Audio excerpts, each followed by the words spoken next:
of someone trying to stifle their fear. Violet's eyes adjusted to the dark. At the bottom of the alleyway she saw a little girl. The child stood alone, clutching what looked like a hat. She trembled so hard that Violet could see her shake in spite of the darkness. The child was almost choking with distress. "Oh, come here." Violet held her arms open. The girl did not move. "Come to me. I can help you." The child remained where she was, rigid with terror. "I'll find you then." Violet edged her way down the dark alley, reaching out towards the terrified girl. She was nearly close enough to touch her. Glistening tear tracks ran down the sunken-cheeked, dirty face. The little girl wore rags, and a pool of liquid surrounded her holed boots where she had wet herself. Her eyes were round and anguished. As Violet knelt, the girl gasped. A sudden force propelled her forwards and brought her to her senses. She shrieked and darted up the alleyway, leaving Violet sprawled on the ground. Violet stood up, disorientated, and a shadow loomed ahead. It was a man, tall and menacing. She stepped back, sick with terror as the man moved towards her. A scarf covered his lower face, and his eyes were dark with malice. Before Violet could react, his arms snaked out and pulled her back into his chest. She heard a scream and realized it was coming from her mouth. Something cold pressed against her throat. She screamed again. A volley of footsteps thundered down the alley. "Stay away," hissed a voice, as Violet's assailant slunk into the shadows and vaulted a low wall at the end. "You all right, miss?" Violet stared uncomprehendingly at her rescuer. He was a night porter and was holding a lantern. His face was kind. "Did he hurt you?" Violet clutched her throat. It was wet. She looked at her hand and placed it in the beam of light. Blood. "He cut me. Did you see him?" "I did. Let's get you out of here." He escorted Violet onto Crispin Street and towards the Paul's Head. The doors were open, the drinkers now outside on the street, curious about the source of the screams. "Oh, God, Violet!" It was Lawrence. He rushed towards her. "What happened?" "There was a man in the alley. A stranger. He cut me." Violet's hand was still over her wound. She was trembling. Lawrence took her hand and examined her neck. "Still bleeding, but superficial," he said. "Here. Hold this over the cut." He passed her a clean white handkerchief. Violet held it to her neck and stared dumbly at Lawrence. "Oh, Violet." He pulled her towards him and held her in his arms. He stood a head taller, and he rested his chin against her head. Her hair smelled clean, her skin fresh, but he could feel her fear. She was trying hard to be brave while shaking involuntarily. He kissed her on the forehead. "We need to get you to hospital."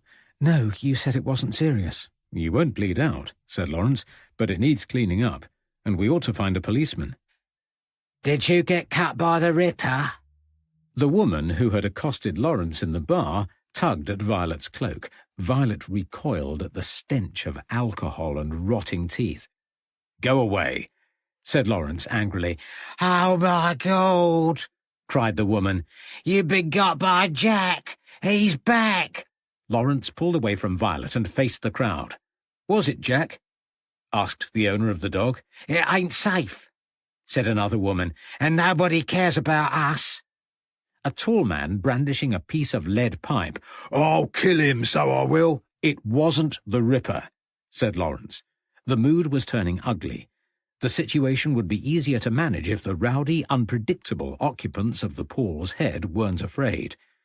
"Get back inside," said the night porter. "Leave the lady alone." The man with the lead pipe spat on the pavement. He glared at Lawrence, then threw the weapon on the floor before returning to the bar. The other drinkers followed. "Do you have a whistle?" asked Lawrence. "We need a policeman." "You'll see one any minute," said the night porter. "Crispin Street is on his beat." "Did you see what happened?" "A little. I heard the lady scream. A small child tore out of the alley, nearly knocked me off my feet, and I saw him with a knife to her neck. One more minute and it would have been, well, you know. God. Lawrence put his hand to his mouth. It doesn't bear thinking about. Hey! You! The night watchman darted across the street. Rachel! Come here! He knelt by a large metal container on the other side of the road. It's all right. You're safe. Come with me. He returned to the front of the public house, hand in hand with a little girl. Oh, you poor thing. Violet reached towards the girl and stroked her cheek. Who is she? Asked Lawrence. Solly Cohen's youngest, said the night watchman. I didn't recognise her when she was running full pelt towards me. She was at the bottom of the alley. With him, said Violet. Lawrence dropped to one knee. Did you know the man in the alley? He asked. The girl shook her head. Why were you with him? Rachel turned towards the night watchman and buried her head in his coat. Don't worry. You aren't in trouble, young Rachel, said the watchman. Tell the gent what you were doing there. The girl sniffed. Her bottom lip trembled. I was walking past the alleyway. The man said he would give me a penny if I helped him look for his dog. I went with him, and he pointed to the coal cellar and said the dog was in there. I took my hat off and was about to go inside when he grabbed me and put a knife in my neck. Are you injured? No, I don't think so. It doesn't hurt. The man said he wouldn't hurt me if I did as he asked. What did he want? He said I was to shout for help, but not too loudly. So I yelled, and it wasn't loud enough. He kept saying, shout louder or shout softer, and jabbed me in the neck with the knife until I was so frightened that I couldn't make my voice change. I couldn't stop crying. The child sniffed again, and tears fell silently down her cheeks. Do you know where she lives? Asked Lawrence. The porter nodded. Better get her home. There's your policeman now. The soft glow of a bullseye lantern preceded PC 141. Come on, Violet. We'll get you to the police station, then straight to a hospital. Violet opened her mouth to protest. I mean it, said Lawrence. They watched the night watchman and the little girl fade into the night. Violet removed the blood-stained handkerchief from her neck. Her legs almost gave way at the sight of her blood. She had been seconds away from death. And it was no random attack. Stay away, the man had said. It was personal. Chapter 19. Prevention is better than cure. Thursday, the 5th of April, 1888. Thank God I keep a journal. There has been another attack on a woman in Whitechapel, this time in Wentworth Street. It is only a short distance from the place that the unfortunate Annie Millwood met her fate, or rather, that she met me, not the real me, but the brute that wakes during the attacks. I have spent the short time since the last event cataloguing my memories, such as they are, and continue to analyze my behavior and my symptoms. I have always found my condition fascinating right from the early days when it was of short duration and barely noticeable. I have never been afraid of it, and, even now, knowing the full extent of my actions, I no longer rail or panic as the memories return. Instead, I am passive, almost detached. The self-loathing comes later, usually as a result of reading newspaper reports. But I digress. I had not killed this time, which meant that the preventative measures I employed were working. I no longer carry a knife. And I keep the tools I use in the course of my trade at work. They are not taken with me, as was my custom. I have stopped using the railway, and, most usefully, I keep a detailed log of my movements. I note the time I leave, where I go, and even how long I take to get there. It is all in my journal. The murder in Whitechapel took place on Tuesday. Another fallen woman. Another alcoholic, felled by an unspeakable act in the dead of night. I heard about it as I walked through Holborn yesterday.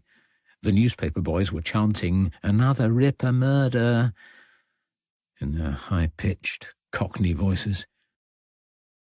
Men and women flocked towards them to buy a paper and indulge in their unsavoury thrills. I was one of them, of course.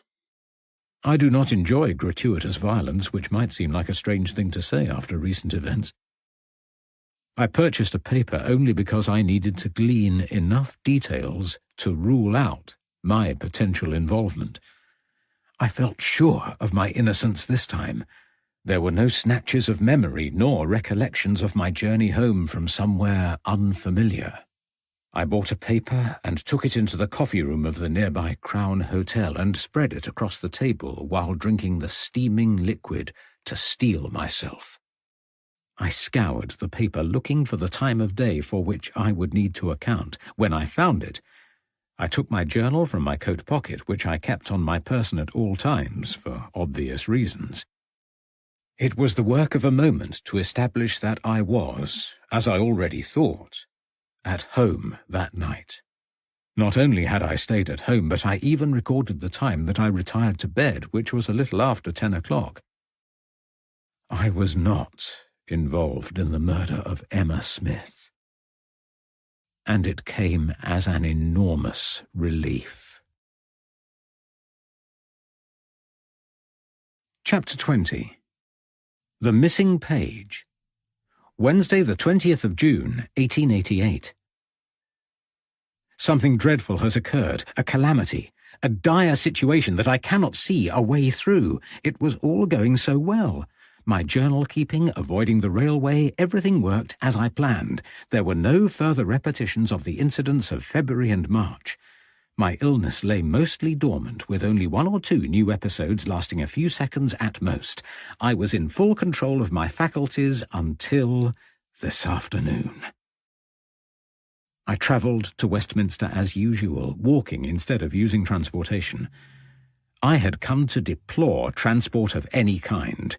It might have been an overreaction on my part, but I concluded that the sounds and motion of mechanical carriers precipitated my attacks. The most severe incidents had happened during train travel, and it struck me that they could be similarly induced in a tram or carriage by the clip-clop of hooves. It was possible, and I wasn't prepared to take the chance. I arrived at my destination in good time and joined the meeting, alert and interested. The June weather was fine and sunny, the windows were open, but I found my eyelids growing heavy, and my concentration began to lapse. I removed my jacket and hung it over the back of a chair, immediately feeling much better. The talk was fascinating, and at the end I met the speaker, and we discussed the merits of his theories. We talked for half an hour, and one by one the other members slipped away until there were only 4 of us left in the room. I said goodbye and went to retrieve my jacket. Fear slithered through my chest as I saw that the journal had fallen from my pocket and lay splayed across the floor underneath the chair. I grabbed it and frantically stowed loose newspaper articles back into the notebook. I turned to see if anyone had noticed. Nobody was facing me. As my heartbeat slowed, I realized that it wouldn't matter if they had. There was nothing untoward about the journal, and it would not have looked suspicious even if they had seen it on the floor. I was panicking for nothing. I put my hat on and said farewell before returning home, once again, by foot. And here I am now, in my bedroom in my night attire, pen in hand, about to journal the day's events. My notebook is intact and exactly as it should be, but one of the 3 newspaper articles is missing. And it is damning. It was the first. The death of Annie Millwood, and I noted my movements around the outside of the newspaper text. I jotted all my loose thoughts on that piece of paper. Untidy speculation in spider scrawl filled the empty spaces, and now it is gone. It can only be where it fell from my jacket. The speaker is unlikely to find it. And another man followed me out, leaving only one other in the building. He is the only man who could locate the cutting tonight. What is the worst that would happen if he did? I cannot remember precisely what I wrote, but I am sure that I did not identify myself. I may have referred to my affliction in passing, but I did not name it. I scribbled my notes in a frenzy, and they bear little resemblance to my usual writing. So what chance is there of detection? I have concluded that it is not worth the risk, and I will return this evening. I have a key of my own. We all do. It will be late by the time I get there. Everyone will be long gone, and the building will be empty. I will find the clipping, or I will not, and if I don't, I can be reasonably sure who took it. Of one thing I am certain. Though my conscience pains me, I will do everything I can to prevent an intrusion into my written thoughts. If the wrong man reads my journal, he may talk. I will be shut away and examined like an animal at a zoo. I will do whatever it takes to remain at liberty. Chapter 21. A Difficult Decision. Prowling around London in the middle of the night brought back painful memories of my initial foray into the East End earlier that year. I remember feeling disorientated and frightened, with no real idea of how to get home. Tonight brought back those feelings of guilt and wrongdoing, but this time I had prepared. I knew where I was going and how to get there without drawing undue attention to myself. And even if someone saw me, I had a ready explanation at hand. Still, I would prefer to remain undetected, so I slipped down side streets and cut-throughs. Before long, I found myself outside the society headquarters, determined to find the newspaper cutting. I crept around the outside and established that it was empty, as anticipated. I located my key, unlocked the door, and stepped inside. I had never been alone in the building that late at night. Despite the familiarity of the rooms and layout, I found the emptiness unsettling. I opened the door to the meeting room and lit the gas lamp nearest the door. My stomach knotted when I saw 2 stacks of chairs at the end of the room. Someone had taken the time to clear up at the end of the meeting. It did not bode well. I discarded any further concern about the possibility of detection and lit every gas lamp in the room so I could see without impediment. I searched the floor, behind the curtains, and under the circular mat in the centre. I even unstacked the chairs, hoping against hope that the clipping had fluttered onto the seat and become sandwiched between 2 of them. It was a waste of time and energy. The cutting had gone. I extinguished the lamps and slammed the door, then opened another and collapsed on the settee with my head in my hands. There were people I could rely on to protect my best interests, regardless of my actions. But if the wrong person found the clipping, the game was up. The man I left in the building was as straight as a die, and law-abiding. He was unlikely to keep any misgivings provoked by the article to himself. Even if he did not mention his suspicions immediately, he would be sure to discuss them sooner or later. It was in his nature to deliberate and consult. I sat in the darkness for half an hour, wrestling with my conscience. The man was my friend.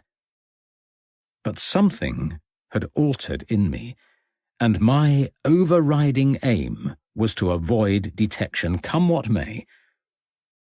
The man was past his best. He had not enjoyed the success or renown he might have expected from his latest venture. He had feared for some time that he has been defrauded and made a fool. The thought of these things made my decision bearable. A plan was formulating in my head. I discarded it at first, but after 15 minutes of deliberation I realized it was the only way. I could not achieve it alone, and would need help. Could I reasonably expect to get it? I was adept at understanding the nuances of human nature and had built strong friendships. The men I knew had seen me through difficult times. They might be ready to help without the need for explanation. They already knew of my affliction and were protective, as true friends ought to be. More importantly, it was in their interests to help. They were intelligent men. The less they knew, the better. I could credit them with the sense to know that they should not ask questions for which they would undoubtedly regret knowing the answers. There would be safety in numbers. I decided to rally their support as soon as I could. But first, I needed to write a letter. I moved across the hallway and into the library, then sat at one of the reading desks where I lit a lamp. An inkwell was in front of me. I reached into my pocket and retrieved my fountain pen. I opened the box in the center of the desks, extracted a sheet of headed paper, and began my missive. "My dear Edmund," I wrote.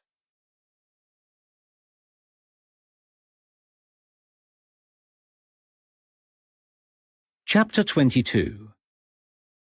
What Donston Knew. Thursday, the 5th of March, 1891. Lawrence paced the floor in the bedroom of the hotel he had grown to loathe. It was drab, noisy, and full of people for whom he had no time. It was only the presence of Violet that made the place bearable, and she had spent the night in a hospital.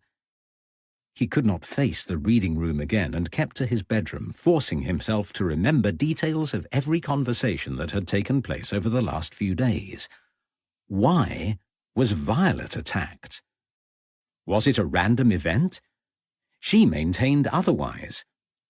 Violet said that the menacing man in the top hat had warned her to stay away, but Violet had been disorientated and fearful of losing her life.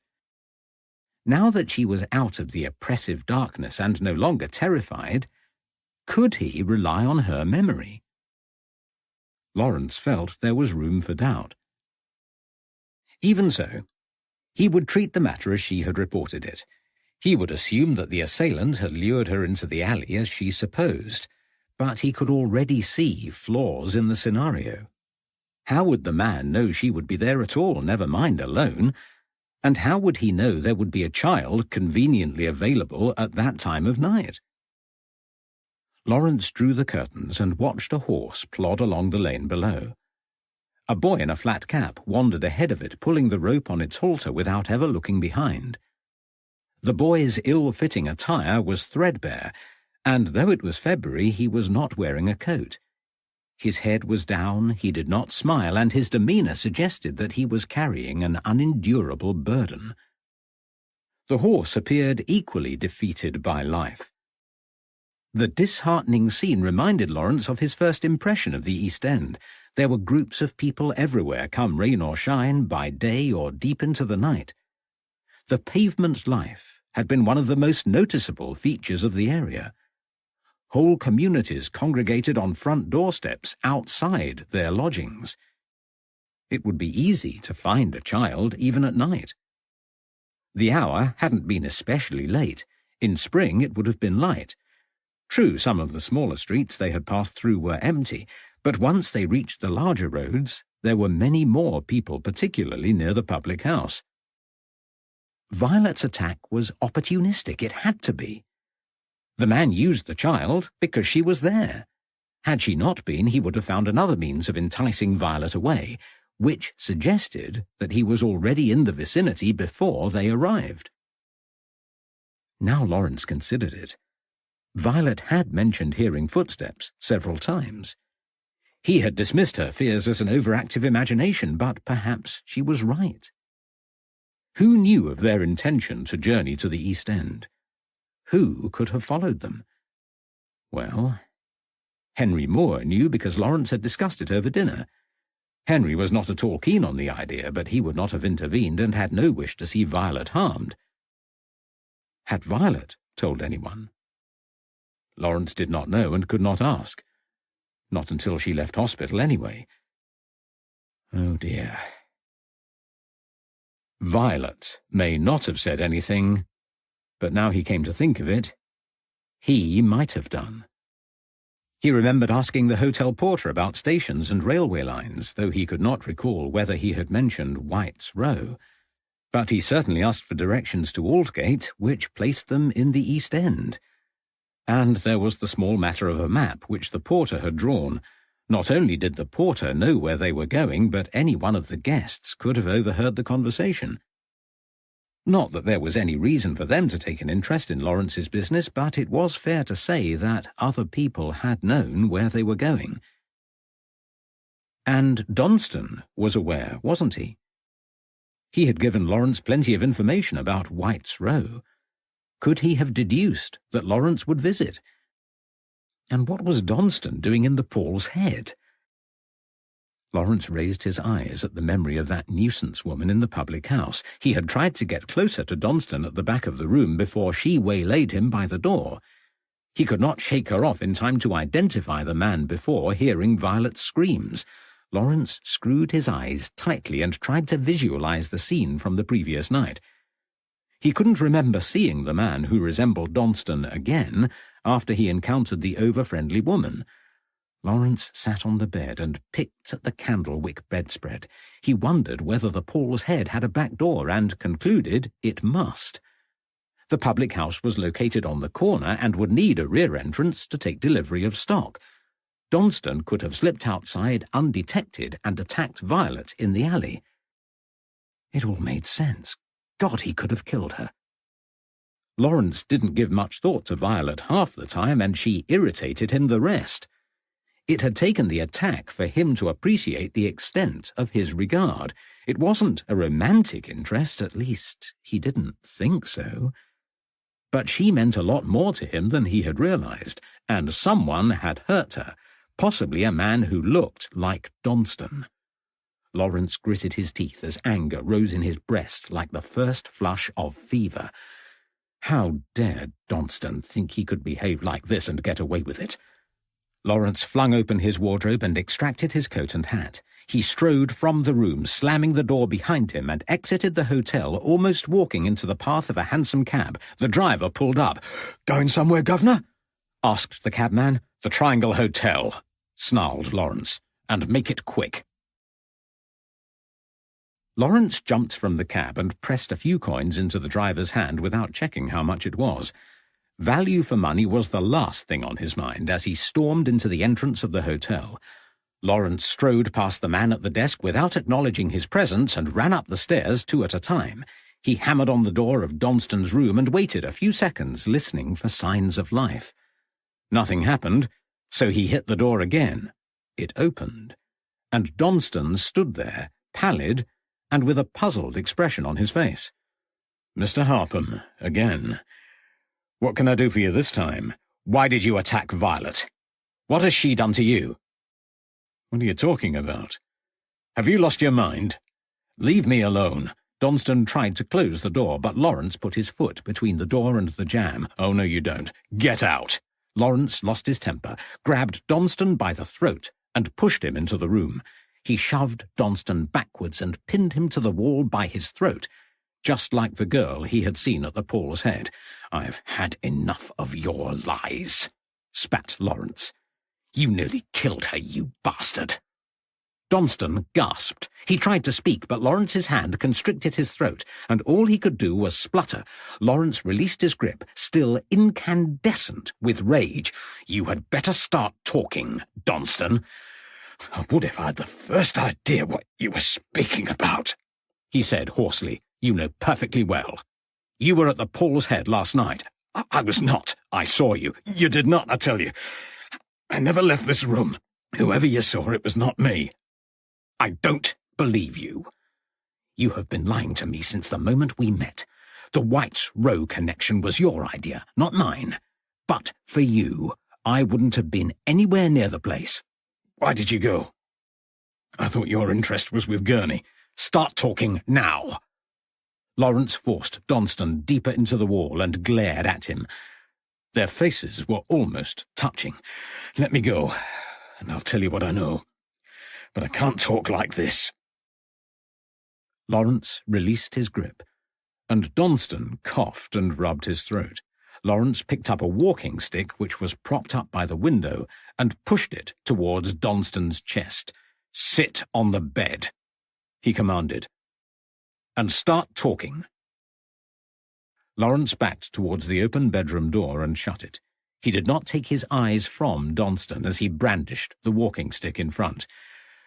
Put it down, whispered Donston, his voice still hoarse. There is no need. Lawrence pulled the chair from the desk and turned it towards the bed. He sat facing Donston, with the walking stick held across his lap. Why did you lie? Because my life depends on it. Go on. Look, I did see Gurney that night. I cannot imagine how you knew. I didn't. Lawrence blurted it out without thinking, surprised at Donston's admission. He had known all along that Donston was being evasive, but it hadn't occurred to him that it was about seeing Gurney. Isn't it Edmund Gurney that you're interested in? Never mind that. Tell me what you saw. It might be easier if I show you.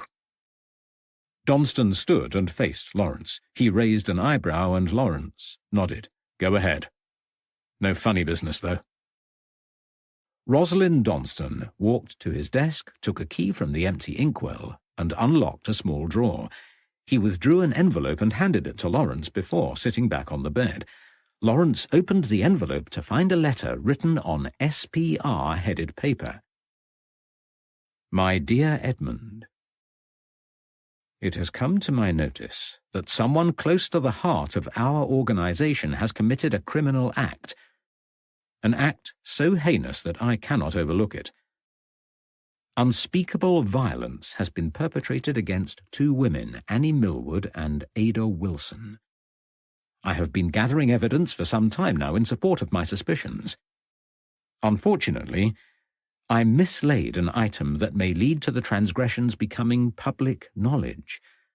I had hoped to have more time to consider the matter and investigate it thoroughly before bringing it to the attention of the authorities. Edmund, I fear I cannot make this decision alone. Reluctant as I am to place my burden in the hands of another, I beg you to help me resolve this dilemma. Meet me in the foyer of the hotel where we stayed when we conducted the first of our investigations into post-hypnotic states. I will be there at 9 o'clock on Friday evening. Tell no one. Yours ever. Lawrence turned the page over. The reverse was blank. Who wrote this? I don't know, said Donston. Have you told the police? No. But these names. They are the women you mentioned yesterday. Donston looked sombre as he nodded his head. You've been helping the police with their inquiries. Why didn't you tell them about this? Lawrence searched the man's face, perplexed. Donston had been a suspect himself. Production of the letter would have guaranteed an immediate release.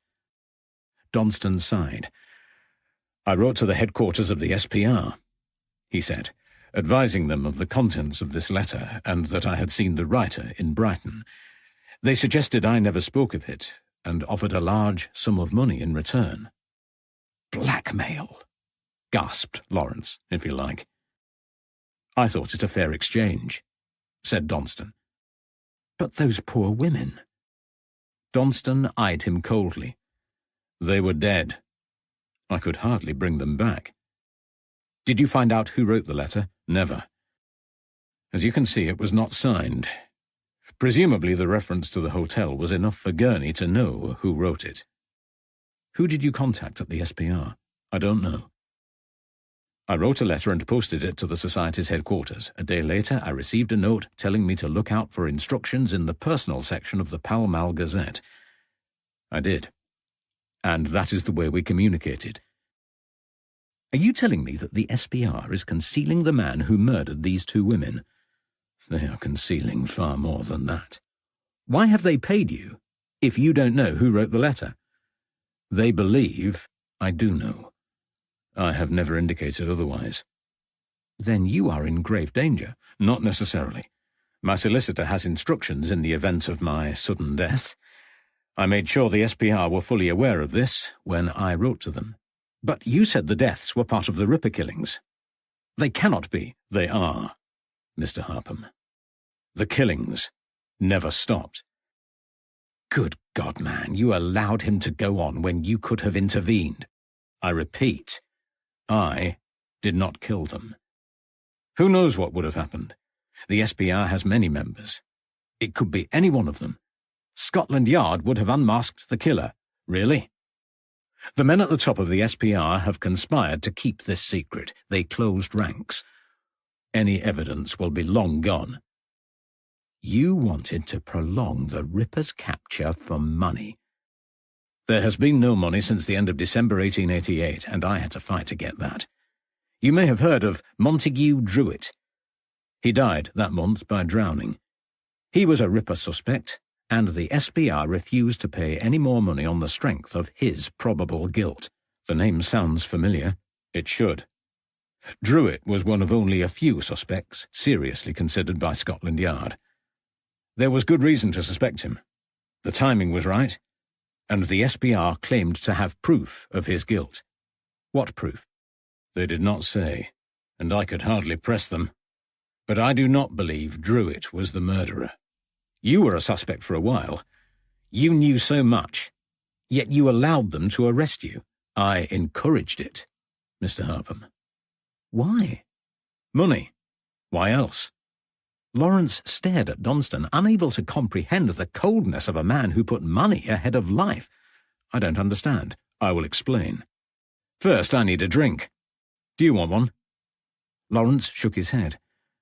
Donston grabbed a glass tumbler and filled it with a dark liquid from a chipped decanter. He knocked it back and filled another glass. Well, it's like this. The SPR paid me after the murders of Millwood and Wilson. Later there were several other killings, which seemed like the work of the same man, but it was far from certain, and I gave them the benefit of the doubt. Then Polly Nichols was killed in Bucks Row. Her throat was slit and her abdomen ripped apart, just like Annie Millwood. There were too many similarities to ignore. And look at this. Donston stood up again and walked to the wall by his desk. Above the African mask was a map of the world. He detached the top two corners and folded them down, revealing a large map of London on the rear with strategically placed red ink markers. Look, here, here, and here, he said, pointing to the most easterly marker and working towards the west. This one is Ada Wilson in Maidman Street. This one in the west is Annie Millwood in White's Row, and this one, he held his finger over the middle marker, this is Polly Nichols in Bucks Row. They are all along the same line, said Lawrence. Quite. The location is significant. The Ripper is a madman, said Lawrence. Quite possibly. I did not say what significance. Perhaps it is a matter of transportation. Or the Ripper might have had business in one of the local buildings. Maybe the area was unfamiliar and he kept close to Whitechapel Road. Who knows? But I had time on my hands. Did I mention my confinement to the London hospital throughout the latter half of 1888? No? I suffer from... well, you don't need to know the details. It is enough to say that I was at a low ebb, lethargic most of the time and bored with life. But I am, as you know, a journalist by trade, and I still required an income. The hush money from the SPR did not last long, and hospitalized or not, I had bills to pay. And so I lay there, confined to my sickbed, embittered and angry. I am a clever man, Harpham. I decided to put my intellect to the test and resolved to unmask the murderer. I already had a head start on all the other amateurs, knowing, as I did, the connection with the SPR. But which one of them was it? You say you were in a hospital. Could you not leave? It was not a prison. But nor could I come and go at will. There were ward rules to follow. Did you make any progress? It was easy to get hold of copies of the SPR journal. They publish it monthly, and they name all members and associate members. But as for the identity of the Ripper, I am no further forward now than I ever was, though I have a greater understanding of how he did it. There must have been further communication from the SPR if you received another payment. I did, but it was tortuous. I left messages in the personal column of the Pall Mall Gazette as before, but they ignored them, damn their eyes. At quite a risk, too. A less patient man than me might have given up and taken the matter to the police. Hardly, said Lawrence out loud. The narcissistic man in front of him was not awash with morals, nor the type to walk away from a lucrative venture. How did you gain their attention? He continued. I waited to see if there would be another murder. And there was. Annie Chapman, Hanbury Street, died within a spit of White's Row, and another left-to-right cut to the throat with slashes to her abdomen. This time he took her uterus. Cut it right out. Cleanly. Lawrence swallowed. He did not appreciate the evident glee in Donston's voice. The more revolting the details, the more animated Donston became. He was enjoying it, and bragged like an actor at the denouement of a stage play. There was no doubt in my mind that it was the same man. I brooded over the matter for the rest of September, angrier than you could know. If the Ripper was on the loose again, I wanted more money. I attempted one more contact through the personal pages, but nothing came of it. On the last day of September, the double event occurred. Donston was striding around the room now, red-faced and enraged as he recalled the impotence of his position. Lawrence watched him in disgust. His greed was unpleasant enough, but it was more than that. Donston disliked being ignored. Self-centered and vain, he had struggled to maintain the secret he badly wanted to share. Donston stopped at the window and took a few deep breaths, trying to calm himself. Finally, he returned to the map and placed a finger over a marker just south of Commercial Road and another to the west of Aldgate Station. Elizabeth Stride, Burner Street, and Catherine Eddowes Mitre Square. The Ripper walked in a straight line from one to the other. Cut the first throat, left to right. No further damage. Not the same as the others, said Lawrence. Exactly the same. The Ripper must have been disturbed. And he murdered the other woman the same night. Yes. And he did it properly this time. Throat ripped, abdominal injuries, and he took a kidney. Revolting, said Lawrence, feeling queasy. Donston ignored him. I acted at once. They would not disregard me again. I wrote to the police and copied my letter to the Pall Mall Gazette. Here. Donston wrenched open a desk drawer and removed a handful of clippings. He selected one and thrust it towards Lawrence. It was a short article directed towards the SPR, goading and taunting them. The writing was derogatory and designed to provoke. The letter openly mocked the organization, suggesting they use their influence to identify the Ripper. But it was the last few lines that were revealing. Their meaning would be apparent to anyone concealing the murderer. Lawrence read it aloud. Clairvoyance. Even if the mere local influence be insufficient to unseal their spiritual eyes, might set to work upon Jack the Ripper's letter and determine whether it be genuine or a hoax. Why does the Society for Psychical Research stand ingloriously idle? Lawrence whistled. Publishing that letter was risky, but they must have understood the warning. A self-satisfied smile played on the edges of Donston's mouth. They did. They contacted me through the personal columns the following day. I collected an envelope from a butcher's in the Strand with promises of money. They asked me to wait, as it was a substantial sum to raise and they needed time, so I did. And they paid you? They did not.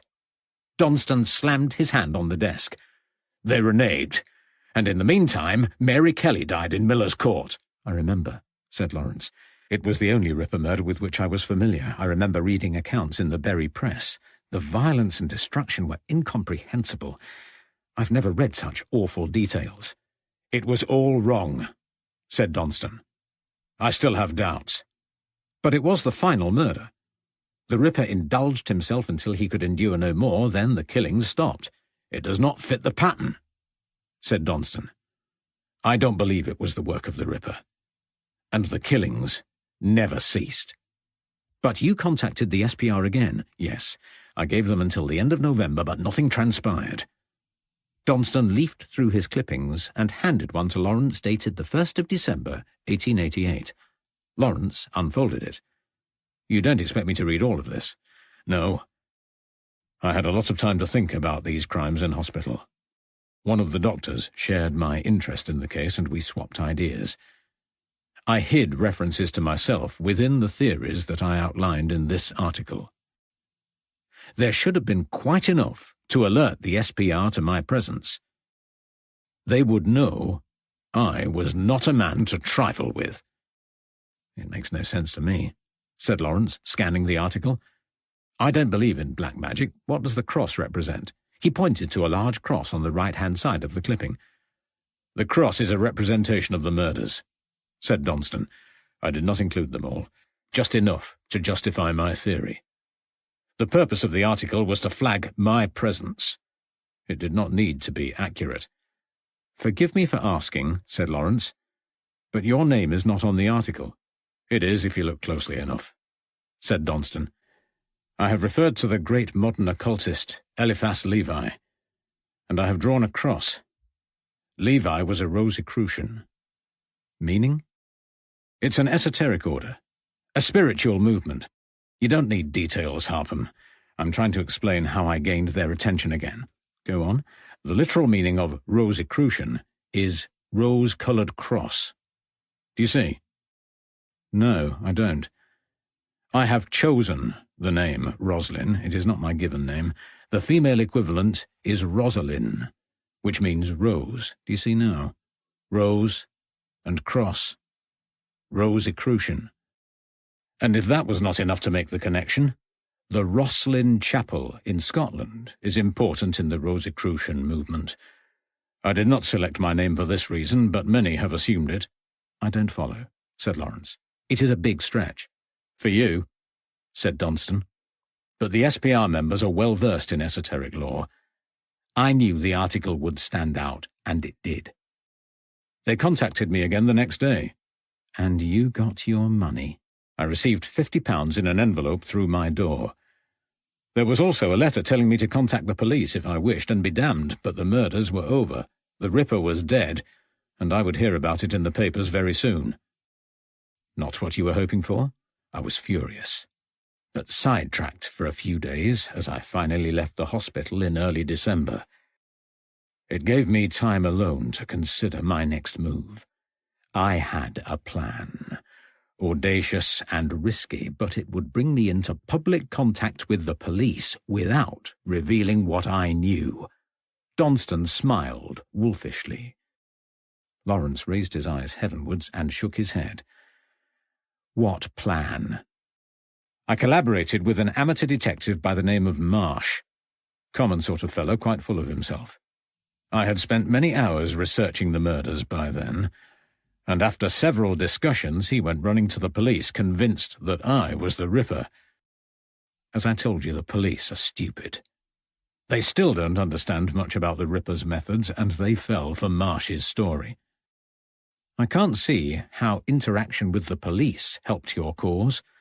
Scotland Yard is a leaky sieve. It always was. It put me in a position to help the gossip along a bit, of course. I reported to the Yard to help with their inquiries and gave them a good dozen reasons why my doctor friend Morgan Davis was a better suspect. I still don't follow. They questioned Davis at length.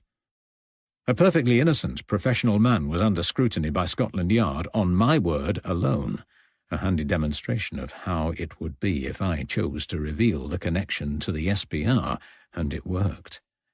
Finally, it worked. At the end of December, I received a large sum of money anonymously, together with a note reminding me that the Ripper was dead and a body would soon appear. On the last day of the year, they fished Montague John Druitt out of the Thames. The young man appeared to have killed himself. Was he a member of the SPR? He may have been, for all I know, said Donston. I don't have a full membership list. The point is that the Society knew. They warned me not once but twice of the impending discovery of a body. How did they know? I have contacts in London. It did not take long to find out that Druitt was a serious suspect for the Ripper, and the murders stopped, so I had every reason to believe it. I assumed he must have a connection to the SPR. How else could they have known in advance? Lawrence pondered the matter. How else indeed, he said.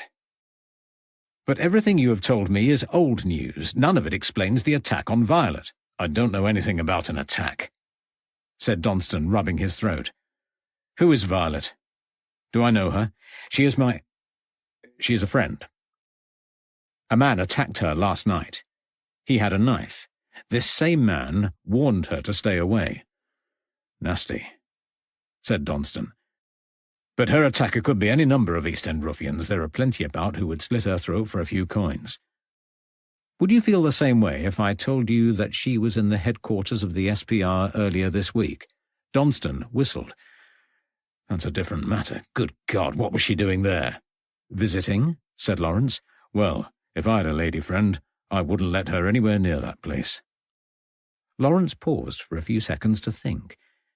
He walked towards the window and stared outside before turning to face Donston. There wouldn't be any danger if the Ripper was dead. You must believe he's still at large. Donston nodded, his brow furrowed. I first had my suspicions in July of '89, he said. There hadn't been a murder since the double event, as I said. I don't count the Miller's Court murder. It wasn't right. But in July 1889 they found Alice Mackenzie with her throat cut in Castle Alley, not far from where Martha Tabram died. Throat slit left to right and cut to the abdomen. What did you do? Nothing, said Donston. The police played it down and said it wasn't a Ripper murder. I had my own problems and was back in the hospital again with... Donston's voice trailed off, and he looked furtively around the room. He took a deep breath. Lawrence noticed that his hands were shaking. Donston continued, Anyway, I decided it couldn't be. And no noteworthy killings happened in the next year as far as I could tell. But now Francis Coles is dead, and the method is similar. He cut her throat from left to right. There were no abdominal wounds, but there wouldn't be if he was interrupted. Judging by the newspaper reports, a policeman only just missed him. No, I know as much about these murders as anyone outside the police force, and I think it is a Ripper murder. He is back among us. You should tell the police, said Lawrence. You should have told them a long time ago. What do you think will happen if I do? Asked Donston. If they believe me, which I doubt, who will they investigate? He lifted a magazine off his bedside table and passed it to Lawrence. That's October's SPR journal, he said. 1 new member and 18 new associate members. He flicked the magazine open and ran his finger down the page, muttering under his breath. There. That's 10 committee members, too. 29 names before the end of page 2. The SPR is not a small organisation, Harpham. It is popular. The police have the resources to deal with it. You think the SPR will cooperate? Why should they? They could have called in the police and reported me. It would have saved them a considerable sum of money. No. We are discussing an organisation who have covered up the murder of one of their own. They are protecting someone who has murdered who knows how many women. They're not going to help the police make any progress. We need someone who can move among them without suspicion. Who? Asked Lawrence. Don't insult my intelligence, said Donston. You enter my home, question me about matters that don't concern you, and then you assault me. I may be a dipsomaniac and many other things of which I am sure you are aware, but don't take me for a fool. You are a policeman, or you were a policeman, one of the two. I'm a private detective, Lawrence sighed. I was a policeman. Then investigate, hissed Donston, while you still can. If they find out what has passed between us, we are both in danger, and so is your lady friend. This matter will not go away. Find a way to get close. You are far more likely to succeed by stealth." Lawrence bit his lip. "You're right," he said. "I will do it." "Have you told me everything?" "You know everything you need to know," said Donston. "Don't bother coming here again. It is too dangerous now I have shared my secret. I will pack up and leave today and lie low for a bit, a different hotel perhaps, or even a hospital. I am not a well man, and I will not be a sitting duck. You are on your own. Do not underestimate the danger you are in." Lawrence nodded and left the room without another word. If Donston was right, he needed to infiltrate the SPR, and soon. But Violet was still in the hospital, and it was of the utmost importance that she was safe. Lawrence headed straight to the nearest post office and scribbled out a telegram which he addressed to Michael Farrow. "Get the first train to Royal London Hospital. Violet is in danger. L.H." Chapter 23. A Conscious Choice. July 1888.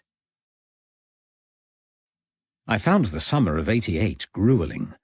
The weather was unremarkable, but my days passed in an endless stream of meetings and appointments. It was a busy time, both personally and professionally, and I grew tired. Fatigue set in and drove me to self-medication. I found myself more disorientated than I had been in a long time. I resolved the Gurney dilemma in June with help from a colleague. He assisted me, but not unconditionally. Against his interests, he insisted on an explanation, and a detailed one at that. I unburdened myself to the most trustworthy of men in the certain knowledge that he would not betray me, nor did he, nor could he, without bringing the organization into disrepute. That reason was minor compared to the other self-interested reason he had for maintaining my integrity. He alone assisted me with the Brighton dilemma, but two others soon became involved. My benefactor felt unable to take sole charge of my future and needed help. The men he chose were familiar with my affliction, and, at least on the surface, sympathetic. All were loyal to the SPR, and swore to keep my secret, providing that I did everything in my power to manage the problem. I was confident in my ability to comply. I had stopped travelling by train and kept to my home whenever I did not have an evening appointment. Then, in early July, a letter arrived at the SPR headquarters. Anyone could have opened it, but fate intervened and placed it in the hands of one of the trusted three. The letter contained news of a most disturbing kind. How it had come about I could not imagine, but a certain Rosalind Donston had intercepted my message to Gurney. We knew him, of course, for we shared common interests, though his were of the darker kind. Rumours circulated that he was a student of black magic, if not a practitioner. He was a disreputable man and entirely without morals, made clear from his letter containing a threat of blackmail. The trusted three managed the situation without involving me, and I was grateful. The letter had unnerved me, and I was beginning to suffer more seizures. I brooded over Donston as I went about my business, wishing him ill, wondering how easy it would be to exterminate him as I had Edmund. But there were too many unknowns, and I resolved to leave my friends to deal with it. I tried not to worry, but it preyed on my mind. Another woman was attacked early in August. This time I was the culprit. I did not have to resort to the press to check my guilt, for I remembered it surprisingly well. I had gone to Clerkenwell to visit an old friend, but I never reached his house. As I walked towards it, a feeling came upon me. My mouth grew dry and my tongue felt too big. I smacked my lips together in that hitherto familiar way. Then my recall became sketchy. Snatches of memory flitted out of grasp as I passed through Spitalfields and into Whitechapel. When I regained my faculties, I was standing next to a woman in a dingy yard.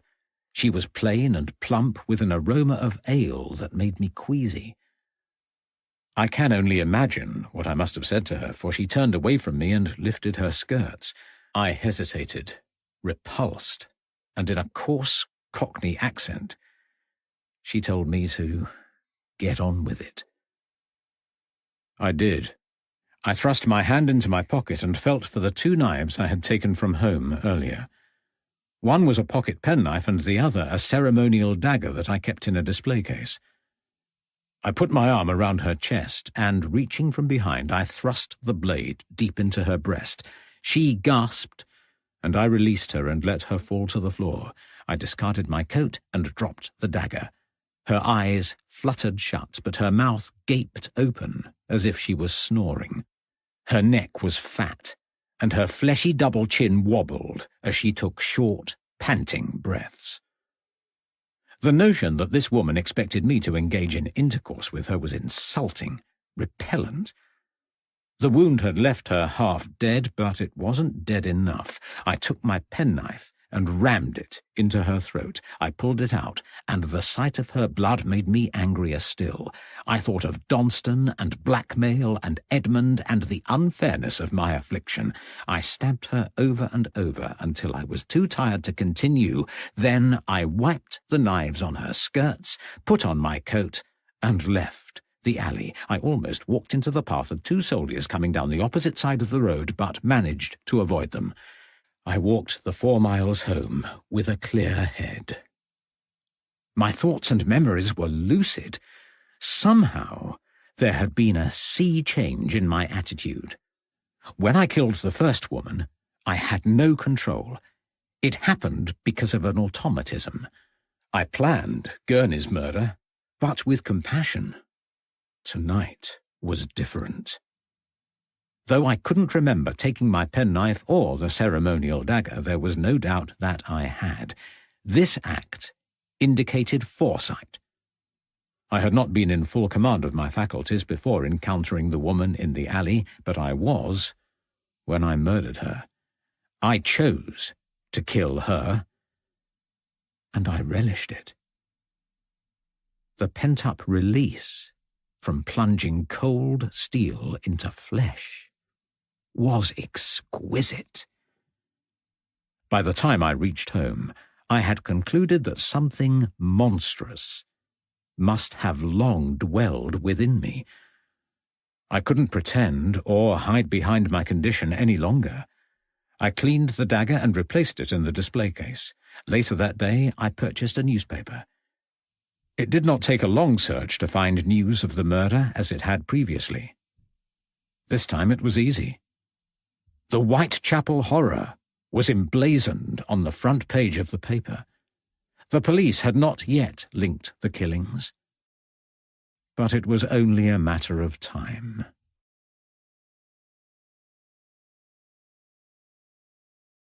Chapter 24. Undercover in Spitalfields Chambers.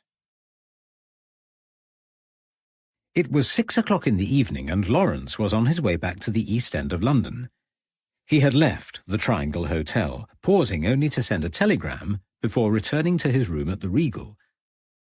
Once there, he opened his suitcase and searched for a small box in the inner compartment which he hoped he had the foresight to pack.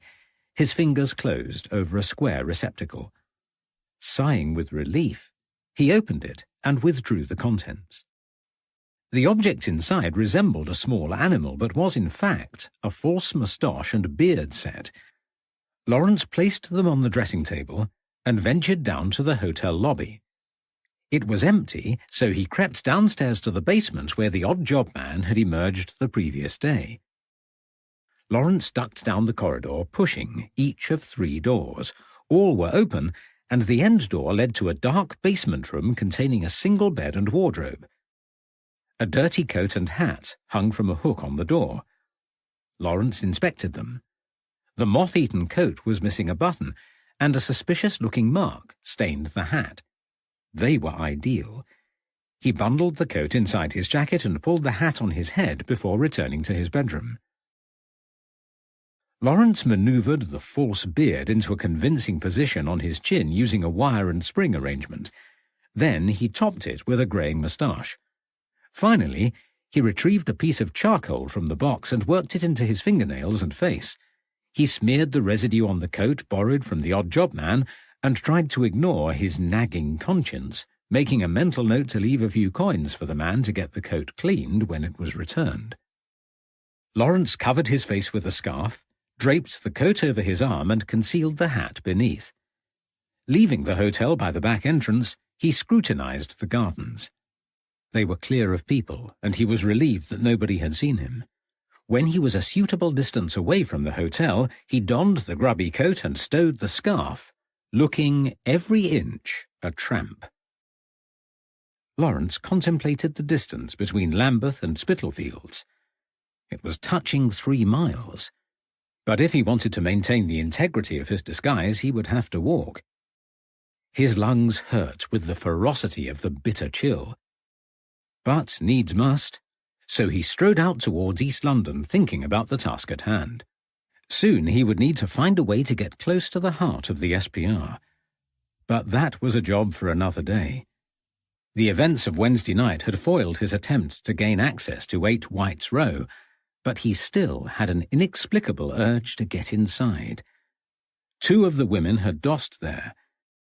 Lawrence might have let the connection lie had it not involved the most recent murder.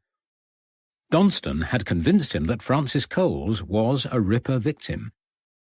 The only way to find out more about her final hours was to visit her last known abode. The walk took a little under an hour, and Lawrence soon found himself in surroundings that were becoming depressingly familiar. It was pitch black when he arrived outside 8 White's Row.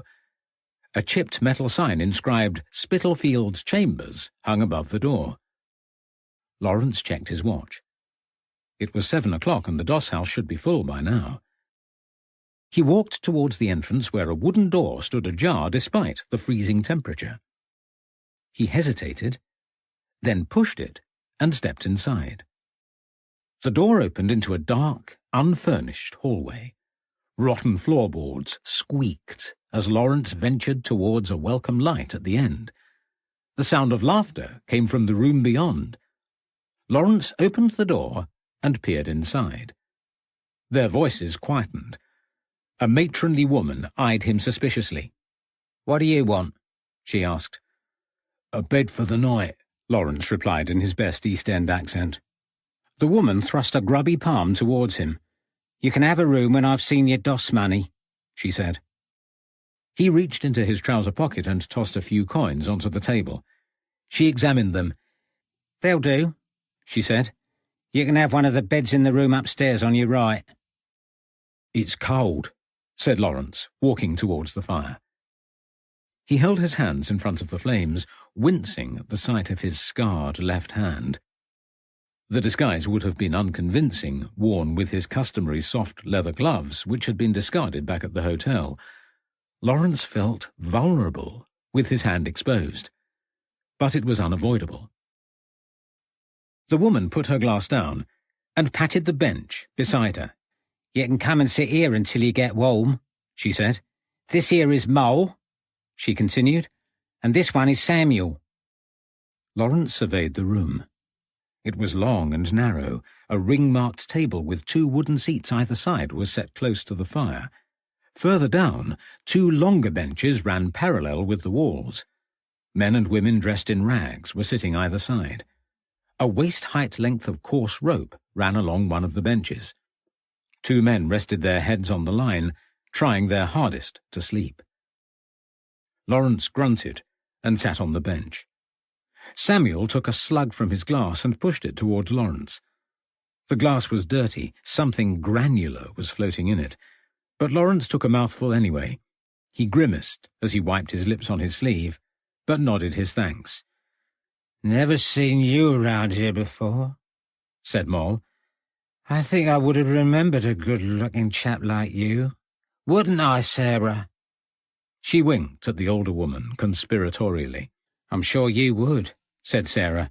Any new fella's fair game for you. Don't mind them two, said Samuel.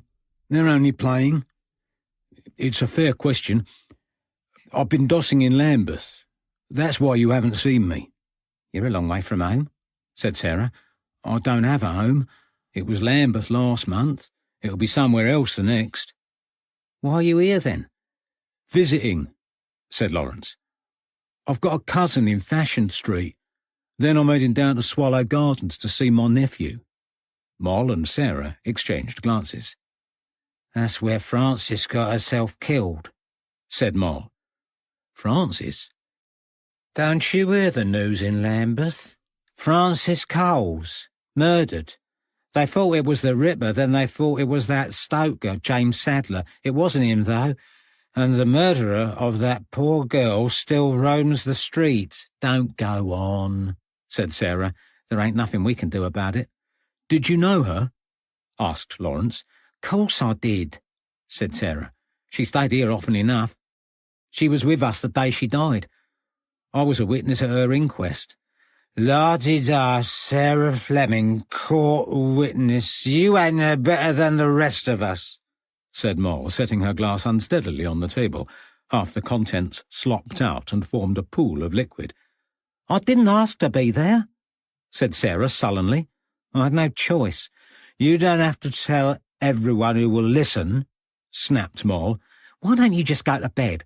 Perhaps I will. Moll was slurring now. She finished her drink, slammed the glass on the table, and staggered through the door. Don't mind her, said Sarah. She's all right when she's sober, but a rotten drunk. He ain't much better. She pointed to Samuel. His head was resting on the kitchen table, and he was snoring softly.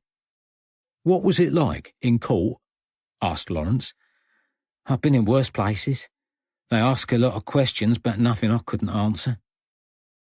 Were you surprised when they released Sadler? No. He was a miserable specimen. I didn't like him. But he didn't do it. You saw him that night? Yes. Sadler returned after Francis left, whining because he had been set upon. Beaten up he was, and robbed. The cheeky blighter wanted to sleep here, but didn't have any money. He had the front to ask if he could stay in the kitchen for nothing. I told him to sling his hook. He said I was a hard-hearted woman. Well, that's why they made me deputy lodging housekeeper. I'd be pretty useless if I took in any old waif or stray. I don't have any sympathy for a man of his kind. So you turned him away? I got Charles Guyver, my doorman, to do it, God rest his soul. God rest his soul? Is he dead? How? I don't know. It happened before the inquest. Apoplexy, the doctor said, not that I believe him. Why not? He was fit as a fiddle until recently. Never ailed, never complained. The doctor should know. Well, he didn't. He should have talked to me before he decided how Charlie died. Why? Because I would have told him that Charlie got himself coshed the day after the inquest. He went from hale and hearty to bedbound, just like that. Was he in a fight? No, Charlie wasn't the type. I found him in the kitchen one night, rubbing his head and sick as a dog. He said he had been sitting there minding his own business when he heard footsteps. He didn't turn around because he thought it was me. The next thing he remembered was waking up on the floor with a lump on his head. Was it a robbery? Don't be daft, this is a doss house. We're hardly rolling in money, and what we have, I keep. Charlie never had it.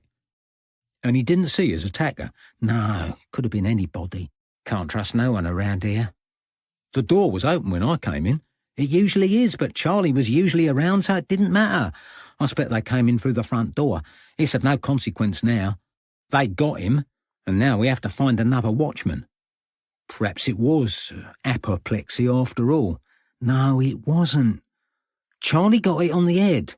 Pity the lamp had gone, or Dr. Jukes would have seen it. Hang on a minute. Sarah stood up and clumped down towards the other end of the room. Two women had begun to squabble, and the younger had thrown a punch.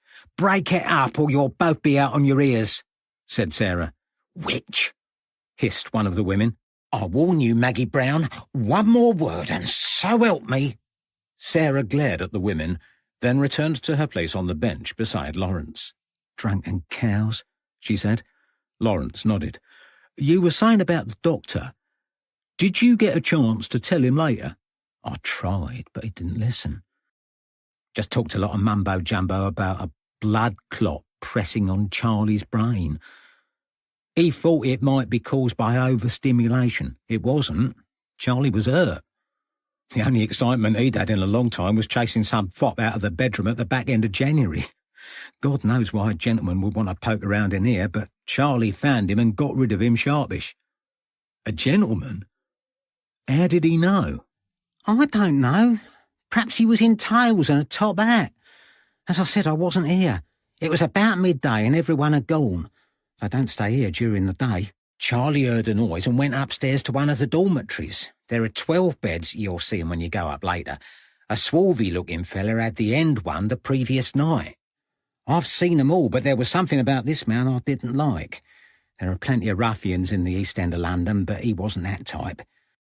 There was something different about him. Anyway, Charlie comes upstairs and there's this toff, bent over the bed, feeling around for something. What?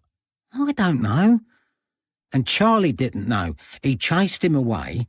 Then he saw him a couple of days later talking to the same man. Before Francis Coles died or after? I thought you didn't know about that. I only know what you told me. You're a bloomin' stranger. How do I know that you're not Charlie's chap? Do I look like a gentleman? Asked Lawrence, holding his hands out in disbelief. Sarah peered at his dirty nails. Nah, you're as common as the rest of us, she said. So, was it before or after she died? After, I think. Yes, a few days after. Why? It doesn't matter. I'm only passing the time of day. It's a good story, and I don't hear many of them. I'm not making it up. I didn't say you were. You should go up now, said Sarah. There are only a few beds left. You'll end up in the coffins if you don't watch out. Lawrence nodded. He had heard of coffin beds. Passing the night in this hellhole was bad enough, but he didn't relish the thought of sleeping in a box too small to turn in. Good night, then, he said, and clumped up the stairs. They echoed under the impact of his boots. There were 3 doors at the top of the dimly lit stairs. Lawrence opened the door to the right. A flickering candle revealed a long dormitory containing a row of low metal beds topped with threadbare blankets. Sarah wasn't exaggerating. There were sleeping bumps in all but 2 beds. Lawrence waited for his eyes to adjust to the dark, then felt his way to the nearest empty bed. He pulled back the covers and got in, fully dressed, anticipating a wakeful night, but after 5 minutes he found himself drifting effortlessly into a dreamless sleep. Chapter 25. A Visitor. Friday the 6th of March, 1891. Violet was cross when she woke. She had been in the hospital since the early hours of Thursday morning. Her lightly bandaged wound covered a superficial cut. Lawrence had been right. It was not serious, and yet she was still in the hospital. Violet had spent the whole of yesterday alone in the ward and was ready to leave. Lawrence, who treated her so tenderly on Wednesday night, had vanished. He hadn't visited or sent a message since she arrived. By Thursday afternoon she had had enough and decided to return to the hotel. But when she voiced her intention, the matron dissuaded her in a way that left no room for argument. Violet was not ill. She needed no further medical care. There was no reason to stay, but getting out of the hospital seemed impossible. Violet was becoming paranoid, convinced that Lawrence had persuaded the nurses to stop her from leaving. The more she thought about it, the angrier she became. As a grown woman, she resented having decisions made for her. The rattle of the breakfast trolley disturbed her thoughts. A bowl containing a gloopy mass bearing only a passing resemblance to porridge appeared before her. She took a spoon and tried some. It tasted like grout. She dropped the cutlery and pushed her breakfast away, determined not to eat another meal in the hospital if she could help it. Violet concluded that the only way out of her predicament was to leave without telling anyone. If she didn't ask, they couldn't refuse permission.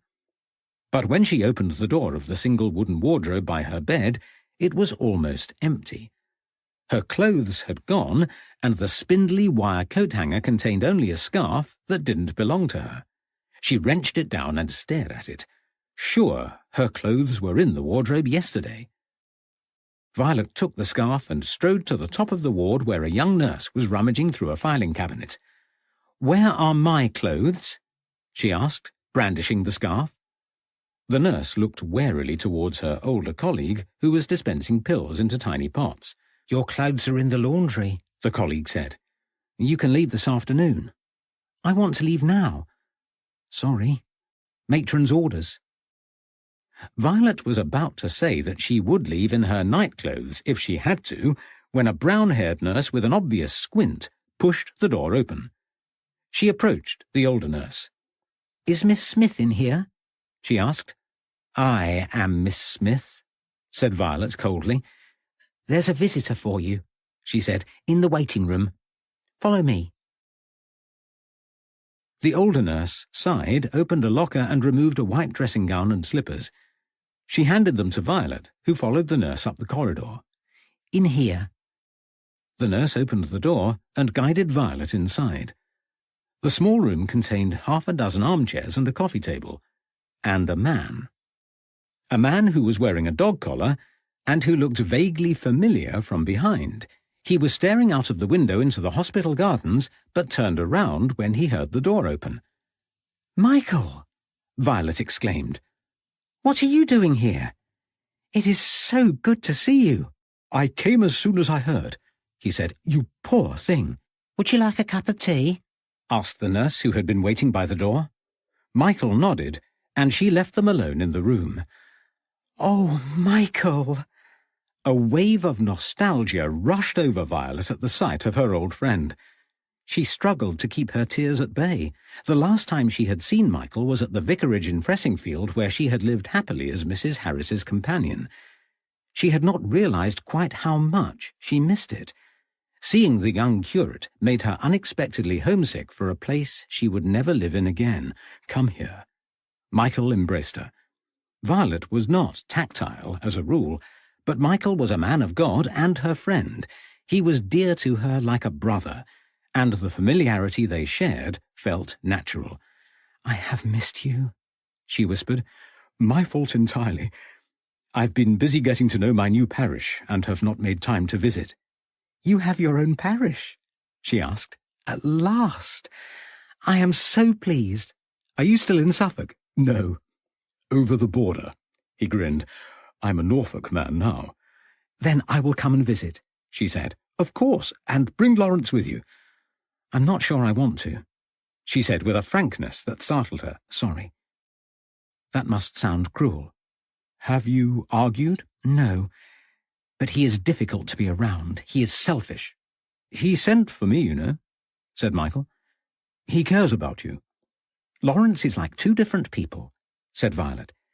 "He can be kind and caring, then he ignores me or vexes me.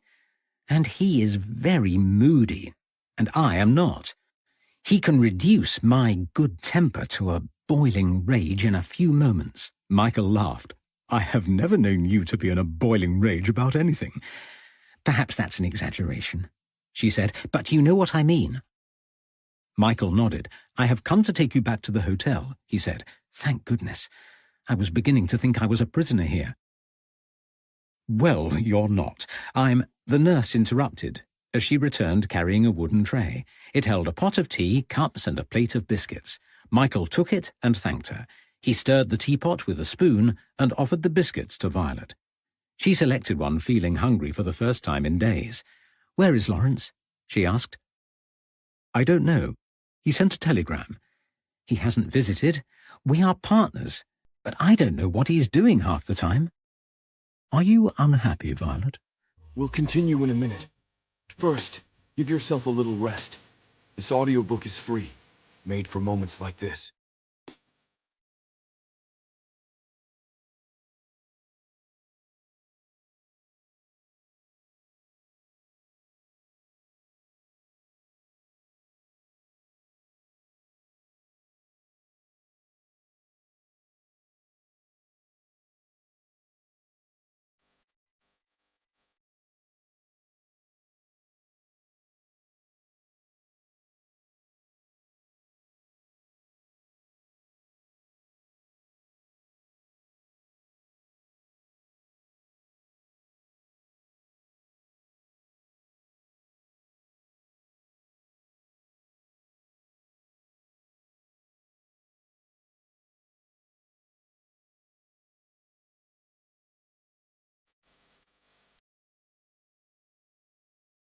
Not unhappy. I like the work, and I'm good at most of it. I understand people in a way that Lawrence doesn't. But we are not on an equal footing. He offered a partnership, yet he makes all the decisions and is always in control. He is still grieving, Violet. He was not always the way he is now. I know. Lawrence must have loved Catherine very much, but he hardly ever speaks of her. He never forgave himself for living when they died. Michael poured 2 teas and offered one to Violet. What happened? I don't know the details. I wasn't living in Bury at the time. I was studying. Francis told me all about it when I returned for the summer holidays. Catherine and the child, Lily, perished in a house fire. Lawrence came home one evening to find his house ablaze. He tried desperately to save them, and his neighbours restrained him to stop him needlessly sacrificing his own life. But there was nothing he could have done. The fire had taken too great a hold. He ruined his left hand trying to break down the burning door. That's awful. Poor Lawrence. He must have loved them very much. He worshipped Catherine, said Michael. He adored her, and the child. It was a tragedy. All the more because they weren't meant to be home. Catherine and Lily were due to visit relatives, and Catherine decided not to go at the last minute. How awful. Did you know her? Michael nodded. Very well. She was a family friend. My brother Francis was the best man at their wedding. They must have been very much in love. They were, he said, though the strength of his adoration must have been difficult to bear sometimes. Catherine was only human. His voice trailed away as he stared across the garden, lost in thought.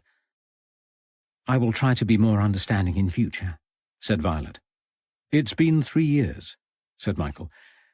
Things will improve. Lawrence will get used to it, just give him time. Anyway, I've booked a room at your hotel, so let's get you back there. Then we'll wait until Lawrence puts in an appearance.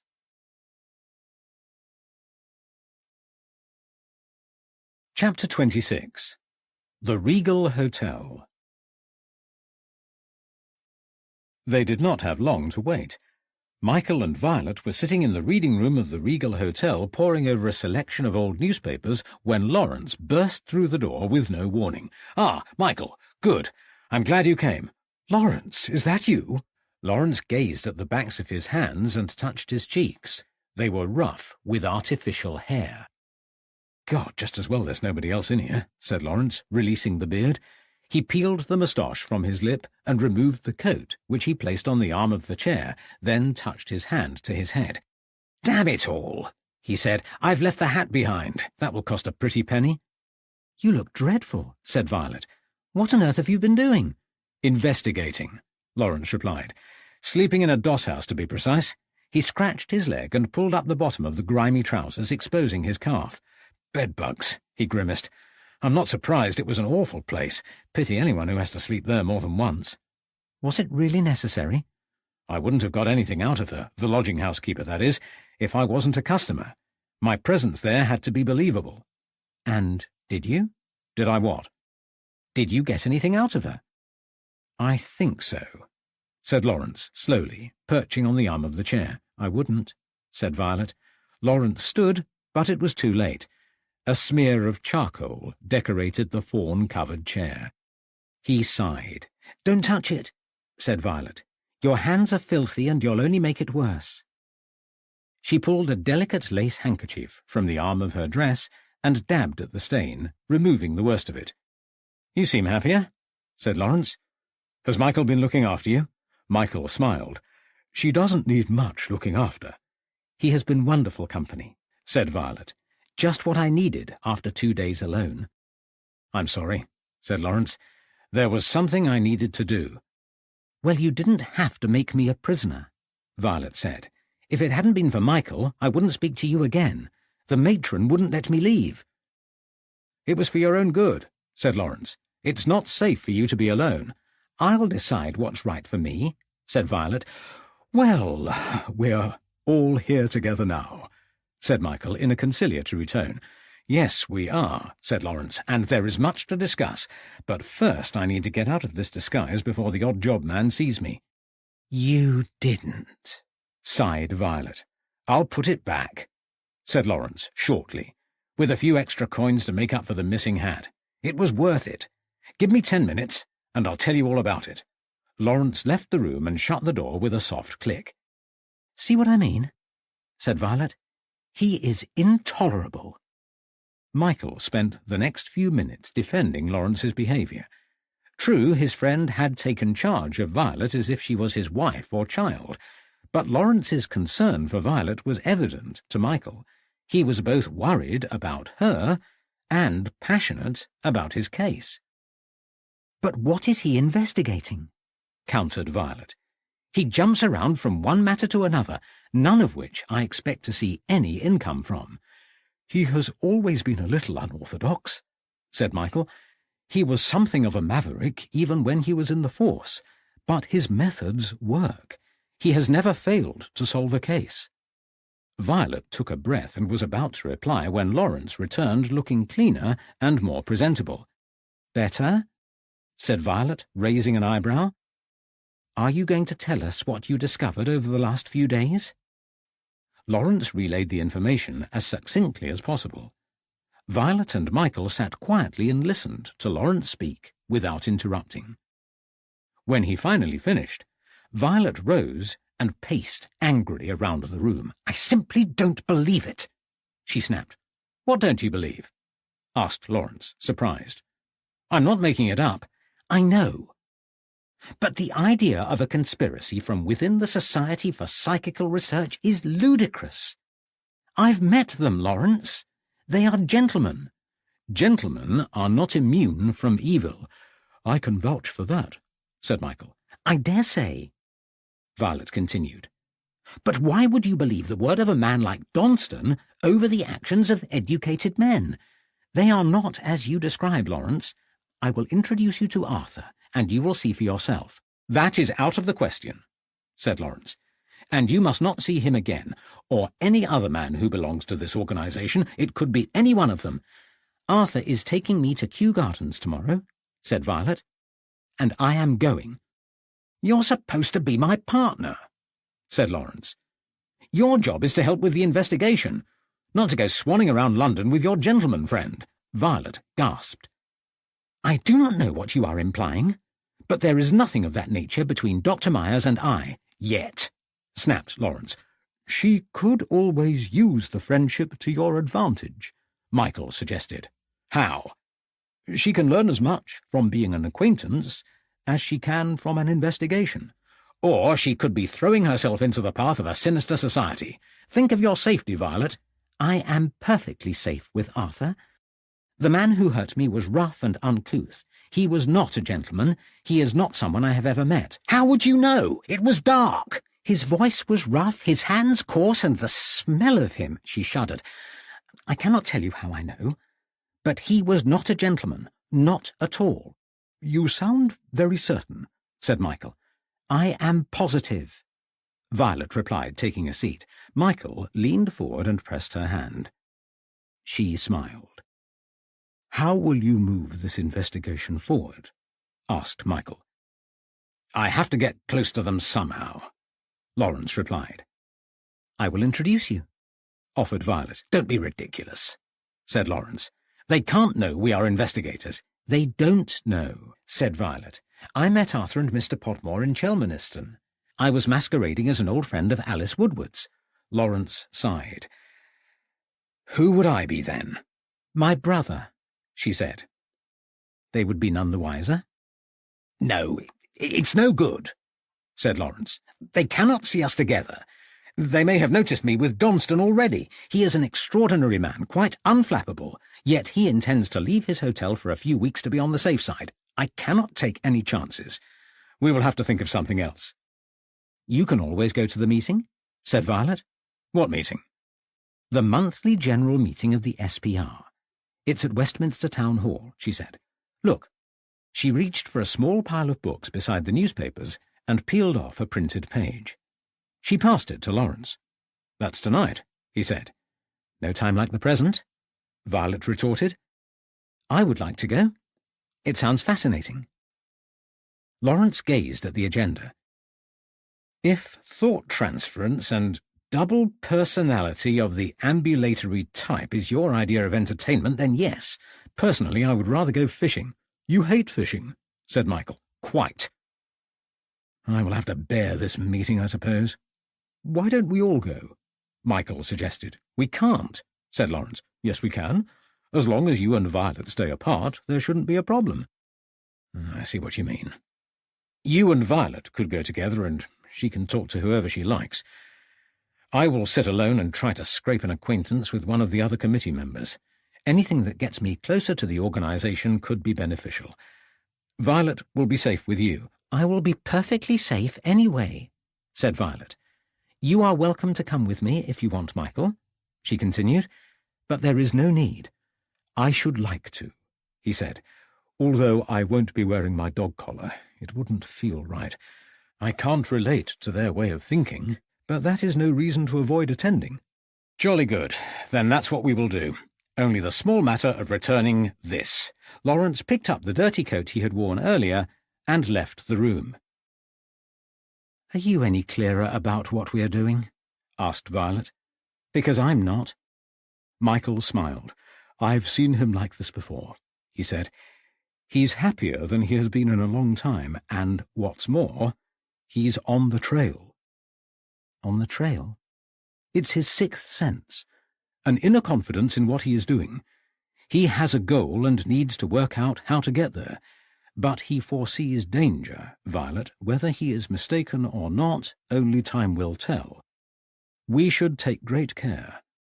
You especially.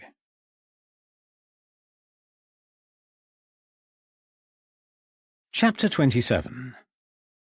Meeting at the Town Hall. Lawrence thought of all the things he would rather do than sit in a draughty room in Westminster Town Hall on a cold March night. It was a long list. The three of them had travelled separately from the Regal Hotel. Michael and Violet took a tram, while Lawrence walked. He underestimated the distance and arrived late. There were no seats left at the front of the room, leaving Lawrence no choice but to sit in the back row. A stout woman with a large hat was directly in front of him, and he struggled to see the stage upon which the committee members were sitting. The hall was full, and the audience occupied about 70 seats, with latecomers still arriving. Lawrence wondered at their credulity. It was hard enough to imagine 20 people interested in this nonsense, but a full hall? They would be buying snake oil next. He had upset Violet with a similar remark earlier. She tried to persuade him that the SPR investigators used scientific experimentation. Lawrence countered that by denying that any test was capable of proving the existence of spirits, and had continued arguing tactlessly. It was all very well pretending that spiritualism had a basis in psychology, but what was the point? What did it achieve? In the end, Violet walked away clenching her jaw. Lawrence had no intention of considering her point of view, and she had better things to do. The crowd in the hall came from all walks of life. Some of them dressed in utilitarian garb, and others in finery. They represented all parts of society, sharing a common interest that Lawrence was wholly unable to appreciate. He decided to ignore them. He scanned the crowd, looking for Violet and Michael, and located them on the second row where they were gazing at the stage. A handsome man in a sharp grey suit waved at Violet. Even from his vantage point at the back of the room, Lawrence saw her beam with pleasure. He frowned. Violet's regard for the doctor was nauseating and made him feel physically ill. His heart pumped faster, and his ungloved right hand grew clammy. He felt unaccountably odd and wanted, needed, to leave the room. His urge to flee almost got the upper hand, and he had to muster every bit of willpower to force himself to stay. Once the first speaker began, the adrenaline rush left, and he tried to understand what had happened. Lawrence had no conscious desire for Violet Smith. So why had his body reacted so badly to her obvious admiration for another man? The gentleman now standing on the stage sported a long white beard and announced himself as Henry Sidgwick. The name was familiar to Lawrence from a leaflet that Violet had given him to read earlier that afternoon. Though he had only managed a paragraph, it was enough to know that Sidgwick was the president of the SPR.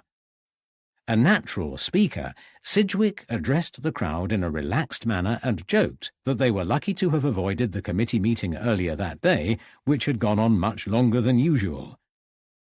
Sidgwick announced the addition of another new member and 9 new associate members. A further 24 new associates had also joined the American branch. Lawrence raised his eyes to the ceiling, then thought the better of it. He was here to observe and find a way into the organization. Drawing attention to himself by being openly cynical was hardly the best way to go about it. Henry Sidgwick spoke again. "You've heard enough from me. Let me introduce Mr. Frank Podmore. He will be talking to you about Dr. von Schrenk's experiments in thought transference." The audience clapped, and Podmore took to the stage. Lawrence watched closely. Podmore was younger than Sidgwick, wore a well-trimmed light brown beard and spoke eloquently. There was something epicene about his appearance that Lawrence could not quite identify. Podmore's talk was long and tedious, and described von Schrenk's experiments in clairvoyance. It was too convoluted for Lawrence to comprehend fully. In basic terms, the tests seemed to involve one person drawing pictures and another using thought transference to predict the result. Podmore seemed pleased with the test conclusions, but to Lawrence's cynical eyes there was little accuracy. It was all subjective. After 10 minutes, Lawrence felt his eyes grow heavy and began to worry that he was in danger of falling asleep. He considered going for a short walk when Henry Sidgwick returned to the stage and thanked Frank Podmore. Sidgwick spoke of his regard for von Schrenk and introduced the next speaker, a man called Walter Leaf, who was another bearded gentleman. Lawrence felt his clean-shaven face. He had never followed the trend for whiskers and disagreed with the doctors who prescribed facial hair for good health.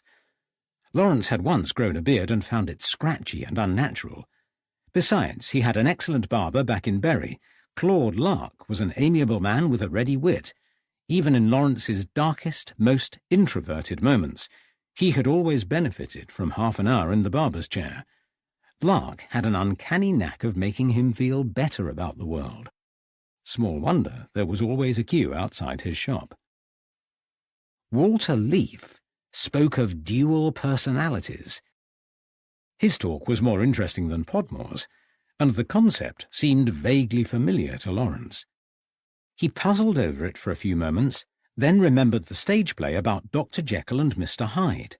Of course, the story was sheer fantasy, but it had become popular in the theatres. Violet was a fan and had tried to make Lawrence buy the book.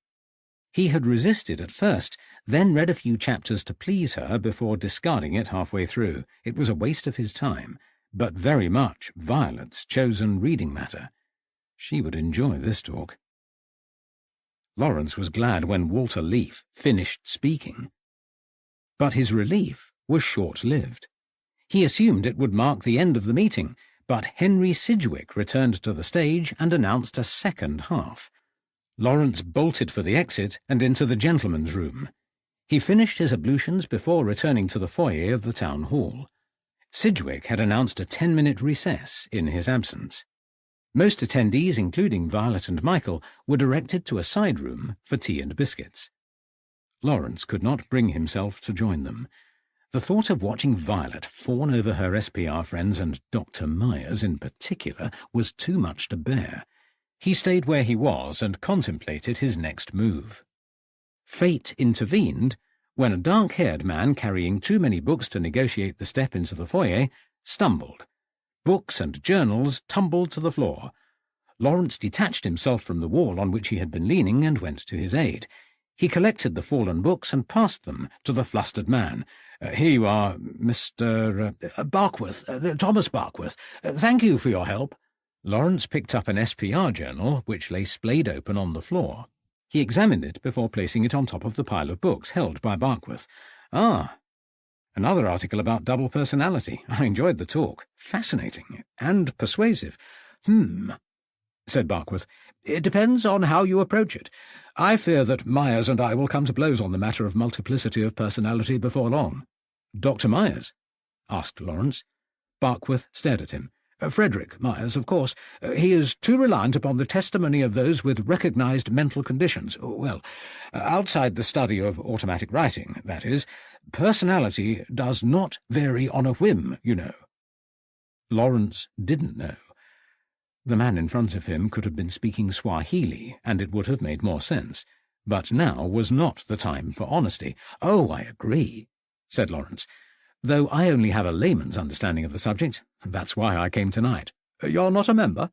Asked Barkworth. You should be if you want to know more. It is a difficult subject. I don't live in London, said Lawrence. Our members come from all over the country. Indeed. Well, in that case, I will consider it.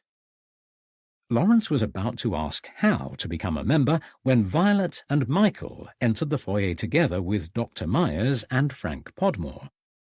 Lawrence recognized Myers and scowled, glad that he was under cover and not required to acknowledge his presence or be polite. Ah, Barkworth, said Frank Podmore. There you are. Are you speaking tonight? No, I can't stay until the end. I have an appointment in Kensington. Bad luck, old man. There's a fine example of veridical hallucination in this month's reports. Lawrence watched Violet as the men spoke. She had barely taken her eyes off Dr. Myers. Michael had almost given the game away by raising his hand. He realized his mistake in time and lowered it without waving, but he could not meet Lawrence's eyes. "Were you interested in a membership?" asked Barkworth, resuming the conversation. "Yes, I want to join if it's not too much trouble." "Why don't you wait until after the case readings, and I'll look you out a form?" said Podmore. "Oh, that's a shame. I have to go now," said Lawrence. "I say, I'm in town for a few days. Can I collect it from your headquarters instead?" "I suppose so," said Podmore. "Yes, why not? We are at the Adelphi, Mr. Sorry, I didn't quite catch your name." "Blatworthy," said Lawrence. "Alistair Blatworthy. Pleased to meet you." Violet glared at Lawrence. She did not approve of his alias. The first rule of good detection was that pseudonyms should be commonplace. She had never met a Blatworthy, much less one who masqueraded as a quantity surveyor, whatever that was. Lawrence acknowledged her look of disgust. At least she had managed to tear her eyes away from Myers' chiselled features. "Come now." Arthur Myers had taken Violet's arm and was guiding her into the hall. Michael followed redundantly behind. "Right," said Frank. "We'll see you over the next few days. It doesn't matter when you come as long as it's during the day. The doorman will let you in." Lawrence nodded. He moved a few feet away before bending to tie a shoelace. Podmore and Barkworth continued to talk about their movements for the rest of the week. Both were due at HQ within the next few days, and Lawrence grinned as he heard Frank Podmore discuss his plans for tomorrow. Podmore was going to Kew Gardens, which implied that he had invited himself to join Violet and Myers. Lawrence wondered how Violet would react. It was a small glimmer of levity in an otherwise tedious evening. At least he had managed to gain legitimate access to the SPRHQ, which meant he could avoid the rest of the meeting. Lawrence whistled as he began the walk back to Lambeth.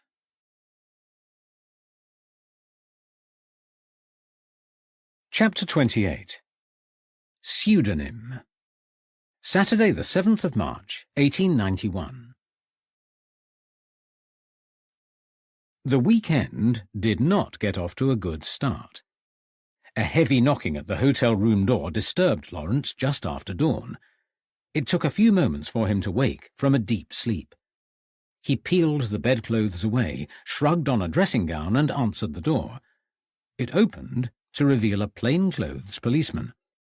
"My governor wants to see you," he said. "Who is your governor?" "Inspector Moore." and you'd better make it snappy. Tell him I'll be there by 8:30. The policeman pursed his lips and nodded. You'd better be, he said. Lawrence mulled it over as he dressed. There were many ways he could have dealt with telling Henry about the Donston situation, any of which were better than the choice he had made. Lawrence's decision to say nothing left him in a quandary. On the one hand, he had promised to keep Henry informed. On the other, connecting the Ripper to the SPR might jeopardize his investigation. Not that he could count on Henry to believe any of it. The story scarcely seemed credible to Lawrence. And another thing, Lawrence couldn't remember telling Henry about Violet's attack, which was bound to annoy him. He decided to stop speculating about why Henry had summoned him and put all his efforts into getting dressed. Half an hour later, Lawrence arrived at Scotland Yard. It was quieter than usual. The policeman behind the reception desk waved him through, and he climbed the stairs, cleared his throat, and knocked on Henry Moore's door. "Come." He entered. "Where the blazes is Donston?" asked Henry without his usual affable greeting. "Ah," said Lawrence. "Has he gone?" "You know damn well he has. Not completely. He obviously intends to return at some stage, but he has taken enough possessions to cover a lengthy stay somewhere else. I haven't the least idea where that could be." "What makes you think I know?" "We've been tailing him. You were the last person to see him, and I have it on good authority that you forced your way into his room. You haven't harmed him? Of course not. He's probably gone to ground. Why? Because he thinks he knows something. He believes there's a connection between the Ripper murders and the case I've been investigating in Brighton." "Well, I don't," said Henry. "Even Edmund Reed is having doubts about this last murder. The more time that passes, the less likely it seems. What did Donston have to say?" Lawrence unburdened himself. He abandoned his intention to avoid telling Henry Moore anything he didn't need to know. There seemed little point, now that he was sitting here in front of him. The story came out in a rush of words. "So, you're telling me that Donston blackmailed the SPR because one of them killed a man who died an accidental death?" Lawrence nodded. "And an inquest recorded this verdict?" "Yes. Furthermore, this man killed 2 women who we do not recognize as Ripper victims." "Yes. And certain members of the society have conspired to protect their reputation, which they have done by concealing the identity of the so-called murderer." "Well, when you put it like that—" "It's preposterous, Lawrence. I am surprised at you. It's no more unlikely than the suggestion that Donston was in possession of half a dozen blooded neckties." Henry shifted uncomfortably in his chair. "Miss Johnson withdrew the accusation yesterday," he said. "Her friend, Miss Collins, said she had made it up out of spite." "That's one thing I am certain of," said Lawrence. "There was no space in his room big enough to contain a tin trunk. It is not in the Triangle Hotel, if it exists at all." "And neither is he," said Henry, "which may be for the best. I'm still not wholly satisfied with his innocence, but there will come a time when we have to stop tracking his movements. Perhaps this is it." "He is telling the truth," said Lawrence. "At first I thought he had attacked Violet, but I don't believe it now." "Violet?" "Yes, my partner. A man attacked her the other night in the East End. She ended up with a cut across her throat."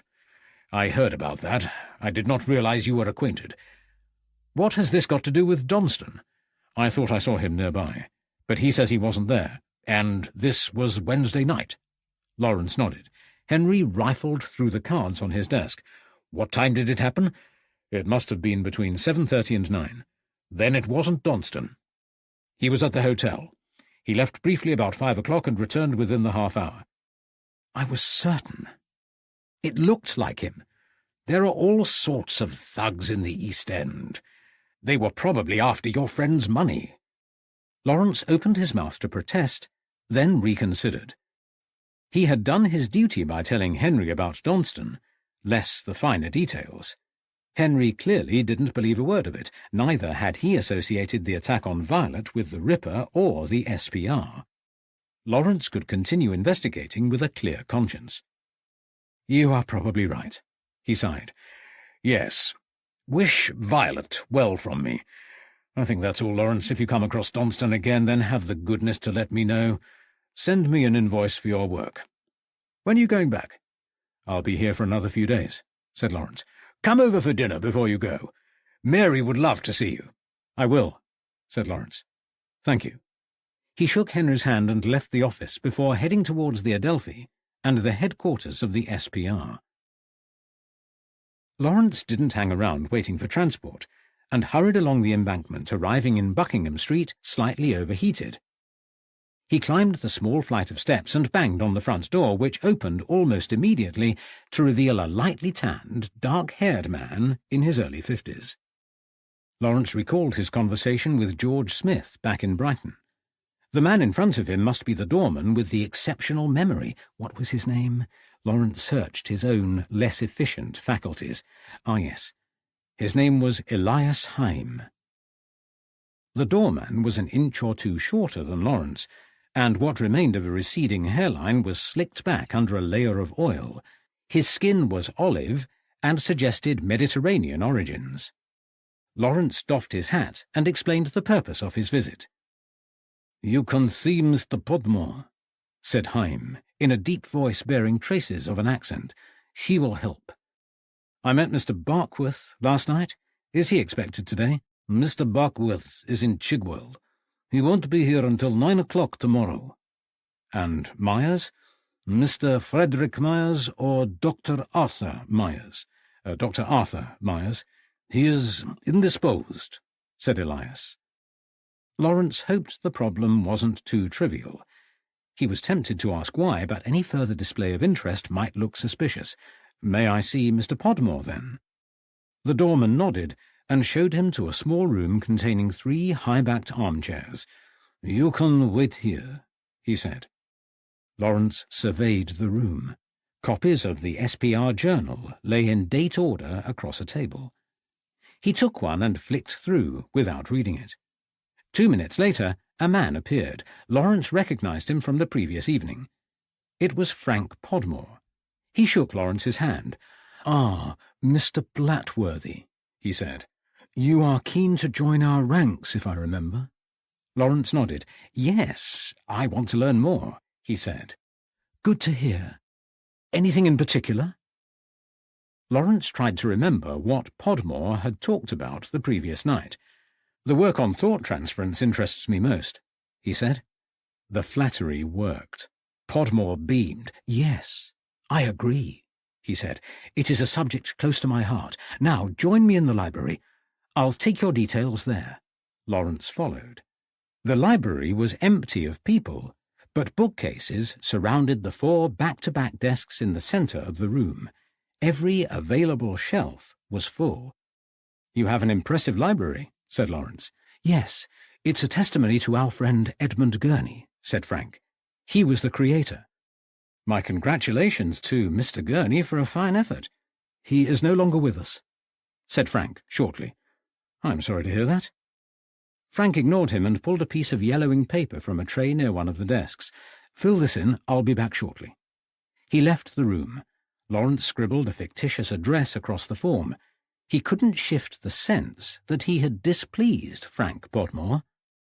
When the application was complete, he prowled the room, scrutinizing the bookcases. All manner of books and pamphlets about psychical research and esoteric teachings covered the shelves, enough to cure any amount of insomnia. Lawrence located a narrow desk nestled between 2 of the bookcases. A stack of wooden trays towered to one side. One was empty, and another contained blank subscription forms of the kind he had just completed. A third, smaller tray held letters from the public.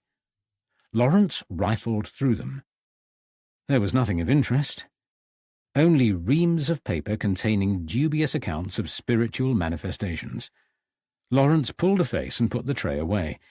He returned to the narrow desk and saw a single drawer with a keyhole, then pulled the handle, anticipating a locked drawer. It slid open. Inside was a smaller drawer with an inverted J shaped keyhole. This time Lawrence wasn't so lucky. The door was firmly locked and impossible to budge. He extracted a handful of folded documents from the small drawer below and located a little ledger containing contact details for the committee. Lawrence opened the pages and read their names, muttering out loud. Henry Sidgwick, President. Eleanor Sidgwick, must be his wife. Frederick Myers, no doubt the brother of Violet's infatuation, the slimy Dr. Myers. Hello, what's this? Lawrence traced his finger down the page. Elias Heim, doorman, Gunpowder Alley off White's Row, Spitalfields. It can't be. He held his breath. Surely a coincidence. Lawrence didn't hesitate. He pocketed the ledger and left Alistair Blatworthy's application form on the desk. He waited until the doorman answered the call of nature and exited swiftly through the front door.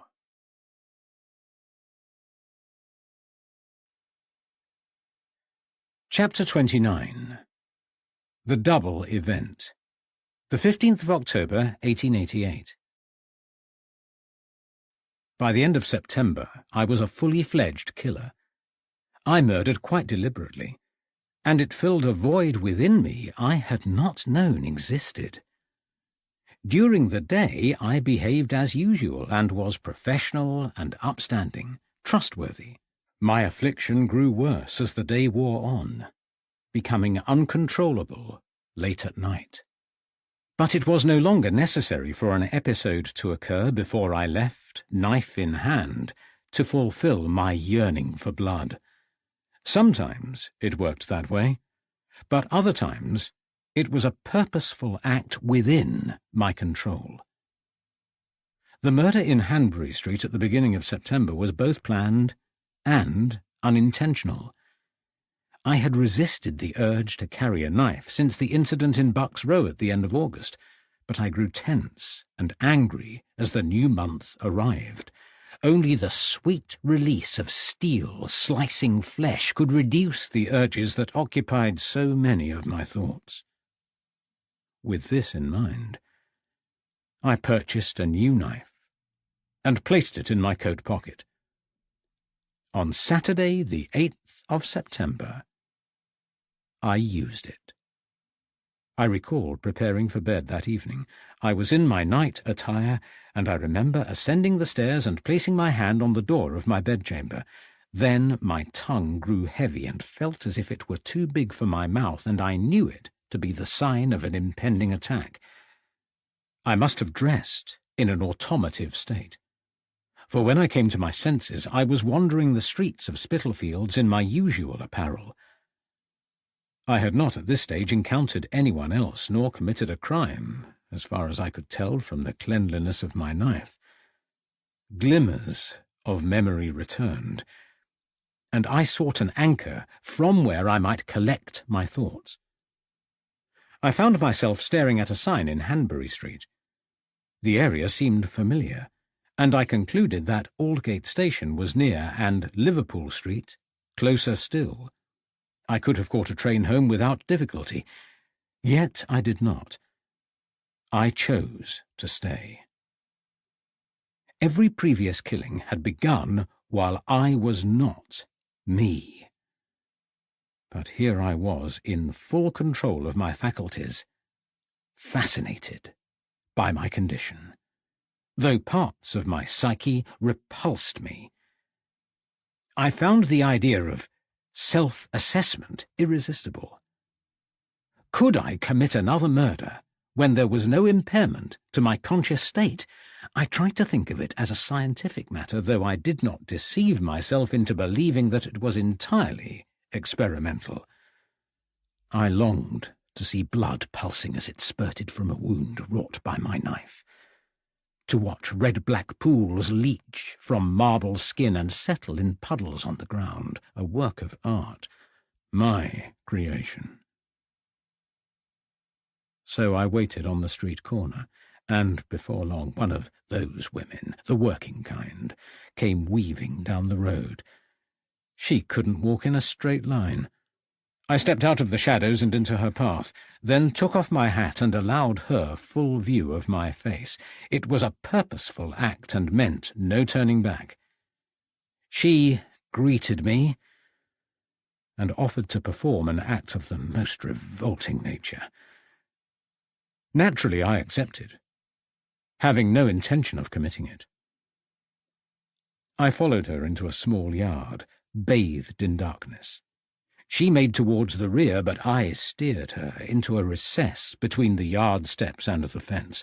There was just enough light for me to work, but not enough for anyone to see me. She was not afraid. When I stood behind her and reached for her chin, she did not suffer as my knife sliced cleanly through her throat from left to right. I am not a cruel man. I have never caused them alarm, whether in my conscious or unconscious state. I have always tried to make the end quick and painless. The woman was dead before I placed her on the floor. I positioned her with legs drawn up and knees turned out, so I could gaze at the expanse of flesh beneath her clothes. Her abdomen was pale and swollen. I visualized where her organs might lie beneath the skin. Then, by the light of the pale moon, I plunged my knife into the side of her stomach. It slipped through her abdominal wall, and her intestines spilt through the hole. I pulled them out, and they slid through my fingers like slippery eels as I placed them over her shoulder and out of my way. I thought about taking a kidney, but decided upon her uterus, which I removed from her pelvis without difficulty. I placed it in my palm and held it towards a shaft of light from a nearby window. It lay there, glistening, warm and wet in my hand. I marvelled at its beauty. It was round and fat, and bloody with the appendages still intact. And it was mine. I decided to keep it, and wrapped it in a piece of oilskin cloth which I had in my pocket. It felt warm against my trouser leg. I returned my gaze to the body before me. What remained of the stomach was flat and empty and held no further interest. So I left. September was a busy month. The urge came upon me once again. I pretended to fight against it to satisfy my conscience. But there didn't seem to be any consequences to my actions. On the last day of September, I gave in to my baser instincts. My first attempt was frustrating, though it should have been perfect. I did not lose one single minute to somnambulistic automation. My deeds were all within my control. I had expected to lapse at some stage, having experienced many blank moments that month, and not only for short periods. Several severe losses of consciousness had occurred throughout the preceding weeks. I found it surprising that my friends did not notice. At the start of the year they had monitored my every move. The trusted three watched me constantly, and I was rarely left alone. I can only assume that they thought my indiscretions were over. Remarkably, they did not associate the attacks on Ada Wilson and Annie Millwood with the more recent Whitechapel crimes. There was no reason why they should. The police had not connected them either. My friends discussed the Ripper crimes openly, suggesting they were the work of a monster. It was not for me to disabuse them. They would no doubt try to stop me if they knew, and I had no intention of stopping. Not yet. In the early hours of the 30th of September, I selected a suitable victim. We walked together to a God-forsaken yard off Berners Street, where I struck. I pulled her head back using her checked scarf. It was a mistake. Seconds before my blade sliced through her vocal cords, she cried out, only once, but the sound shattered the still of the night air, and I heard the sound of heavy steps.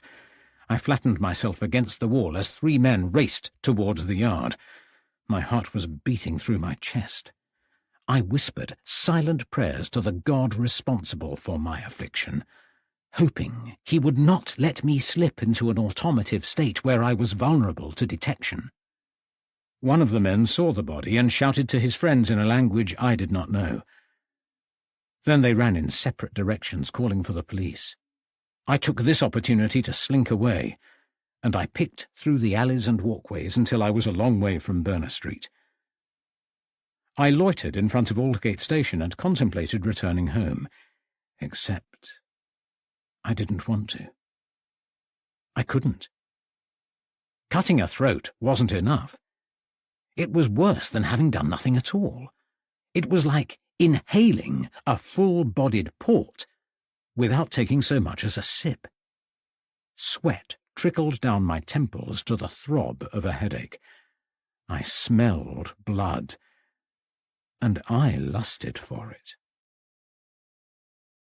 I should have, taken the train back west. But I had a job to finish, and I continued past the station down Aldgate High Street and towards St. Catherine Cree Church. The sign for Mitre Street was near the church, and just beyond it a woman leaned against the corner of Mitre Square. She was waiting for someone. Waiting for me, as it turned out. The woman wore a black dress, a red scarf, and a black bonnet. It struck me as wholly appropriate that the slick of scarlet silk would soon glow a bloodier red. As I walked towards her, a crowd of men strolled down the road. Their presence was off-putting and might have discouraged me had she not called out in a sing-song Cockney accent, "Hello, me old cock." I turned away from the approaching men, stopped and tipped my hat, keeping my face out of sight. I was not wearing my usual head attire, but a felt flat cap I happened upon which was eminently suitable for my visits to the East End. I exchanged a few words with the woman, and she laughed, wholly confident in her safety. The papers were rife with horror stories about the London Ripper, but not one of my victims took a modicum of care. They were reckless and thought themselves invincible, or their need for gin was more important than their need for self-preservation. Either way, it was of no concern to me. The woman laughed as she placed her hand upon my chest and whispered in my ear. She made the usual proposition, and though I had no inclination for her offer, she was not unattractive. The idea did not turn my stomach inside out. I followed her into the dark square, keeping my head turned away. She reached behind and grabbed my hand. I became unbalanced and found myself looking directly into the faces of the men who, by now, were standing only a few yards away. 2 of them ignored me, but the third stared into my eyes. His pupils bore into mine, and after a few seconds he snatched his gaze away, put his hands in his pockets, and continued walking, head bowed. I knew that he would remember me. He had seen something in my eyes, something that caused concern. Somehow he knew me for what I was, and he was afraid. It was one thing letting the women see my face, but quite another to leave witnesses. And at that moment a wave of anger rose within me, the like of which I have never felt before or since. I put my hand upon her shoulder and pushed her further into Mitre Square. "Steady on," she said. "Show a little patience." I showed neither patience nor pity. I sliced her neck left to right, nicking her earlobe as I slashed a deep wound into her throat. It was a quicker end than she deserved for making me visible. Then I set to work on the body. I wanted a kidney this time, and nothing else would do. I removed it, tossing the intestines over her shoulder, trying to quell the anger, but it never left me. Her face was serene above her mutilated corpse. It was the 29th of September when I set out on my murderous mission, Michaelmas Day. St. Michael the Archangel defeated the Antichrist and transported all souls to heaven. Well, he could have this soul once my knife had prepared her. I carved 2 chevrons in her cheeks, nicked her lower eyelids, and took away the tip of her nose. Better, but not good enough. I finished with a cut to the bridge of her nose and removed a large part of her womb. No longer in tranquil repose, she lay savaged and torn. God forgive me, but I felt better for it. Once I imagined myself a good man, worthy of St. Michael. What was I now? A human devil? A cohort of Satan? Or a psychopath? The latter was a better fit. A condition of the mind brought on by my illness, an excuse for slayings beyond my control. I had my fill for the evening and left her lying empty on the floor. I had taken a long time, the longest yet, and I felt calm and in control until I looked at my hands. They were wet with blood, a careless mistake. I had worn thin gloves on every prior occasion, but anger had made me thoughtless. I ripped a piece of an apron from the otherwise useless body and wiped the worst of the blood from my hands, but nothing short of water could remove the bloodstain. I couldn't use the main roads and risk detection, so I wandered through the back streets of Whitechapel until I found a trough in Goulston Street with enough water to clean off the worst of the blood. I wiped wet hands on my coat and dropped the apron to the floor. It fell on a piece of chalk stone which inspired me to mischief. The men I saw earlier had spoken a language I did not comprehend, but was most likely Yiddish. The police would be out in full force looking for their killer, and the men had seen me. A little clue might divert them. I grasped the chalk and, using lower-class colloquial language, I wrote an ambiguous and meaningless message. The Jews are not the men to be blamed for nothing. Then I made my way back home. It was dark and quiet, quite different to usual. The metropolis of London fizzed with energy. It was full of people, full of noise and disease and poverty and wealth, busy, always busy, except at night. It never ceased to amaze me how easy it was to glide through the city undisturbed. I arrived home, satisfied and replete. In the early hours of the morning, I unlocked the door to my home, went inside, and walked to my study, where I unwrapped the oilskin from its home in my pocket. I placed the kidney in a jar next to the preserved uterus for my future enjoyment. Chapter 30. A Cancellation. Back at the Regal, Violet was in a sombre mood. She stared despondently at a china teacup and stirred it repeatedly. Lawrence sighed as he placed his hand over hers and removed the teaspoon. They were sitting in the dining room looking out of the small window which overlooked an even smaller patch of garden. It was an unloved, unattended garden, with a gravel-covered area to the side of the lawn. Several bicycles in varying states of disrepair lay on the uncut grass. Lawrence had arrived back from the embankment just in time to eat a modest lunch. Michael had taken advantage of his presence to stretch his legs and spend some time alone. Lawrence attacked his bread and soup with relish, but Violet picked miserably at hers. She nibbled the roll and made a perfunctory effort with the bowl of soup. "Are you going to eat that?" Lawrence asked. I'm not hungry. Then I'll have it. Violet sighed and pushed the bowl towards Lawrence, then picked up the bread roll and dropped it on his side plate. He raised an eyebrow. What's wrong? I feel like a dog on a lead, she said irritably. You don't look like one. It's not funny, Lawrence. I'm bored. I was looking forward to going to Kew. Ask Michael to take you. It won't be the same. Lawrence put his spoon down. You seem to be more interested in your companions than the gardens. It's nice to go in a group. What happened? Why was it called off? Frank Podmore can't make it, so Dr. Myers, has postponed our trip until tomorrow. I saw Podmore at the headquarters, said Lawrence conversationally. No sign of Myers, though. I expect there was a medical emergency or something like that. He is a very busy man. I dare say. Anyway, I made another discovery. Yes? This. Lawrence took the little ledger from his pocket and placed it on the table. Violet picked it up. Lots of names and addresses, she said.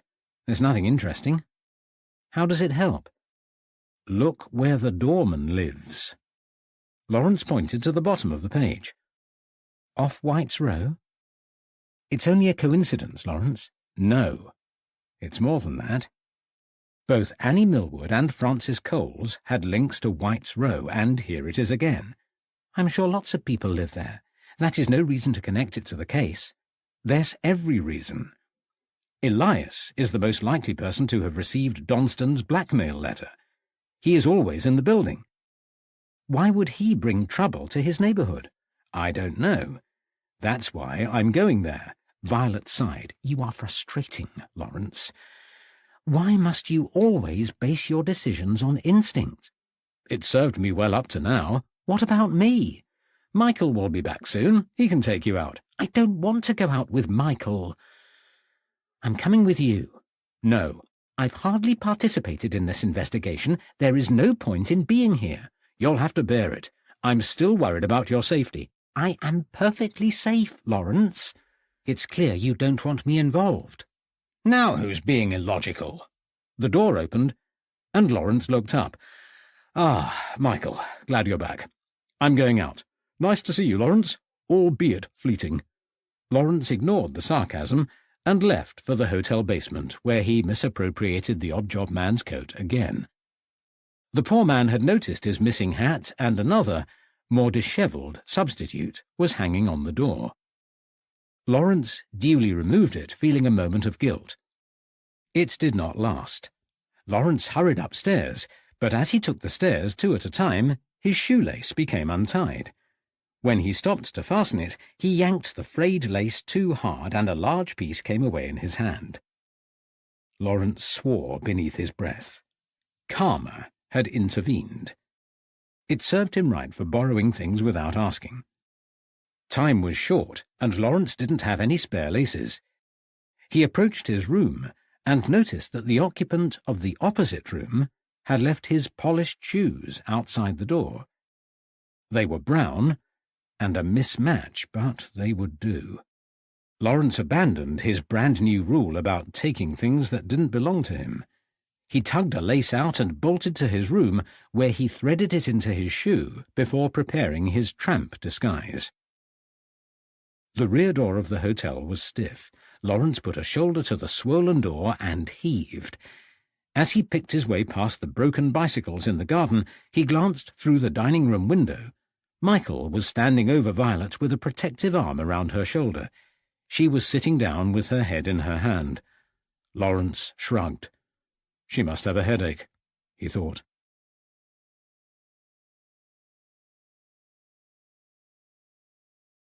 Chapter 31.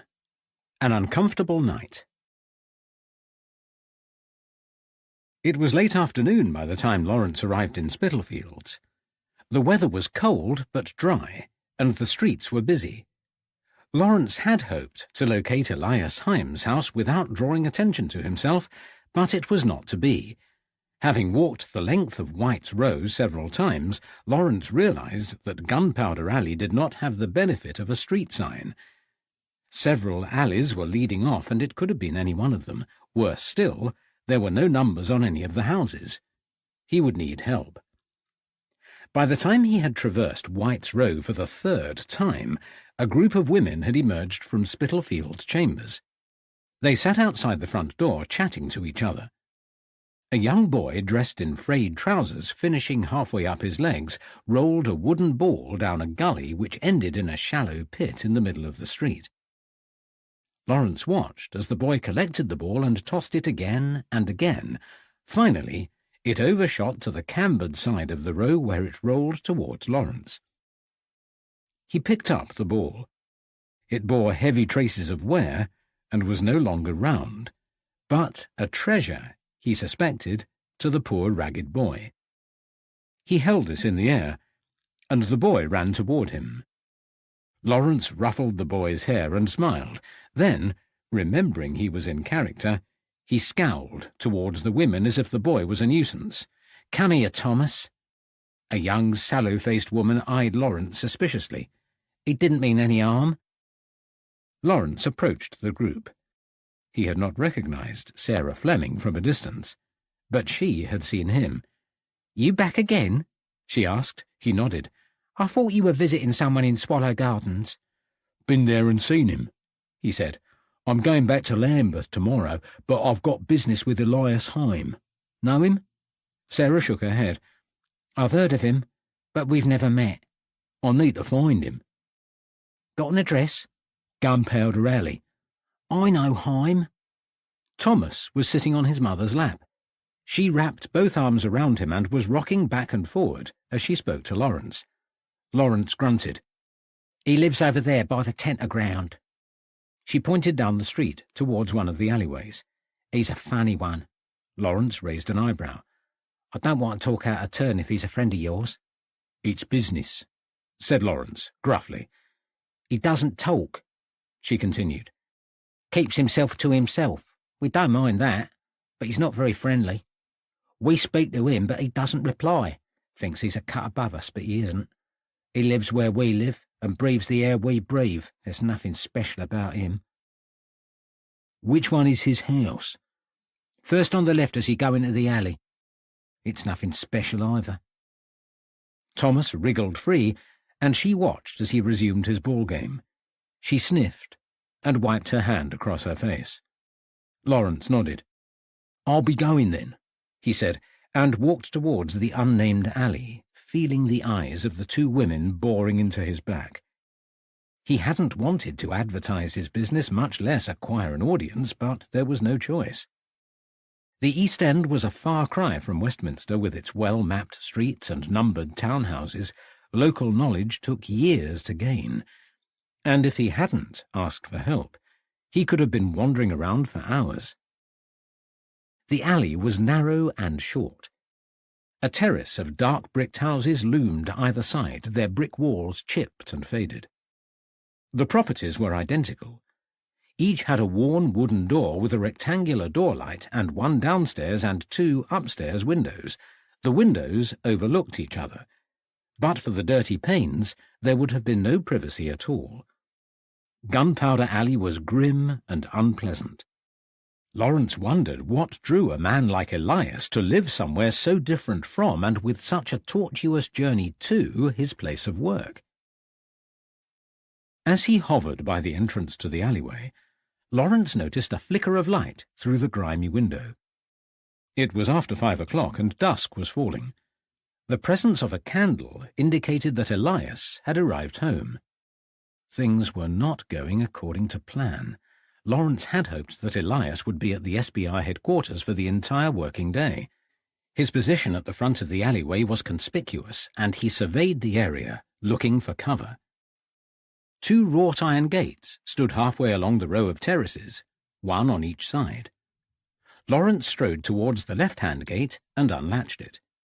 The gate opened into a narrow, cobbled passageway which led to the back of the terrace and allowed access into a small yard at the rear of each property.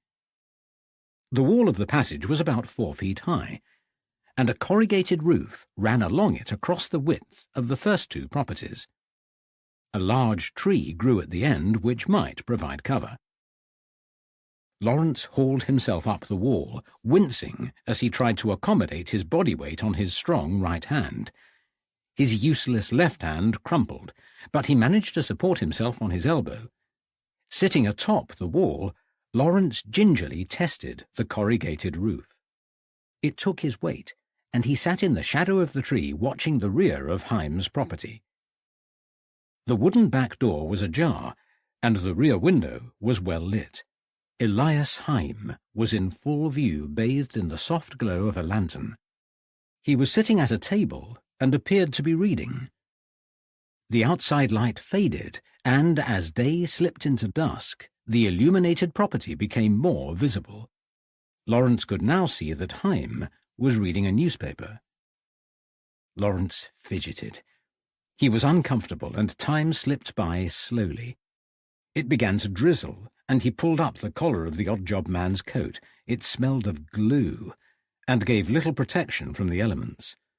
Lawrence shivered, wondering how long he would have to remain here.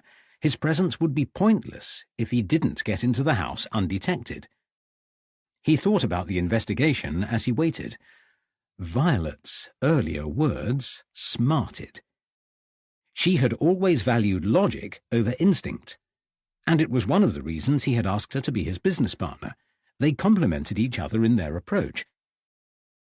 But if he listened to Violet and ignored his sense of certainty that the answer lay in the building before him, then logic would lead them away.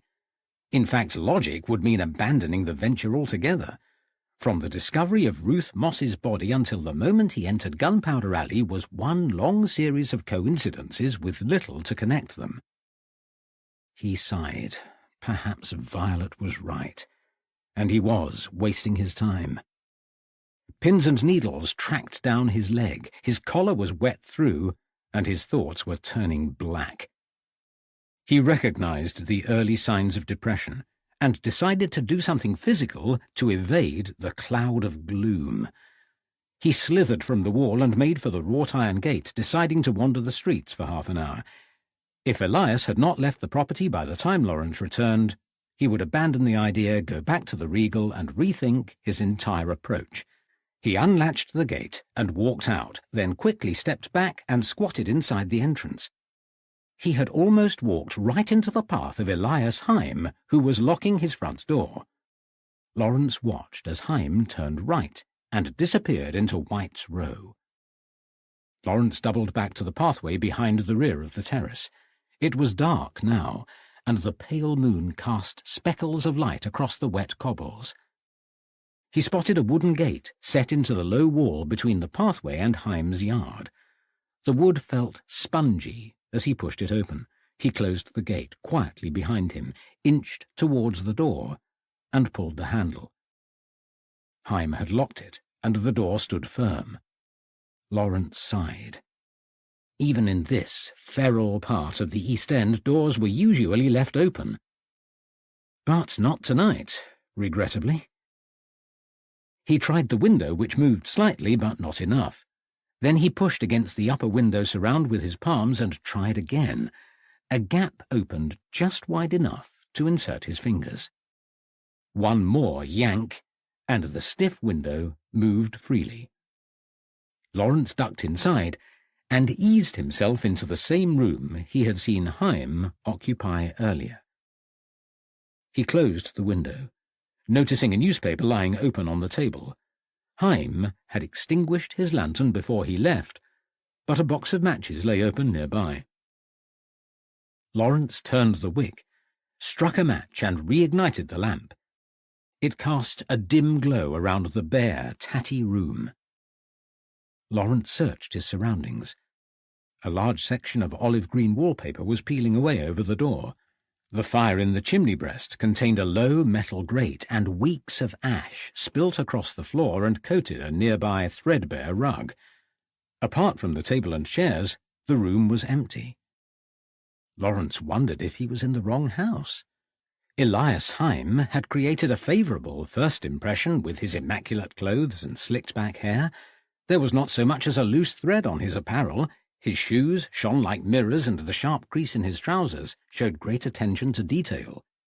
His appearance belied the unkempt room. Lawrence moved into the kitchen, which was messy but not dirty, with pots and pans spread across a small kitchen table and plates in the sink.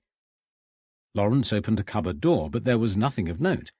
Across the hallway and to the left he found the parlour tidily set out with 2 high-backed chairs and a fully stocked bookcase. This room was orderly and clean. Lace antimacassars covered the back and arms of the chairs, and a small clock ticked on the mantelpiece. A book lay face down on one of the chairs. Lawrence opened it and held it to the light. The title read, The Methods of Ethics. Lawrence had judged Heim as a man of intelligence, and his reading matter concurred. There was nothing of further note, so Lawrence made his way upstairs. The floorboards creaked as he moved across the landing. The house was deathly quiet, save for the tick of the clock in the parlour. Every footstep sounded like a klaxon. 2 doors from the landing led to bedrooms, both open. Lawrence lifted his lamp and peered into the smaller of the 2. It was little more than a box room with an unmade single bed and wooden chair. The next room was bigger and was dominated by a large double bed. Heim must have a penchant for oversized furniture. His chest of drawers looked too big to fit through the doorframe. Heim's bed was unmade, with sheets and blankets laying in a crumpled heap at one end. A small wooden crate containing a single book lay against the bed. Lawrence placed the lamp on top of the chest and pulled out the drawers one by one. He flinched at the smell of mothballs as the drawers opened. Heim had folded his clothes to exacting standards. They were clean and pressed. Lawrence continued opening drawers to find one full of books and another used for shoes. Both drawers were orderly.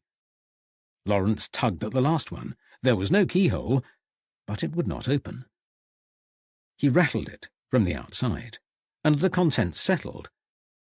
Inside were reams of paper and ephemera, including documents and old copies of SPR journals.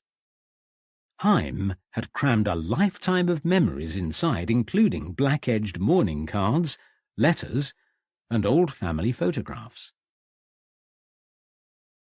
In the middle of the mass of paper, Lawrence found 2 neat clippings attached to a copy of the Pall Mall Gazette. He held them to the lantern. To the one who knows. Go to the premises of Gilbert Price, butcher, on the morning of the 14th inst. To receive news to your advantage. The other clipping was much the same. Lawrence gasped. The newspaper cuttings could easily be responses to Donston's blackmail demands. He had been right to come after all. But Lawrence had no opportunity for self-congratulation. No sooner had he closed the drawer than he heard the sound of a key scraping in the lock, and the front door slammed open. Lawrence extinguished the lantern and bolted into the back bedroom, flattening himself behind the door. His breath was heavy and laboured, and his heart raced. He listened, while Heim prowled around the lower part of the house, opening doors and muttering under his breath. Lawrence felt a weight in his hand, and realization dawned. Heim was looking for the lantern that he knew he had left on the dining table earlier. Lawrence hoped that he wouldn't ransack the house looking for it. He waited by the door, cramped and uncomfortable, trying to decide how to get out of his predicament. The window opposite provided no realistic means of escape. His useless hand would not allow him to hang down long enough to drop to safety, even if he managed to open it undetected. The same applied to Heim's bedroom. He could only hope that Heim would settle in the parlour with the door shut, so he had a chance to creep downstairs. Fate intervened. As Lawrence stood shuffling from one foot to another, the stairs creaked and a candle flickered on the other side of the door. Heim was only feet away.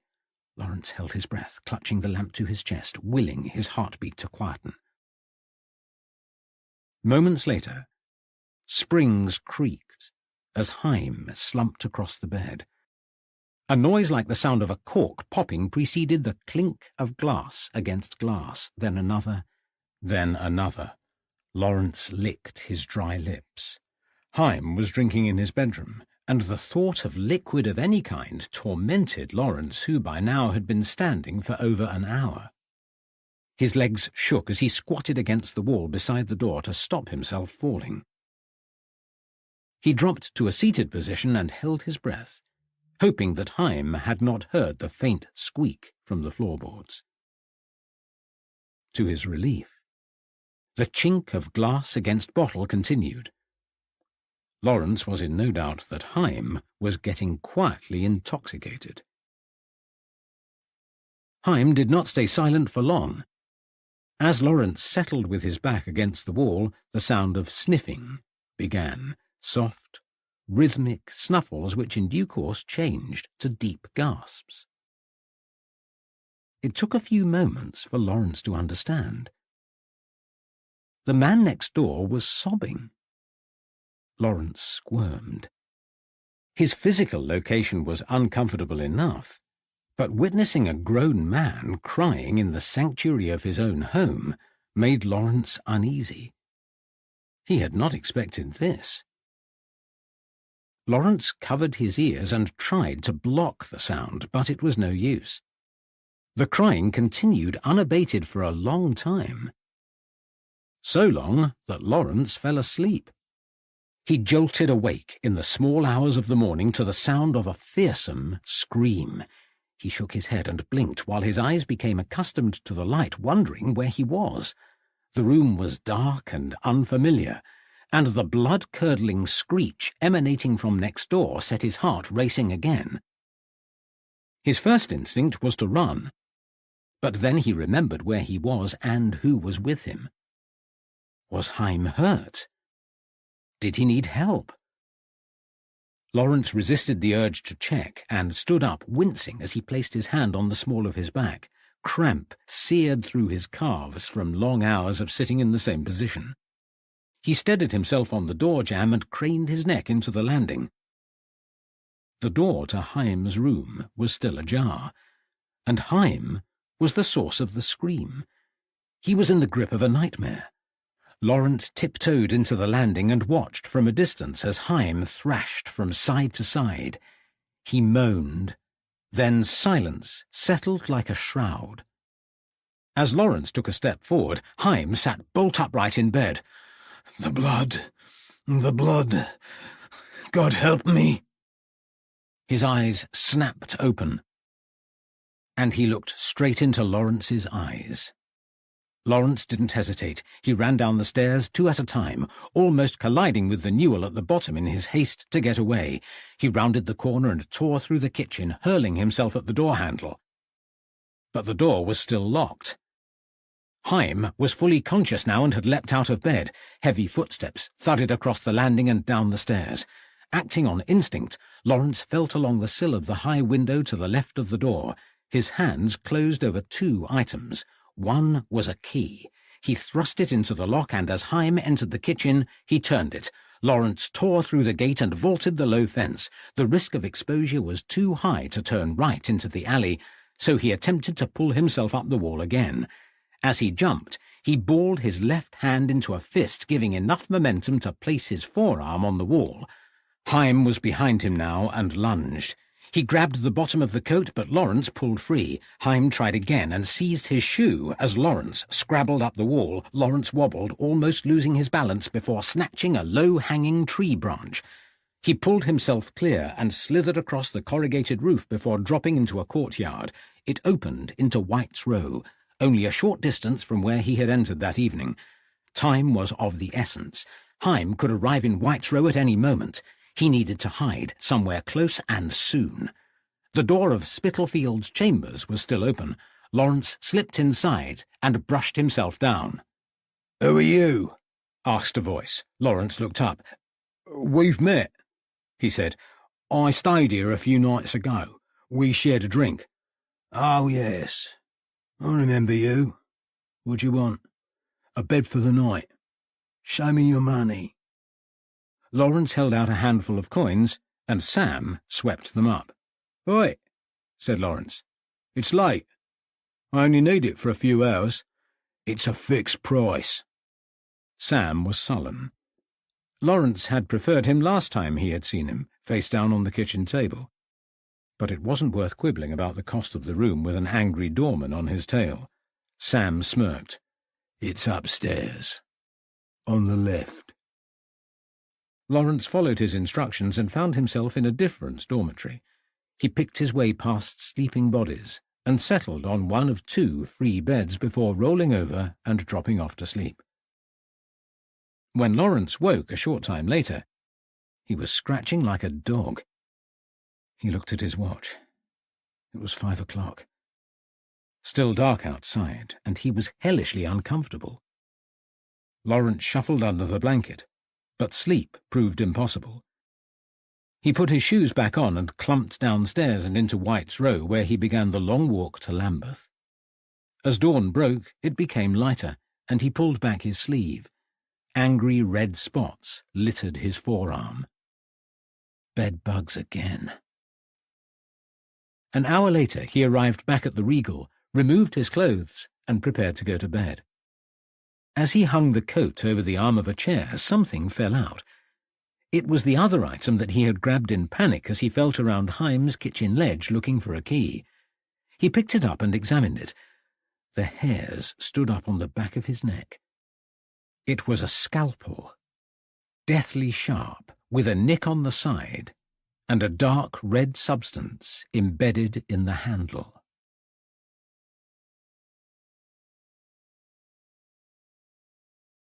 Chapter 32. The Signed Confession. Sunday, the 8th of March, 1891. Lawrence decided against going through the charade of returning the coat and hat to the caretaker's bedroom in the basement. Though the room was usually empty and he was unlikely to get caught, he had needed the disguise more often than expected. It was easier to hang on to it and give it back before leaving for Suffolk. As a sop to his conscience, Lawrence slipped into the basement and pushed a few more coins under the door. The man might need a coat. It was March, after all. Lawrence returned to the hallway to wait for Violet. He loitered in the hotel lobby before spotting a recently delivered stack of newspapers bound together with string. Lawrence reached into his pocket, pulled out a penknife and cut the cord from the bundle. He selected a copy of the Times and glanced at the headlines while shivering by the door. The temperature had dropped several degrees since yesterday. He had not felt the cold walking back from Spitalfields, but standing still was another matter. The door to the coffee lounge swung open, and Lawrence peered over the newspaper to see who was coming out. It was Violet. "Hello," he said, tucking the paper under his arm. "I've been looking for you." The words stuck in Lawrence's throat as 3 people appeared behind Violet, 2 of whom were Frank Podmore and Dr. Myers. "Mr. Blatworthy," said Myers, offering his hand. "I trust you managed to get your membership approved." "Yes, I did, thank you," said Lawrence. "Mr. Podmore arranged it yesterday." He smiled at Frank Podmore while considering how he was going to explain his presence in the hotel. Being pleasant seemed like a sensible first move. "You met Miss Smith at the town hall," said Arthur, uncertainly gesturing towards Violet. Lawrence chewed his lip. Myers was trying to make an introduction while unsure whether it was strictly necessary. He opened his mouth to reply, but Violet answered instead. "Yes, you are right. We did meet at the town hall, and when Michael and I came back to the hotel we found that Mr. Blatworthy was also a guest." Lawrence smiled. "A stroke of luck. It has been a pleasure to have companions with similar interests." Dr. Myers nodded. Good, he said vaguely. "Well, my dear, we must be off." He took Violet's arm and guided her towards the door, then stopped and raised his hat. "Good day, Mr. Blatworthy." Michael nodded and exited with Frank Podmore, leaving Lawrence in the foyer. Lawrence watched through the window as the foursome approached a hansom cab. Dr. Myers took Violet's hand and helped her aboard. Violet took a seat and stared at the hotel window, flashing a look of fury at Lawrence. He sighed. He had wanted to let her know about Elias Haim and warn her. But she should be safe in Kew with Michael.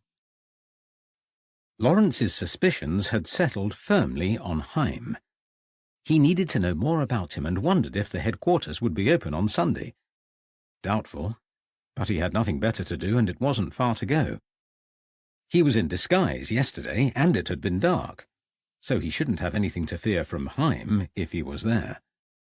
Lawrence returned to his room, grabbed a heavy coat and a thick scarf, then glanced down at his feet with the mismatched laces. Pity. It was Sunday. There was no chance of buying another set today. He thought about asking the hotel manager if he could borrow some, but decided against it. The owner of the brown shoes would have noticed the missing laces by now and might have reported it. Making a mental note to buy some more first thing Monday morning, Lawrence set off for the Adelphi. Lawrence had been in disguise so often during the last few days that donning the soft tan gloves that he habitually wore felt odd. He wasn't able to wear the gloves in the doss house. They were luxurious and would have given the game away. So his hands were on show, scars and all. It had been good for him.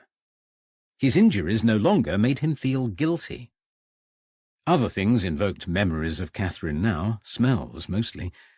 Perfume and the sweet odour of a certain kind of hand soap always produced vivid images of his dead wife.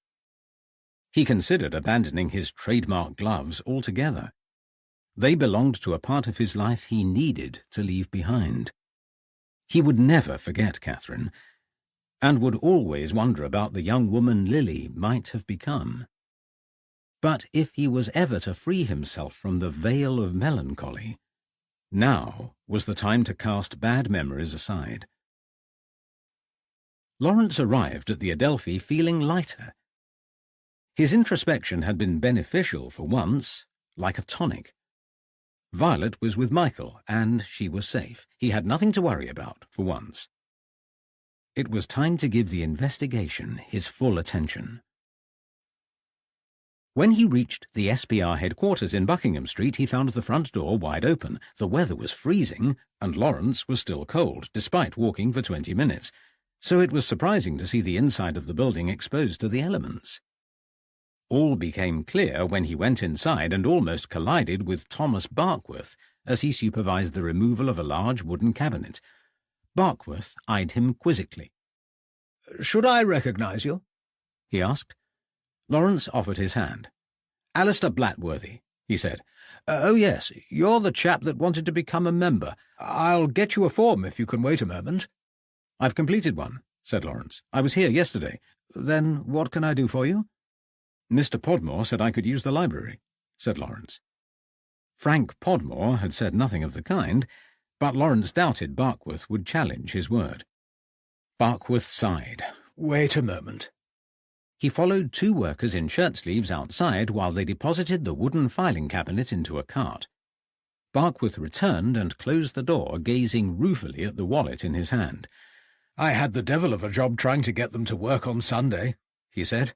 "It has cost me a small fortune." Lawrence smiled sympathetically. "I only came here on the off chance," he said.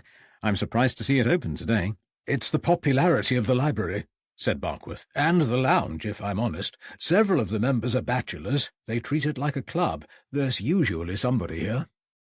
"But a day off for the doorman?" asked Lawrence.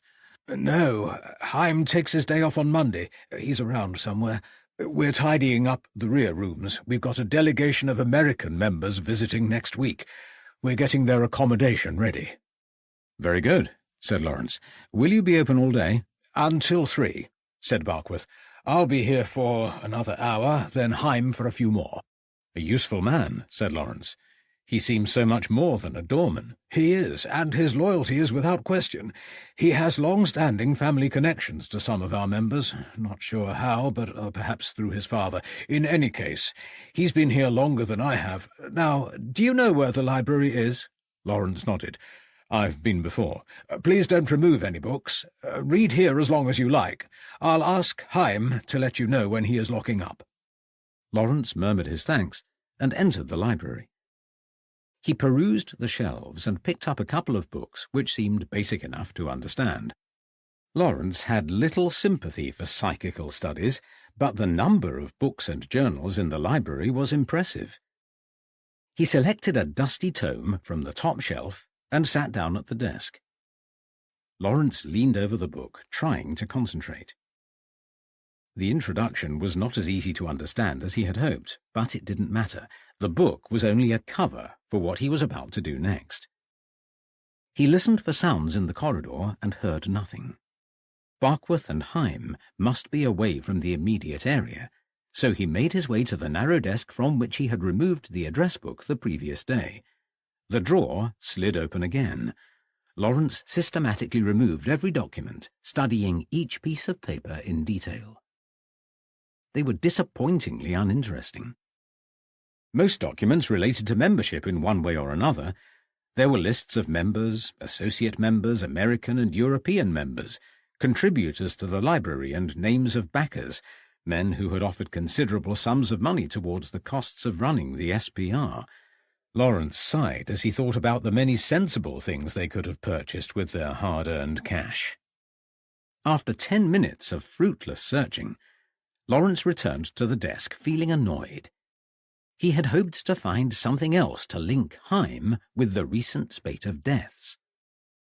First, there were the newspaper clippings, and then the bloody scalpel. Lawrence shuddered. Heim must be involved in something untoward.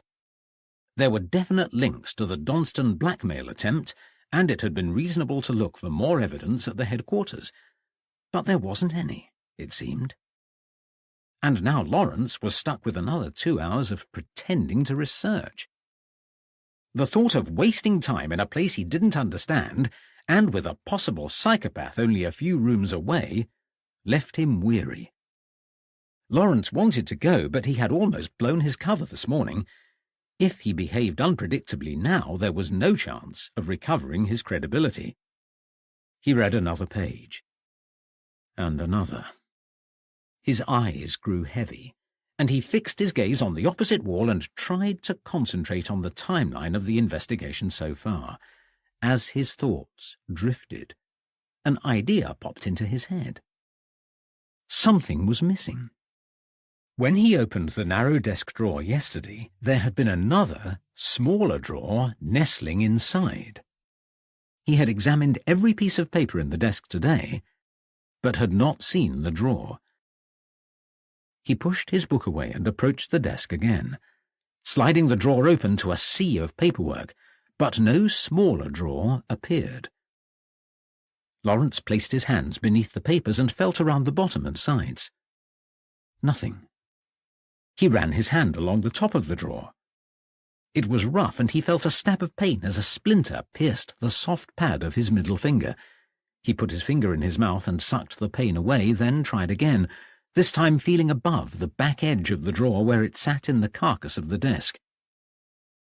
His fingertips passed over a small bump, which he pressed, and a tiny drawer sprang from the rear of the bigger drawer. It was darker and locked with an inverted J-shaped lock. Lawrence tried to prise it open, but it was sturdy and thick. Whatever mechanism held it was too strong for Lawrence to prise it away. Short of having the key or destroying the desk, there was no way to discover what was inside. Lawrence sighed in frustration and shoved the drawer back.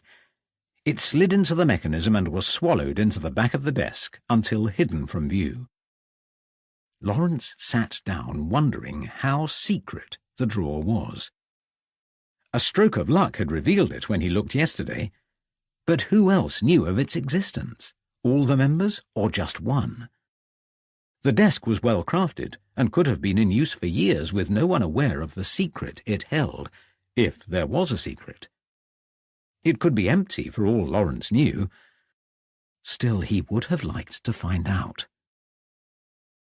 Lawrence spent a further hour trying to read his book. It was a waste of time. The words flitted around his head like bees in a hive, forgotten in an instant. It was not a bit like school, which he had for the most part enjoyed. At the end of an hour he couldn't face another page and returned the books before proceeding to the entrance. Both Barkworth and Heim were standing there discussing the building renovations.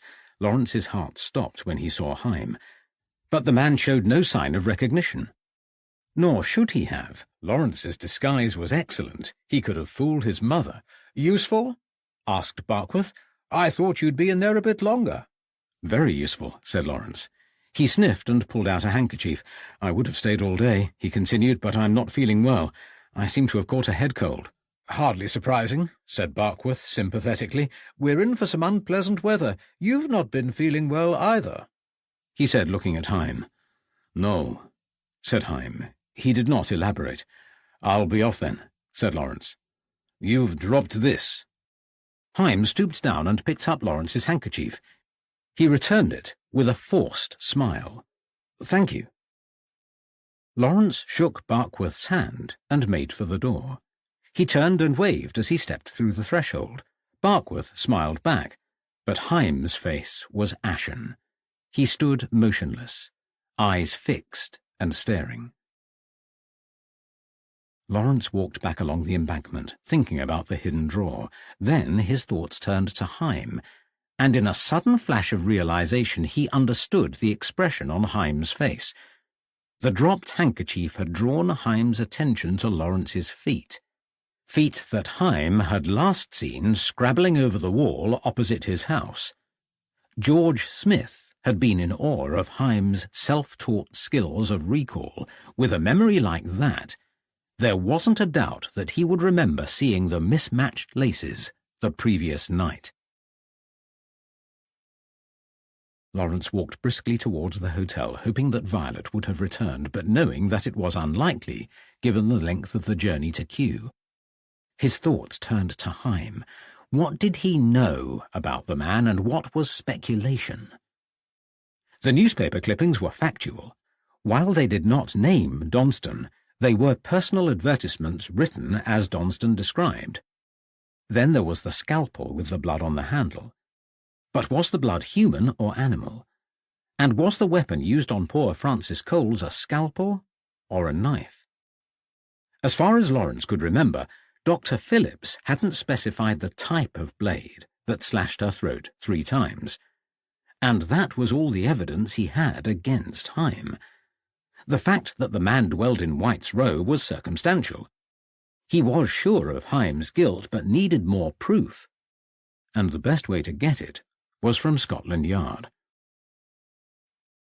Lawrence doubled back from Westminster Bridge and made his way towards the embankment. He entered the open building and asked for Henry Moore. Henry was not available, nor was he expected back that day. Lawrence asked to speak to Fred, who Henry had deemed the fount of all knowledge, but the young policeman behind the desk was uncooperative and viewed Lawrence as a nuisance. He refused to answer any questions or allow Lawrence to speak with a senior officer, and there was no choice but to leave. Lawrence arrived back at the Regal frustrated and angry. He paced the floor of his bedroom, waiting for time to pass, desperate to make use of Violet's logic. She knew nothing about Heim. The opportunity to tell her had not arisen, but Lawrence felt sure she would have something sensible to contribute. Perhaps a plan for what to do next. At 4:30 he ventured downstairs and sat fidgeting in an armchair until tiredness overcame him and he fell asleep. Michael roused him an hour later by gently shaking his shoulder. "You were snoring," he said amiably. Lawrence rubbed his eyes and focused. "Where's Violet?" "I don't know. I hoped you did." "But you went to Kew together." "I know. We've been back for almost an hour. I popped upstairs to change. Violet was talking to the hotel manager when I left, but she's not in her room and I can't find her anywhere else." "Have you asked the manager if he knows where she is?" Lawrence was on his feet now, pulling at the curtain as he peered out of the window. The street was empty. "I can't find him either." "Come with me." Lawrence burst through the double doors to the dining room. A young lady was setting the tables for dinner. "Where is Mr. Brookbank?" She pointed outside. Lawrence exited via the rear door, with Michael following behind. Brookbank was cooperative and told them that he had seen Violet and had given her a telegram which arrived just after she returned from Kew. She had asked him for directions to the nearest telephone and was sent to a nearby street containing the larger of the local hotels. "So she could be anywhere," Lawrence hissed when they were back inside. "Don't worry. She'll be back soon," said Michael reasonably. But she wasn't. They waited half an hour, and then another hour, and at 6 o'clock Lawrence pulled his watch from his pocket, checked the time, and snapped it shut. "I'm not waiting any longer. Follow me." He stepped into the street and hailed a cab. As they crossed Westminster Bridge, Lawrence told Michael about his encounter with Haim. He pulled the scalpel from his pocket and showed it to Michael, who recoiled in disgust. They pulled up outside the headquarters of the SPR, and Lawrence jumped from the cab and knocked at the door. The building was unlit, and he remembered Barkworth saying that it would close at 3 o'clock. It had been a long shot, but Lawrence needed to rule out the possibility of Violet going to the building to see her new friends. He turned to the driver. "Take us to Lehman Street," he ordered. The cabman nodded. "Quickly," said Lawrence, and they sped off into the night. The hansom cab pulled up outside Lehman Street Police Station. Lawrence flung the door open and vaulted down without waiting for Michael. He strode through the door of the police station and over to a red-bearded constable who was sitting behind a desk. "Yes?" he asked. "Is Henry Moore here? Or Edmund Reed?" "Inspector Reed is around," said the policeman. "Well, fetch him then." "And who might you be?" Lawrence sighed impatiently. "Tell him Lawrence Harpham is here. I am a friend of Henry Moore's." The policeman left and returned moments later with Inspector Reed. "Mr. Harpham," he said, extending a hand, "how can I help?" "My business partner, Miss Smith, was the victim of an attack near the Paul's Head a few nights ago." Edmund nodded. "I remember. One of my constables was first to the scene. I trust she has recovered." "Yes, she is well. The cut was superficial, as you know. But she is missing. I cannot go into details, Reed. There is not enough time. But I am working on a case, and it concerns an individual, Elias Haim. He may have Violet. I recovered this from his house last night." Lawrence produced the scalpel. Edmund took it and turned it over in his hand. "Those marks are bloodstains," said Lawrence. "It is possible," Edmund said. "But why do you think he wishes to harm your friend?" "I have reason to suppose that the organization Haim works for has been protecting him. I believe he killed Edmund Gurney, and it is possible that he's involved in the Ripper killings." Edmund Reed raised his eyebrows. "That is a bold statement to make. Have you proof?" "No. The only evidence I have is circumstantial. But I cannot risk it. Violet is missing, and I am going to search Haim's house with or without your help. I would prefer it to be with your help. The man is dangerous." "You have given me no justification." "Look, Reed, I was in the force for a long time. You know as well as I do that sometimes you have to take a chance. I'm giving you justification. I'm about to break into the house of a man against his will. You can come and arrest me if you want to justify your presence." Edmund Reed sighed.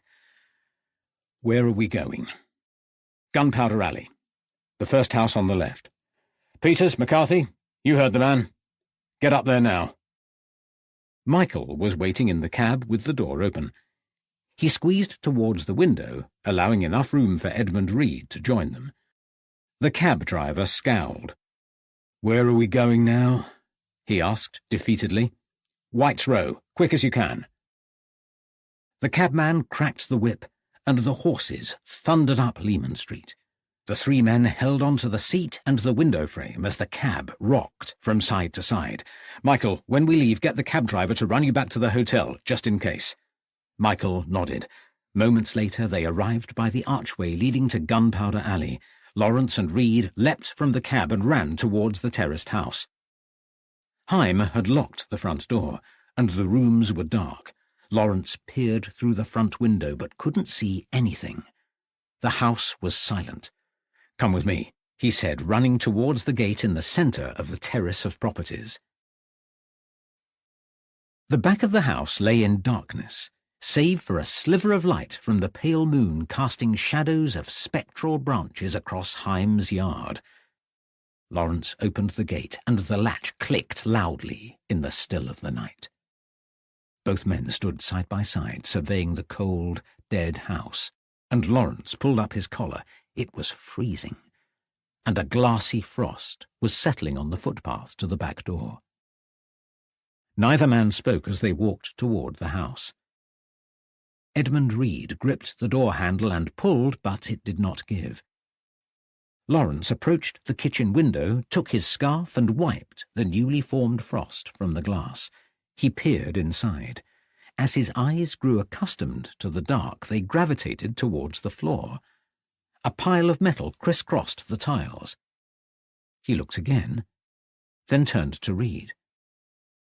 "Is that what I think it is?" Reed stared inside. "Stand back," he growled, then bent over and picked up a stone from beneath the window. He rapped it sharply against the glass, and the window exploded in a burst of sparkling shards. Reed put his hand through the jagged hole and opened the window latch, pulling the window to its fullest extent. He climbed inside. A few moments later, Lawrence heard the click of the back door, and Reed stood in the moonlight with an unfathomable expression on his face. Lawrence entered and crouched over the heap of metal on the kitchen floor. It was a pile of knives. A grotesque selection of every kind of blade, from penknives to cleavers. They lay in a jumbled mess across the tiles. "I must be out," whispered Lawrence.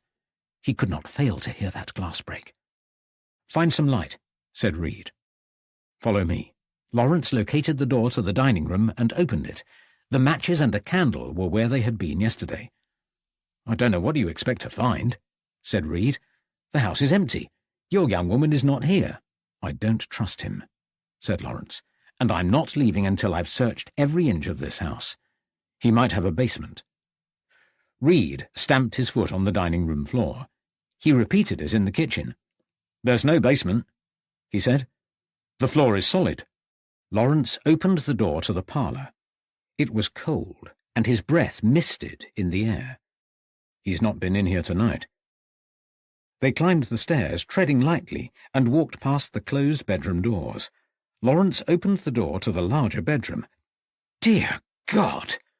he exclaimed. "What is it?" Lawrence took a step into the room, allowing Reed a clear view. In the middle of the bed, in the flickering candlelight, was the bloodied body of Elias Heim. A savage wound gaped across his throat. Scrawled above the bed in red writing were the words, "God forgive me." Edmund Reed stood stationary. The enormity of the scene before him was sinking in. "Bring over more light, Harpen, for God's sake." Lawrence returned to his hiding place from the night before. The lamp was where he had left it, behind the door. He lit it using the candle and placed it on the large chest of drawers. Reed approached Heim's body and lifted his hand to check for a pulse. Congealed blood covered both wrists. "Dead," he said, unnecessarily. "And he wasn't taking any chances.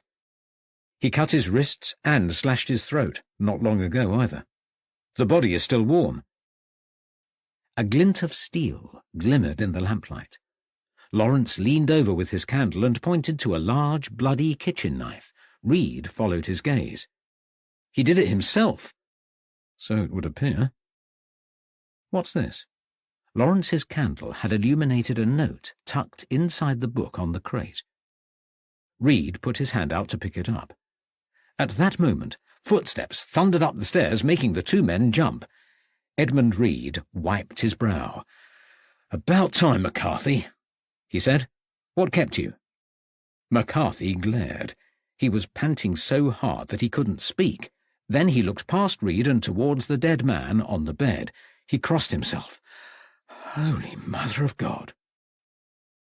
"Get a doctor. Baxter Phillips, if you can." Peters had followed McCarthy up the stairs and was staring at the body. It took a few moments before his brain comprehended what his eyes were seeing. He put his hand to his mouth and retched. "Come on," said McCarthy, and they escaped downstairs and set off to find a doctor. "What does it say?" Lawrence gestured towards the note. Edmund Reed slid it out of the book and opened it.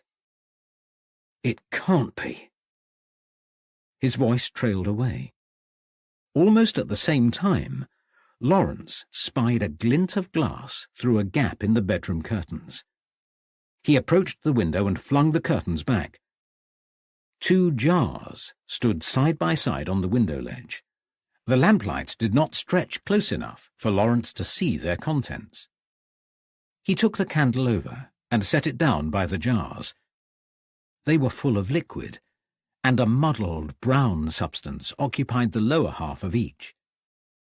Lawrence opened the lid of the closest jar and recoiled at the smell of formaldehyde. He peered at the contents and almost dropped the candle. "Good Lord, Reed, it's a kidney!" Reed nodded. "I would imagine that the jar next to it contains a preserved uterus." He waved the letter. "It's a confession, Harpham. A signed confession. We've caught Jack the Ripper."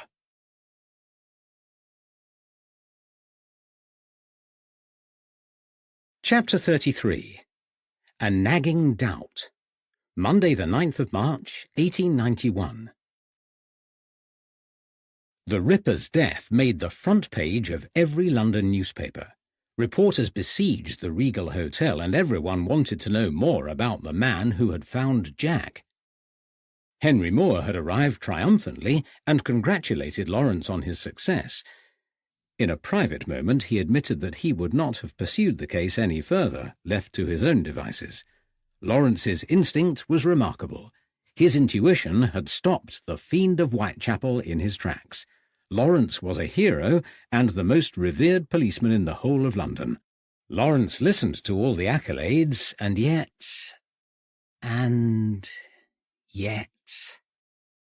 It should have been perfect. Lawrence had spent his whole career waiting for a moment like this. A case not only successful, but widely admired. And Violet was back. She had been waiting for Michael when he returned. The telegram she had received was from Bury St. Edmunds. A new customer wanted to use their services and proposed a payment too good to ignore. Violet had left immediately to find a telephone with which to confirm arrangements. One call had led to another and another. By the time she returned, the situation had become so confused that she wasn't sure there was a case at all, more like a wild goose chase. But she was safe, and that was all that mattered. And Haim was gone, and with him the threat of danger to Violet. Lawrence prowled the hotel, searching for peace. He was proud of the part he had played in exposing Haim, but hated the attention. Violet coped better, holding court in the coffee-room on their behalf and protecting him from intrusive questions.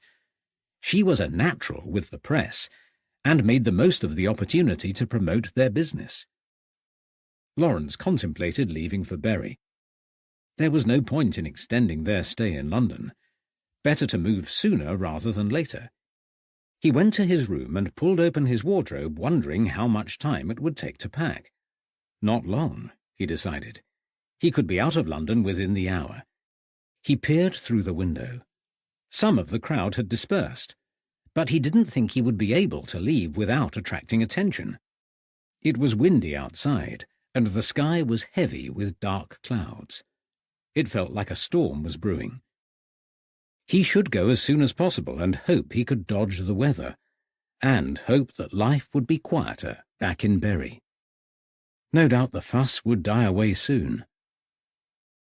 Lawrence slid his suitcase from under the bed and decided to give Violet another half an hour before telling her of his intentions. She might choose to stay in London a while longer, but more likely would join him. Michael had already taken the early morning train to Norfolk, content in the knowledge that Violet was safe. There was little left to make her stay, unless she chose to spend time with her SPR friends. Lawrence removed a spare pair of trousers from the wardrobe, folded them and put them in the bottom of the suitcase. Then he reached for the next item before realizing that it did not belong to him. It was the hotel caretaker's coat. He searched for the hat and found it on top of the wardrobe, and decided to return both items without delay. Lawrence placed the jacket over his arm and walked towards the door, wrinkling his nose as the familiar smell of glue wafted from the collar. It was a smell he associated with waiting. waiting for Heim to leave his house and waiting for sleep to come during his last visit to Spittlefield's chambers. How ironic that his sleep had been so fitful on the second occasion when he slept soundly on the first. Perhaps it was because he had occupied a different bedroom, or that joining Sarah Fleming for a drink in the kitchen on the first occasion had created a soporific effect. Spittlefield's chambers may have been a low doss house, but Lawrence had been warm, and the company had been friendly, and Sarah told a good story. They had chatted together for the best part of an hour. What was it she had told him? He had almost forgotten, but wasn't there something about a dead doorman? Yes, that was it. Charlie had died, and before he died a well-dressed man had been poking around the doss house looking for something. Something left in a bed occupied by a swarthy, sinister man the night before. What could that be? For a moment, Lawrence considered dropping by White's Row for another look. Then he stopped himself. They had caught the Ripper, and there was nothing further to do. He shook his head and left the room, making for the basement. Who could the man be? Elias Heim was swarthy. In hindsight, he was sinister. But why would he use a doss house only a few yards from his own home? Lawrence reached the caretaker's door and tried the handle. It was open, and he went inside. It would be sensible to hide the coat rather than leave it in full view where the caretaker would see it and wonder where it had been. Lawrence paused to think. Concealing something in an abode or place of work didn't make it well hidden. Far better to put it somewhere wholly unexpected. Like the end bed of a doss house dormitory. Stop it. Lawrence rebuked himself as he felt the hairs on the back of his neck rise. He didn't like leaving loose ends. But Charlie's death wasn't a matter for him. Charlie had died of apoplexy, natural causes. Only Sarah's conviction suggested otherwise. And what did she know? Instinct, he thought. She had known Charlie better than the coroner, better than the doctor. If it was good enough for Lawrence to trust his intuition, then it was good enough to believe in hers. All he had to do was go back to the doss house and check the end bed. If there was nothing there, then he could go back to Suffolk. It would only take a couple of hours, and he didn't have to pretend any more. There was no need to dress up. He would do exactly what Charlie's gentleman had done, slip upstairs when the coast was clear and check the bed. Lawrence felt more comfortable, having made the decision. He hung the coat on the door hook and left the hotel by the rear entrance. Lawrence found the absence of his tramp's disguise liberating. He boarded the tram with a spring in his step and alighted near Aldgate before walking to White's Row. The journey was quick and comfortable, although the unexpected presence of a group of women on the doorstep of the doss house delayed his progress. He loitered on the corner until they dispersed and watched them chatting together as they walked towards the Paul's Head. Lawrence looked over his shoulder, checking the street for signs of life. All was still and quiet. He opened the front door of number 8 and let himself in. He had hoped that the building was empty, but it was not to be. Loud voices belonging to a man and a woman emanated from the closed kitchen door. They were arguing. Lawrence stood stock still in the hallway. If the kitchen door opened, he would be in full view with nowhere to hide. It was no time for caution. He padded up the stairs, wincing as they creaked beneath his weight, and opened the right-hand door. The room was empty and icy cold. Lawrence counted the beds. As expected, there were 12. He walked to the end of the bedroom where the beds were close to the window and stared outside. It had started to snow. Lawrence crouched by the left-hand bed, the thin, dirty mattress topped a bed frame, and he peered underneath. The wood was solid with no apparent flaws, so he ran his hand below the bed and pulled at the sides. Nothing. He turned his attention to the opposite bed. It was identical and consisted of a wooden carcass with another grubby mattress inside the base. Lawrence glanced at the wood panel nearest the window. Nothing looked out of place. But when he pulled the edges of the wooden side, it moved. It was loose.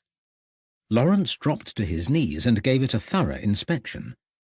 The panel was spongy, rotten in places, and the nails that secured it sat above the wood. He pulled it again, but harder, and it gave a little more. The nails only served to pin the wooden panel to the frame. Anyone could prise it apart and reaffix it with ease. He popped the panel out, revealing a void under the bed, and swept his hand through the gap. It closed on a cold metal object which he pulled free and examined under the window.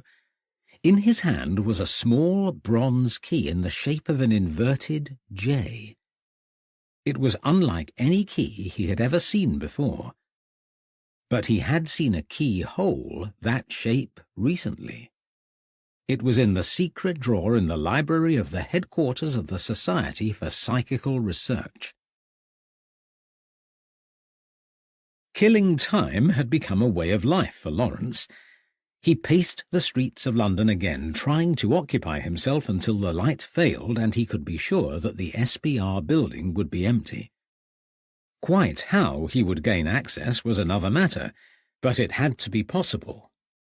Lawrence spent the daylight hours walking between coffee houses. He could have returned to the Regal, but knew it would be difficult to leave with all the press attention. Besides, it would be impossible to justify his hunch to Violet.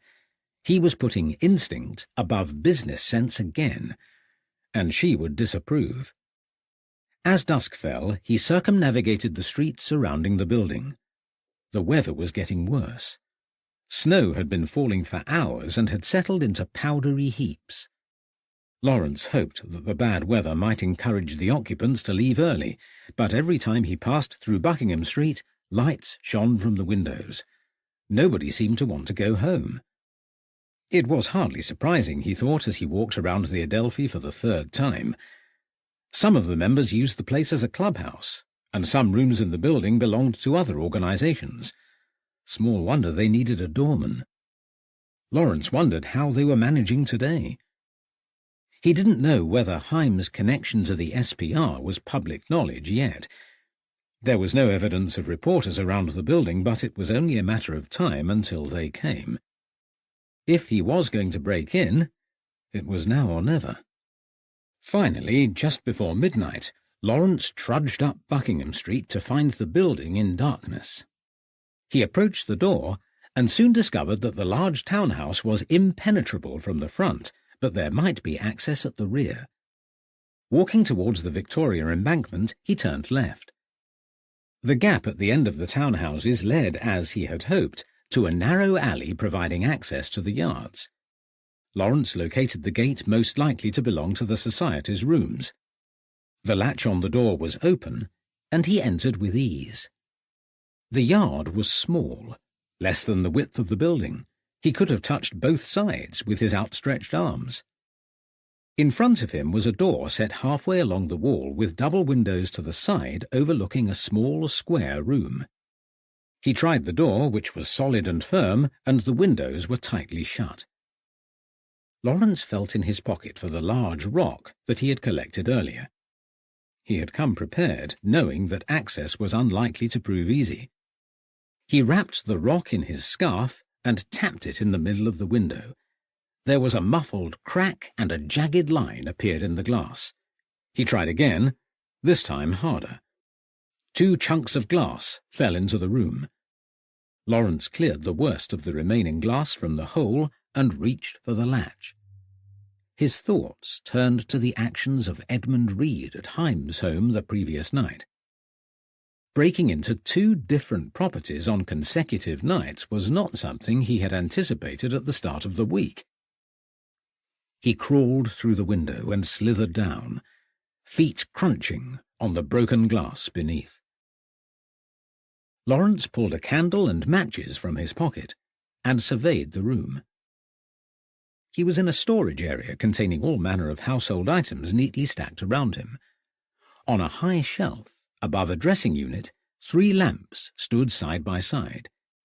He reached up and eased one of the lanterns to the front, then used the candle to light it. He opened the door and ventured into a short passageway leading to the main body of the house. The hall, which he recognized, led to the library, and he reached for the door. It was locked, but Lawrence had already noticed a collection of keys dangling from hooks in the storeroom. He returned, collected them, and tried each in turn. The third attempt proved successful. The library was freezing, and, judging by the temperature, had been empty for several hours. A shaft of patchy moonlight glowed against the bookcases in front of the window. Lawrence held the lamp aloft. Fat snowflakes fluttered from the sky, twirling and dancing before his eyes as the wind buffeted them. He tore his gaze away, shivering as he approached the narrow desk. The lamp flickered as he set it on top. He pulled a wooden chair towards the desk, stifling a yawn as he sat down with a sense of relief. It was late, and he had been walking for hours. He opened the desk drawer and felt for the button. As soon as he pressed it, the secret door sprang towards him. With bated breath, Lawrence removed the inverted J key from his breast pocket and compared it to the lock. It was a close match. He inserted the key, exhaling as it unlocked with a satisfying click, and he slid the drawer open. Inside were pieces of folded paper covered in scratchy handwriting. A sealed cream-coloured envelope written in a different hand lay on top of the letters. Lawrence pushed it to one side and unfolded one of the documents. He scanned it, frowning, as snatches of sentences passed his eyes, leaving no doubt of their provenance. He was looking at the writings of a killer. Lawrence opened another paper dated August 1888. The graphic details of the murder could only have come from the perpetrator. Heim must have written them. But why? And why had he kept them? No matter. It would be useful proof for Scotland Yard. Lawrence shoved the papers into his coat pocket. He could read them at any time. Better to finish as soon as possible and get away. He ran his fingers along the bottom of the small drawer to check he hadn't missed anything. It was empty, but the cream-coloured envelope still lay sealed on the desk. Lawrence reached for a letter opener and slit the flap before removing 2 sheets of thin paper. Writing covered both sides, and the ink had bled, making them difficult to read. Lawrence adjusted the lamp until it shone on the leaves of paper and peered at the pages. He read them, eyes wide, as the full horror of the words dawned upon him.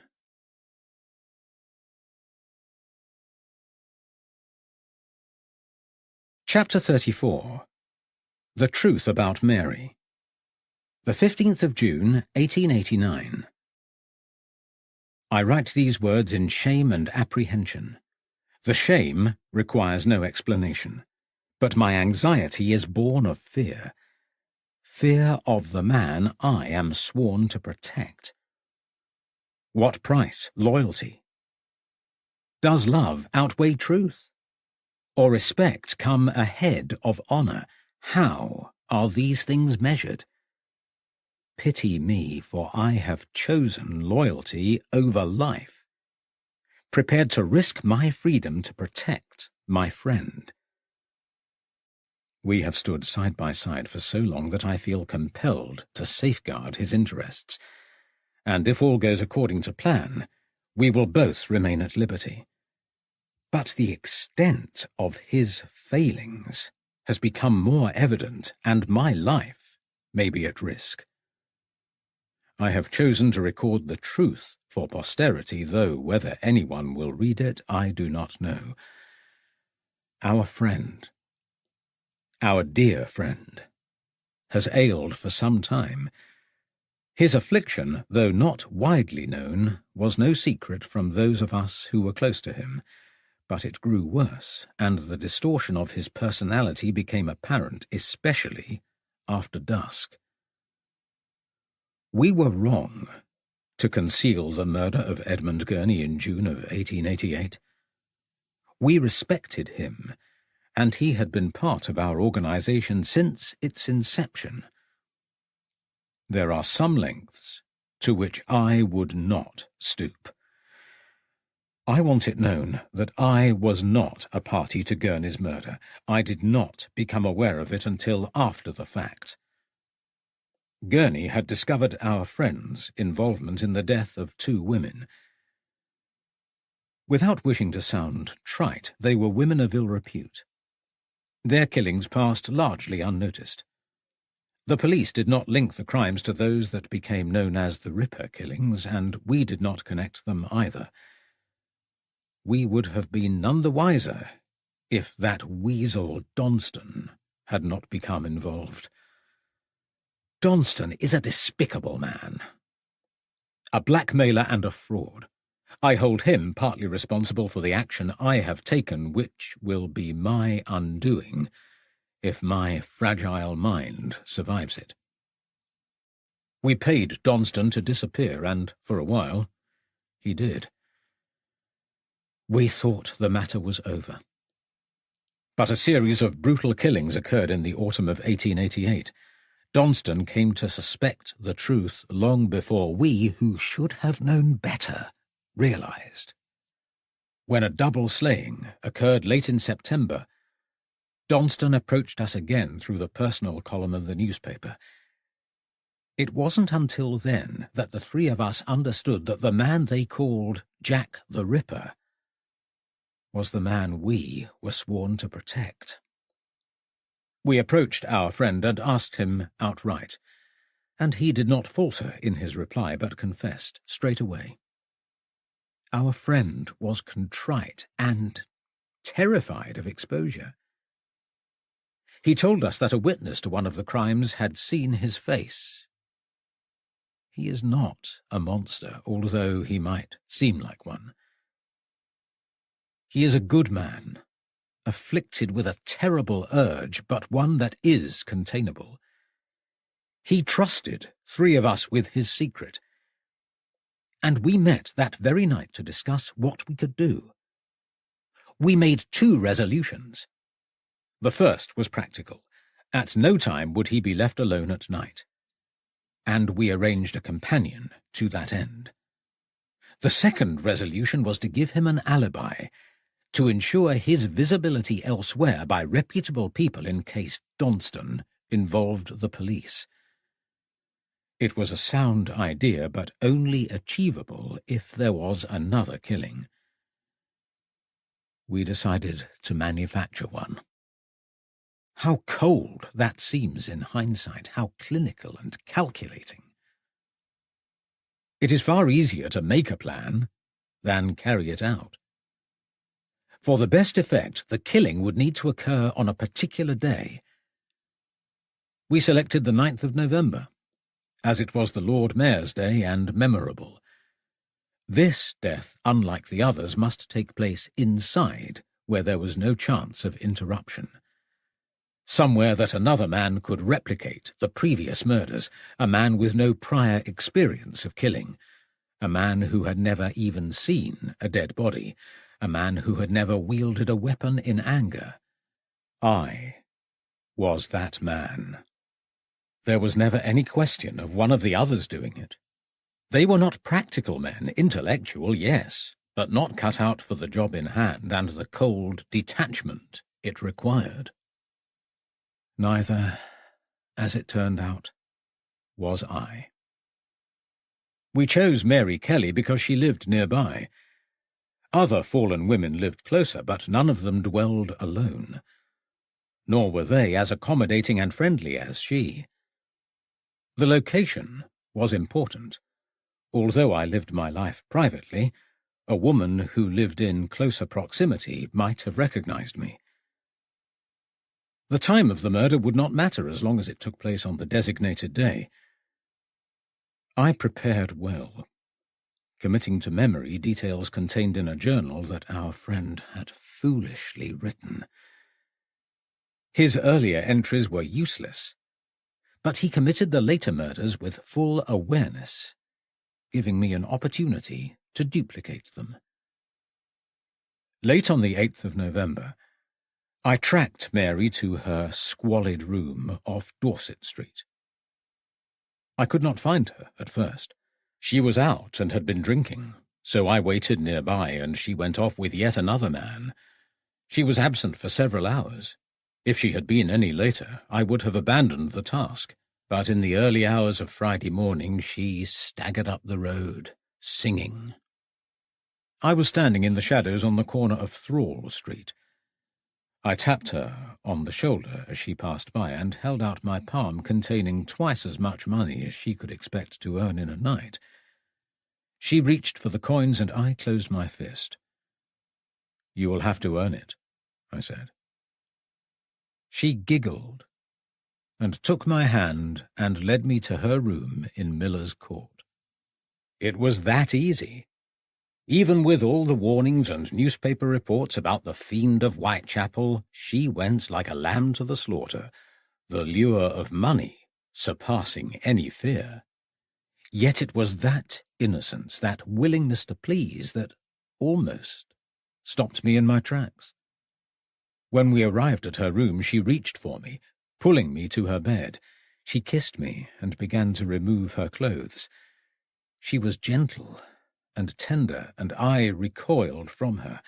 To commit the crime that I had steeled myself for, I could not afford to become attached. Her kiss, the feel of her warm hand on my face, had already unnerved me. It was the closest contact I had with a woman in a long time, and Mary Kelly was neither dirty nor unkempt. She smelled clean, and she dressed well. In another world, at another time, I might have been tempted. She reclined on the bed, smiling. "Don't be shy," she said, beckoning me towards her. I removed my heavy overcoat and hat, discarding them by the door, and felt for the knife that I had secreted in the back of my trousers. I knelt beside her, and she reached towards me. Time froze as my heart thudded against my chest, and a momentary battle raged between my conscience and loyalty. Loyalty won. I grasped my knife and sliced it into her neck. She barely had time to register what was happening before a thick slew of blood gushed from the wound, and her head dropped to one side. Her dying eyes stared as I removed my shirt and trousers and steeled myself for what was to follow. Before beginning, I reached into my coat pocket and removed the cork from a blue glass bottle I had stashed earlier. I drained the bottle dry and waited a moment for the laudanum to take effect. Then I stood over her and began. At first, I attempted to replicate the killing of Catherine Eddowes, but I knew little about the interior of a human body. I had memorized every detail of the injuries I was required to mimic, but when I slit her abdomen open, she became less human. Viewing her like an animal to butcher overcame my repulsion, but not my confusion at the volume of blood and the complexity of her internal organs. After a while, the laudanum took effect. A wave of euphoria came over me, and I became careless, less concerned by detail as I worked to make this woman resemble the last Ripper victim. The task was all-encompassing, and time sped by. Memories blurred as if I was in a dream. But I was not afraid or even revolted, not while the laudanum protected my mind and induced a reverie. After what must have been several hours, but seemed like a whole night, I stood up and surveyed my work. The mass of flesh before me no longer resembled a human being. I cannot bear to recount the details of what I did to that woman. Thank God, some memories are clouded forever by the drug-induced haze.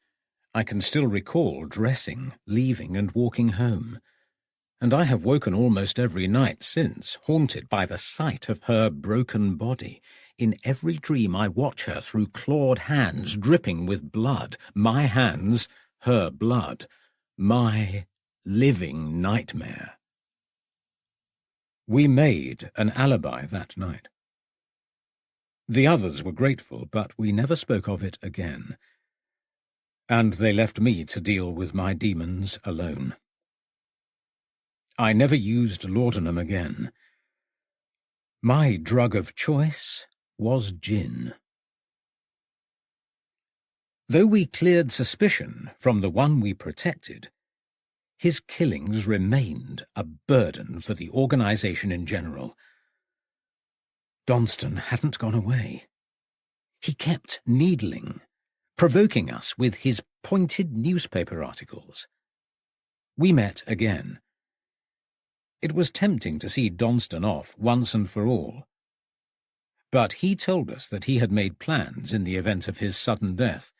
We had no reason to doubt him, and decided instead to provide a murderer. Montague John Druitt was known to the organization and indulged in behaviors not approved of by many, but for which we were tolerant. The young man was a schoolteacher. An unknown member of staff had become aware of his conduct and was threatening to reveal what he was. The young man was in crisis and had written to us about his unhappiness. He was on the verge of suicide and felt there was no other choice. The last letter he wrote indicated that he was going to die. We took this opportunity to tell Donston that we had meted out justice to a killer who was one of our own, and a body would soon appear. Whether Druitt took his own life or we helped him, I cannot say, for I was not directly involved. But his corpse, weighed down with stones, turned up in the Thames in December of 1888.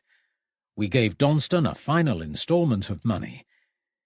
He must have believed that Druitt was the Ripper, and to our relief, communications ceased. Time has moved on, and the summer of 1889 approaches. Our plan was successful, and our work continues. We are all safe. Our friend is still admired and continues to live as always. He is seldom left alone at night, and will need a companion for the rest of his life. On the rare occasions he is home alone, we lock his bedroom door at 10 and open it at daylight. He has never reverted to the savage he became when allowed to prowl through Whitechapel. We three do not meet to discuss him any more. There is no need. But Mary Kelly haunts my every waking thought, and I have nobody with which to share my burden. I tried once to talk about it, to relieve myself of the loneliness, but I was the recipient of a stern frown and a shake of the head. I never tried again. The voice of Mary Kelly is always with me. She beckons me still, calls me to her. I hold the knife, sometimes, fingering the blade and imagine it plunging into my neck, slicing through my flesh until it hangs in ribbons. I expect it will end that way. February 1891. Someone broke into my house in Gunpowder Alley recently. They ransacked it, yet took nothing away. It has made me uneasy, distrustful. It might be him, though why it should be I cannot say, unless he knows about this letter. But even if he finds the drawer, he cannot access it without the key. As a precaution, I will move it from my house. I find myself torn between keeping his secret at all costs and preserving my life. I cannot predict which will come to pass, though I have planned for both. This letter has been cathartic. I have unburdened myself, and it helps mask the feelings of guilt. Perhaps that is enough. But for the sake of completeness, The trusted three are... The gas lamps ignited with a click. Lawrence gasped and dropped his lantern on the floor. Two men appeared in front of him, their faces covered by harlequin masks. "You won't be needing that," said a deep voice, reaching for the letter. Lawrence stood and backed away. "Give it to me," the man hissed. Lawrence looked desperately around the room. The only exit was via the door, and the two men were blocking it. If he could only reach the window, he could wrench it open and jump through before they caught up with him. But there was no chance for action. One of the men rushed towards him, catching him unawares. The man raised his hand, and Lawrence felt a crack as something slammed against his head. A searing pain crashed through his skull, and the world went black. Chapter 35. Under Attack. Tuesday, the 10th of March, 1891. Lawrence opened his eyes. It was daylight. But his brain couldn't rationalize what his eyes were seeing. His face was cold on one side, and something wet lapped against his chin. Where was he? He tried to move his hand, but nothing happened. He could not see his arms or feel them, and he was deathly cold. He blinked again and focused on a riverbank, white with snow. Though stiff and uncomfortable, he was mostly dry, and must be under shelter. He tried to raise his head, but only managed to move it an inch off the ground. It was enough to see that he was under the arch of a bridge with his head almost in the water. He concentrated. Where were his hands? Not by his sides where they should be. His heart raced, and he began an internal dialogue. Stop panicking. Think. He tried to move them again. Nothing. Try one finger at a time. Yes. He wiggled the thumb of his right hand and finally realized that it was behind his back. His arms wouldn't move because they were tied together. He raised his head again. It was snowing. He was numb with cold. He needed to get out of his bonds, and soon. Lawrence tried to shuffle to one side, but his legs weren't moving either. It didn't take long to understand that they were also bound together. He was trussed up like a turkey. How had it happened? He peered across the river, squinting as light stung his eyes. His head spun and he felt sick. The indentation in the ground in which his head had been lying was red with blood. His blood. His head screamed with pain.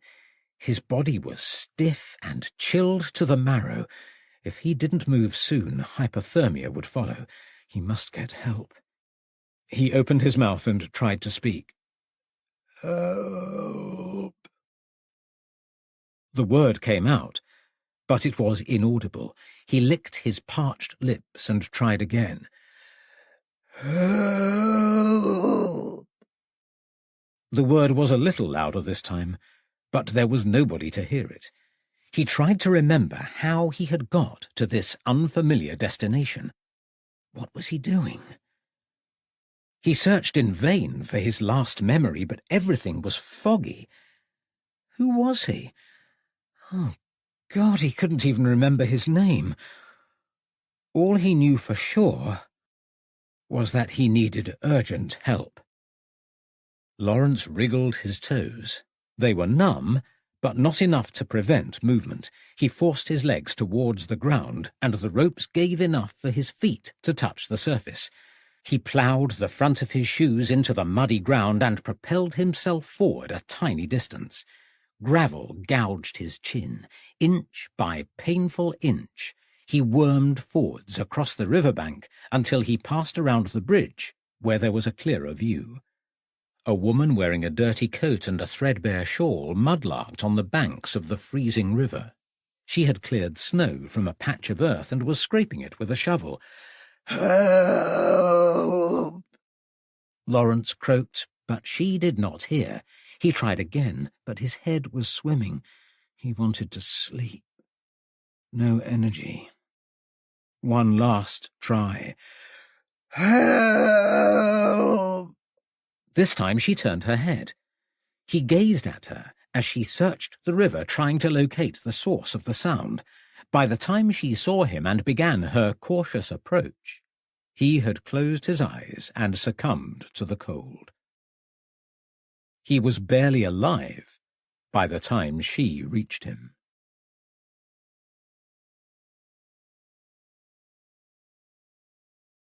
Chapter 36.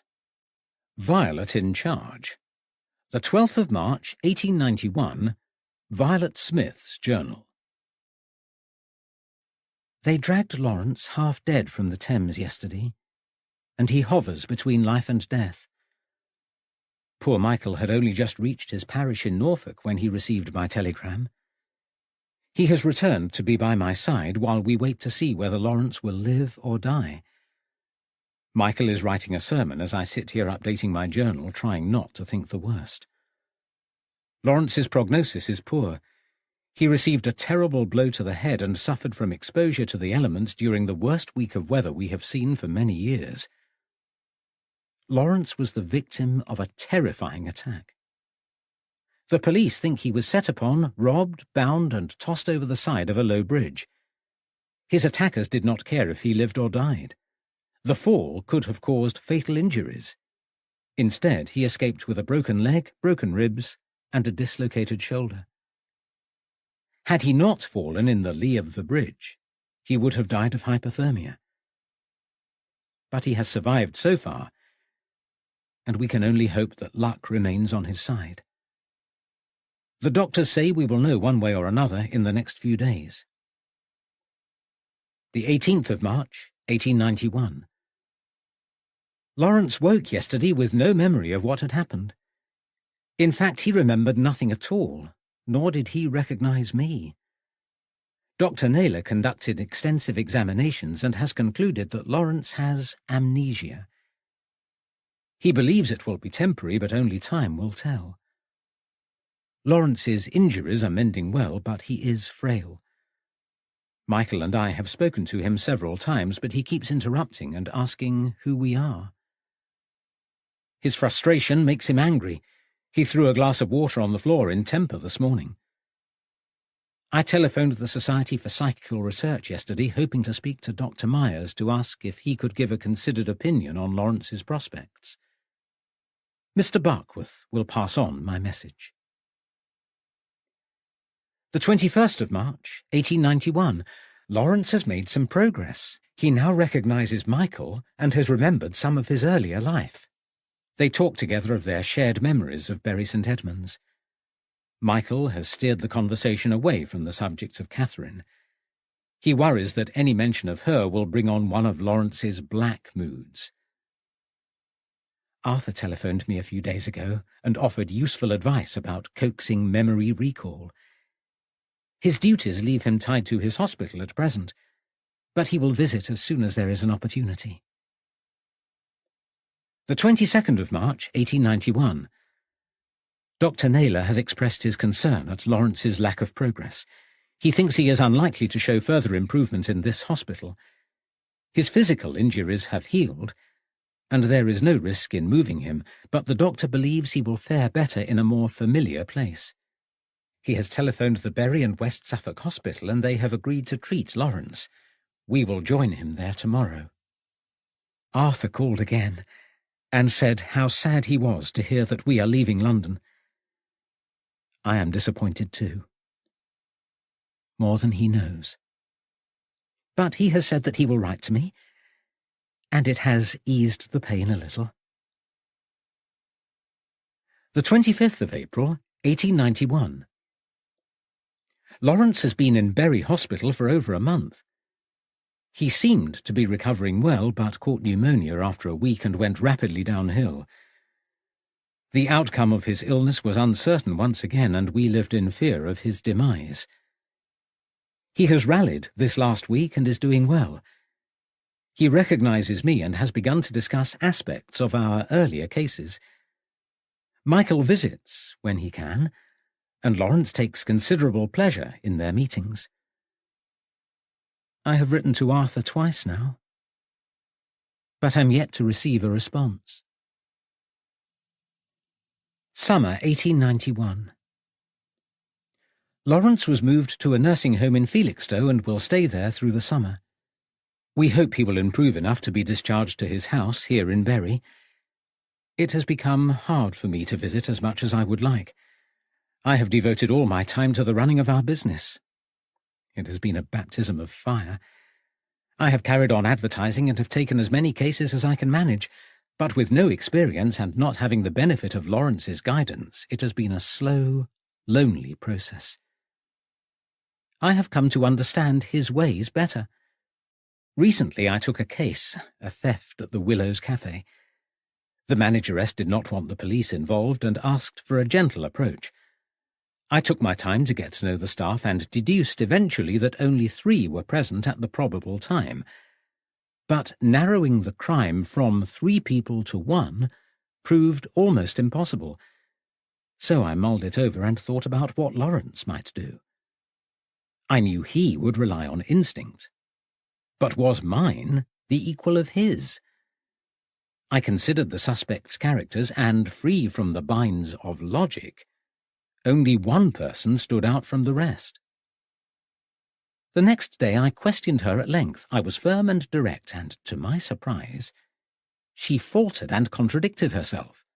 Before long she confessed. She was not a natural lawbreaker and took the money to help her ailing mother. She is repaying it bit by bit, and still works at the Willows. The outcome of the case could hardly have gone better, and I learned that there is more to the art of investigation than facts alone.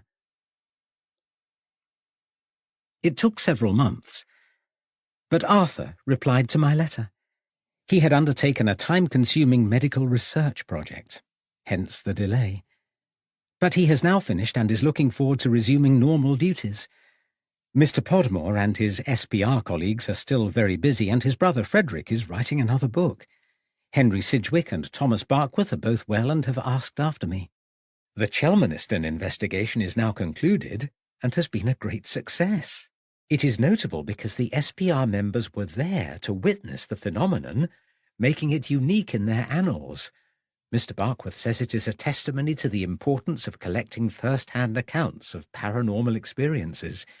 A report will appear in the journal in due course, and it will remain one of their most important cases. I feel privileged to have been present. The 9th of November, 1891. Lawrence returned to our offices in the Butter Market last week. He is still too thin and walks with the aid of a stick, but it will not always be so. He sat on his chair with a cup of tea in his hand, and it was like old times. I have given him a case to look through. It is not too taxing and will not take him away from Bury St. Edmunds. He pulled faces when I briefed him about my expectations, torn between gratitude for still having a business and irritation about not being in control of it. His presence has lifted an enormous burden from my shoulders. I have someone to talk to at last, and the world is not such a lonely place. The promised copy of the Journal of the Society for Psychical Research arrived in the Morning Post and contains a full account of the Chelmaniston haunting. The 5th of May, 1892. It has been many months since Lawrence's accident, but he still remembers nothing. His amnesia has been constant, and the doctors think it unlikely that he will ever recall the events of that night. He cannot remember being in London, only Brighton. I have kept the press clippings from the week that he unmasked the Ripper, but they are meaningless to Lawrence. He stares at them for hours on end, trying to find something familiar, but it feels like it happened to someone else. Lawrence has been under medical care for such a long time that his part in the Ripper's capture is mostly forgotten. The accolades went to Scotland Yard. It is for the best, and we can go about our business unrecognised. I cannot help but feel that a piece of Lawrence is missing. He is quieter, more introspective, and tormented by something to which he cannot give voice. Nightmares still haunt him. They are as intense as they were in his first week in the hospital. He remembers snatches of dreams but cannot join them together. Since his return to work, he spends as much time trying to recall what happened in London as he does with our current investigations. At the beginning of the year, he fitted a cork board to the rear office wall and pinned up pages from the journal he had written in Brighton and all the Ripper press clippings that he could find. At his request, I spent endless nights recounting everything I could remember about our time there. I gave detailed accounts of all the information he told me about Rosalind Donston, White's Row, and Elias Haim. But it was difficult. Lawrence investigated so much without me. I was oblivious when he left the Regal Hotel that day. I cannot account for why he left and cannot imagine where he went and what he was doing there. Unfortunately, neither can he. The 10th of March, 1893. It is hard to believe that it is 2 years to the day since they found Lawrence lying on the banks of the Thames. Harpham and Smith, private investigators, grows from strength to strength, yet we still cannot deduce how Lawrence came by his injuries. He is at his physical best since we were first acquainted. All his wounds have healed, and he received medical attention to his left hand while in hospital. His hand still bears the scars, but it is stronger than before, and he has more use from it. His memories of Catherine returned piecemeal last year. They seeped through bit by bit, and Lawrence bore it with quiet resignation. The lost memories of London torment him more than Catherine now. He has tried to find Rosalind Donston's whereabouts, but to no avail. He wanted to go back to London and seek him out, but that was a step too far for me. I would not allow it. We have grown closer, Lawrence and I, since his injury, and he listens to my concerns and respects my feelings. The suggestion that he might return to London upset me, and I took no pains to hide my distress. He reluctantly agreed to conduct his inquiries in writing, but so far nothing has materialized. It is good that he takes a more measured approach. The old Lawrence would have bolted to London with no regard for the consequences. He has memorized everything that I have told him about the case and anything else that he has read. He has all the known facts at his disposal. Only his memories are lacking. But it is his memories that hold the key. The 7th of January, 1894. Everything has changed. We were beginning a new case, and Lawrence wanted to gain access to a property in the guise of a tradesman. He was preparing himself in our office and had located his fake beard, which had been mislaid. He affixed it, using the mirror next to the corkboard which had come away from the wall. A carpenter had been that morning and replaced it with glue and nails. He left just before Lawrence arrived. From the moment Lawrence walked through the door, the smell of the glue bothered him. He held a handkerchief to his nose as the fumes caused him to sneeze, but donned the beard and moustache set anyway. Then he retrieved a charcoal stick from a tin in his pocket and completed his disguise. I watched him as he scanned the room. He kept wrinkling his nose and clasping his temples. He seemed in turmoil, and I pretended not to notice, fearful of what he might say. But his behaviour was so unusual that I asked him what was wrong, and he looked quizzically towards me. He approached his desk, sat down, and put his head in his hands. Filled with alarm, I put my arm around him and again asked what had upset him. He looked up, brow furrowed. "It's the smell, Violet, the smell of the glue. I remember that smell." I asked him where he remembered it from, and he screwed up his eyes, trying in vain to sift through his thoughts. Then he raised the collar of his coat and sniffed. It was almost there for a moment, he said, looking crestfallen as the memory slipped away. Lawrence hovered by the corkboard all morning and did not leave the office when he should have. Then, after fruitless efforts at recall, he announced in frustration that he was going for a walk. The bell jangled as he stepped outside into the cold street. It had started to snow. A minute later, Lawrence burst through the door, eyes sparkling, joyful. "I know," he said. "I remember. The old coat with glue on the collar, the disguise, White's Row. It was snowing, Violet. The night they attacked me, it was snowing."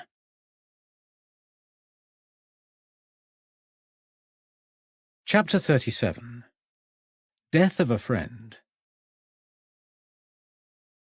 Lawrence spent the next morning in front of the corkboard at the rear of his office. The flood of returning memories had taken him by surprise, and he sought to fit them into an orderly sequence. As one memory triggered another, he checked it against the facts he had amassed in the intervening years, but his mind ached with the bombardment of new information. Lawrence sighed and stroked his chin. "What was I wearing when I left the hotel?" he asked. "I don't know, I didn't see you," said Violet, closing her journal.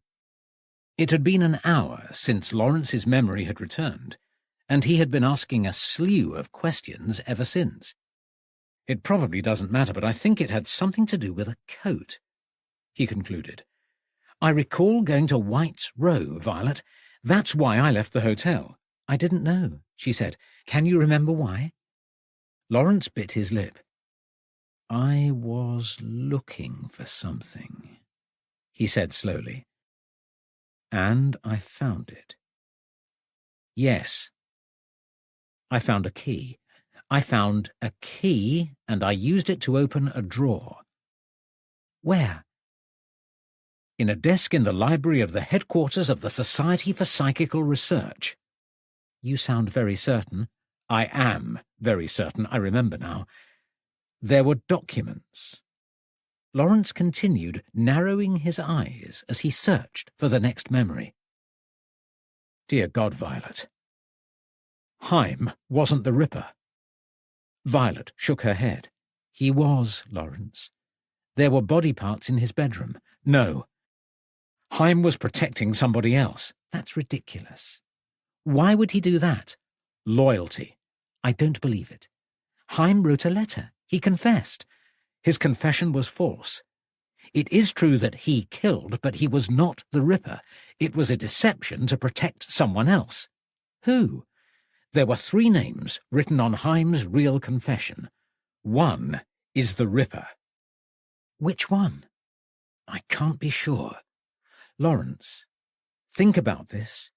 What will we gain by bringing this up again? Nothing has happened since Haim died. There haven't been any other murders. Who is to say that there won't be? There was a gap in time before the murder of Francis Coles. How do we know Francis Coles was a Ripper victim?" "We can only surmise," said Lawrence. "Haim killed Mary Kelly. The words were out of his mouth before he had even connected them with a memory. Now it was articulated, he could see the words on the cream-coloured paper as if it was only yesterday. His thoughts crystallized, and his memories were knitting together nicely. Lawrence continued. Haim killed Mary Kelly to provide an alibi. He did not kill the others. The man he was protecting functioned perfectly well during the day, but after dusk, an unnamed affliction made him a monster. He trusted 3 men with his secret, and Haim was one of them. They worked together to ensure that the real killer was never left alone at night. That way they were able to contain the worst of his excesses. "And this man belonged to the society?" Lawrence nodded. "You are certain?" "There is no doubt. We should leave this in the past. I cannot." "Then what will you do?" "Flush them out," said Lawrence, reaching for the telephone. Wednesday, the 10th of January, 1894. It was just after 10 o'clock when the train pulled into Liverpool Street Station. Lawrence opened the carriage and held his hand out for Violet as she navigated the step to the platform. She was pale and had hardly spoken through the journey. Her reluctance to return to London had given him a momentary pause. He owed her so much.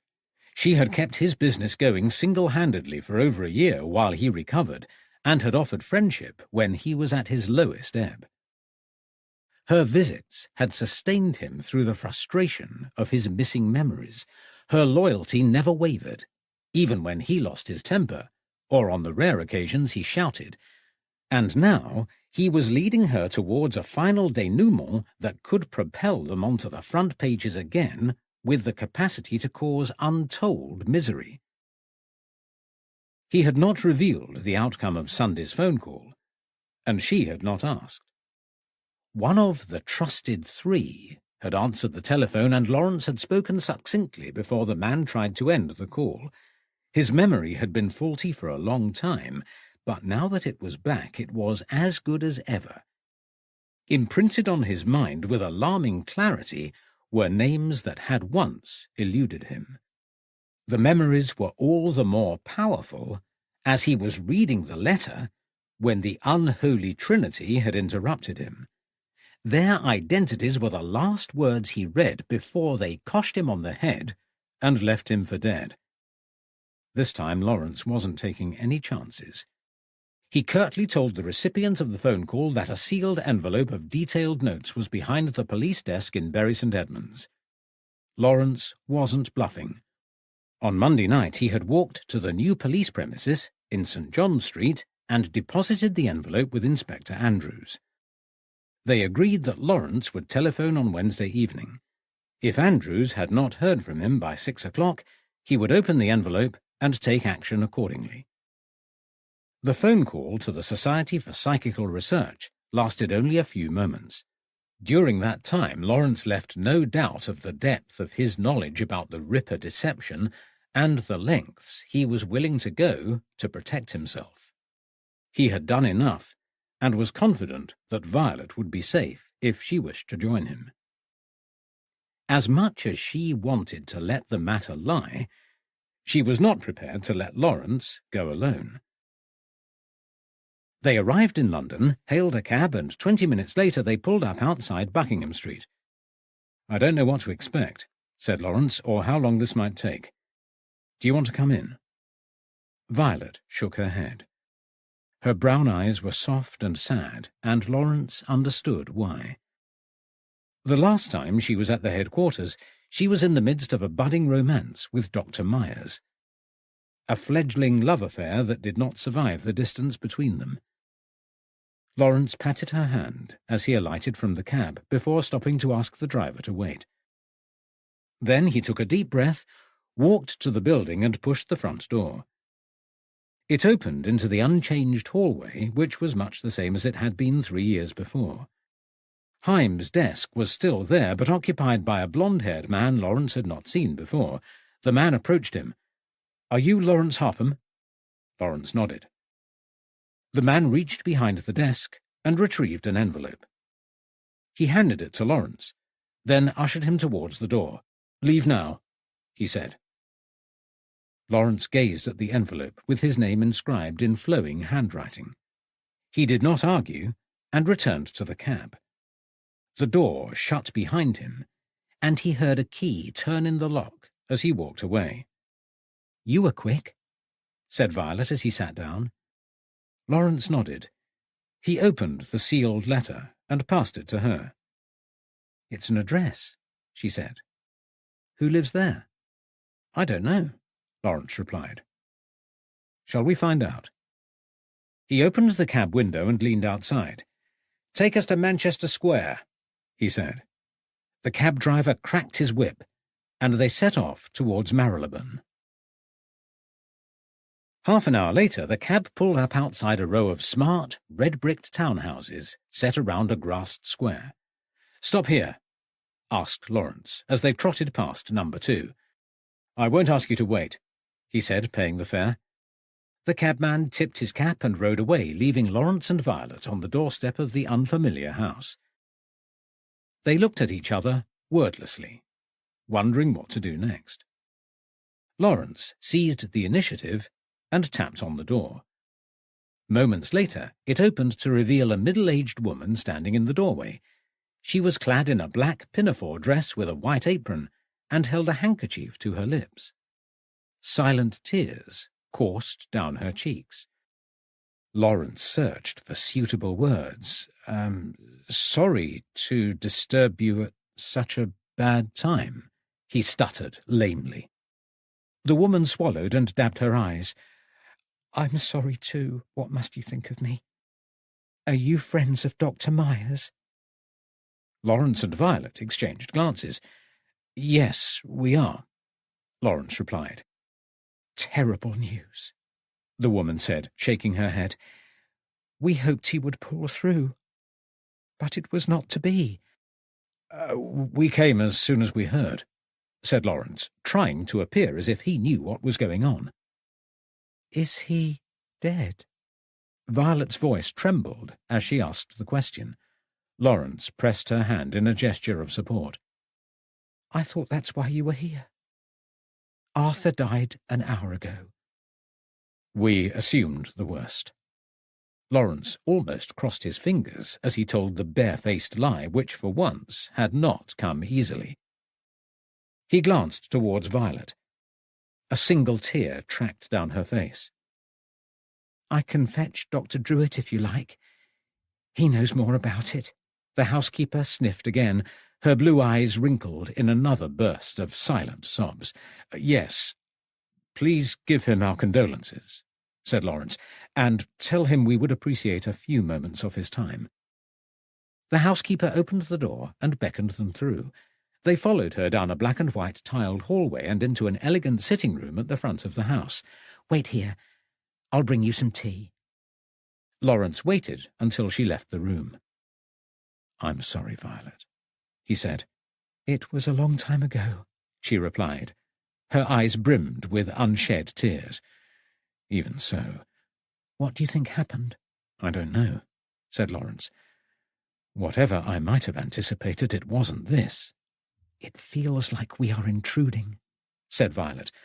"It does. It would help if we knew why we were here.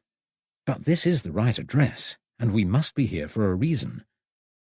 The door clicked, and a tall, moustached man appeared. The housemaid followed behind him carrying a tea tray. The man offered his hand to Lawrence. "Frederick Druitt," he said. "I hear you were friends of Arthur's." Lawrence nodded. Druitt gestured towards the couch. "Please sit down." He pulled up a wooden chair, sat beside them, and leaned forwards. "Were you close friends?" he asked. "Yes," said Violet, hoping it was the correct response. "Then you know about his epilepsy?" She nodded. "Well, sorry, forgive my manners," said Lawrence. "I am Lawrence Harpham, and this is Violet Smith." "Oh, Miss Smith, I remember Arthur speaking about you." He smiled at Violet. She bit her lip. "Well, I've known Arthur for, goodness, it must be over 20 years, and I have lived with him for the last 2. Do you know how long he's suffered from epilepsy?" Violet shook her head. "His first attack was at university. It was manageable at the start. Sometimes he went for months without suffering, although it was always worse at night. Over the last few years, the attacks have been constant, sometimes several episodes a day. Such an intelligent man. A great loss to his profession." Lawrence shook his head in sympathy. "A terrible shame," he said. "When did you last see him?" "Not for a long time," said Lawrence, vaguely. "Did you know he resigned from his position at the hospital?" "No," said Lawrence. "I'm surprised. He enjoyed the work." "There was no choice in the end," said Druitt. "There had been an incident, you see. I cannot tell you more, suffice it to say that their knowledge of his epilepsy was mitigating. I don't know the details, but under any other circumstances there would have been criminal charges." Violet let out an involuntary gasp. "I have said too much." Dr. Druitt looked anguished as he apologized to Violet. "Not at all," said Lawrence. "It is all so raw and upsetting," he continued. "But we want to know everything you can tell us, no matter how difficult." "As long as you are sure," said Druitt. "It isn't pleasant to hear. You've met Mrs. Bull, our housekeeper. The poor woman found Myers on Monday morning when she brought in his breakfast tray. He was lying unconscious on the floor, and the room was in disarray. At first we thought it was an epileptic fit, and he had fallen over, but Myers was insensible and unresponsive. His symptoms were incompatible with epilepsy on its own, so I searched his room and found an empty tumbler next to a bottle of chloral hydrate on his bedside cabinet." "Did he use the drug often?" "Yes, but he was a skilled doctor and knew the correct dosage." "And had he taken more than usual?" "Much more." "Are you saying that he deliberately overdosed?" "No, I don't think so. Arthur had packed his portmanteau ready for a visit, and was bright and cheerful the night before. Perhaps his visitor brought bad news. I didn't see him conscious again after that." "What visitor?" Violet was alert now, leaning forward as she spoke. "I don't know. One of his friends, I suppose. I heard voices when I was passing Arthur's room on my way to bed." "Did he die from the narcotic, or as a result of an epileptic attack?" Lawrence's question was direct and to the point. "He died from asphyxia. My colleague, Dr. Coleman, confirmed the diagnosis." "But what caused the asphyxia?" "The narcotics. An accidental overdose of chloral hydrate." Lawrence sighed. Dr. Druitt misinterpreted his frustration for sadness. "I am truly sorry to be discussing his final moments. He was a great man, courageous and talented. A sad loss to humanity." "You mentioned an incident," said Lawrence, "a criminal act. Did it make him violent? Was he ever aggressive in your presence?" "Never," said Druitt.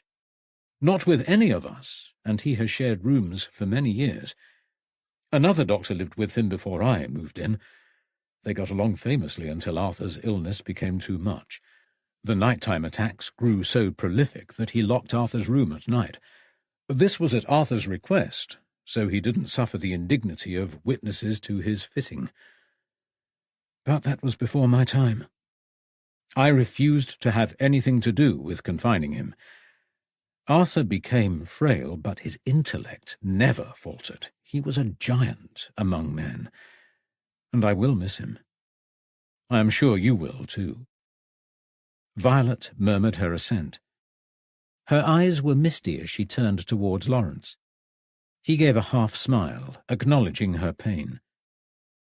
"Thank you so much for your time, but we have disturbed you long enough," he said. Druitt shook their hands, and they left the building. "What now?" asked Violet. "Home," said Lawrence. "There is nothing left for us here." Chapter 38. Epilogue. Unsigned letter addressed to Lawrence Harpham, dated the 10th of January, 1894. Mr. Harpham, Arthur is dead. I hoped I would never have to write these words, and if your memory had not returned, I would not be writing them now.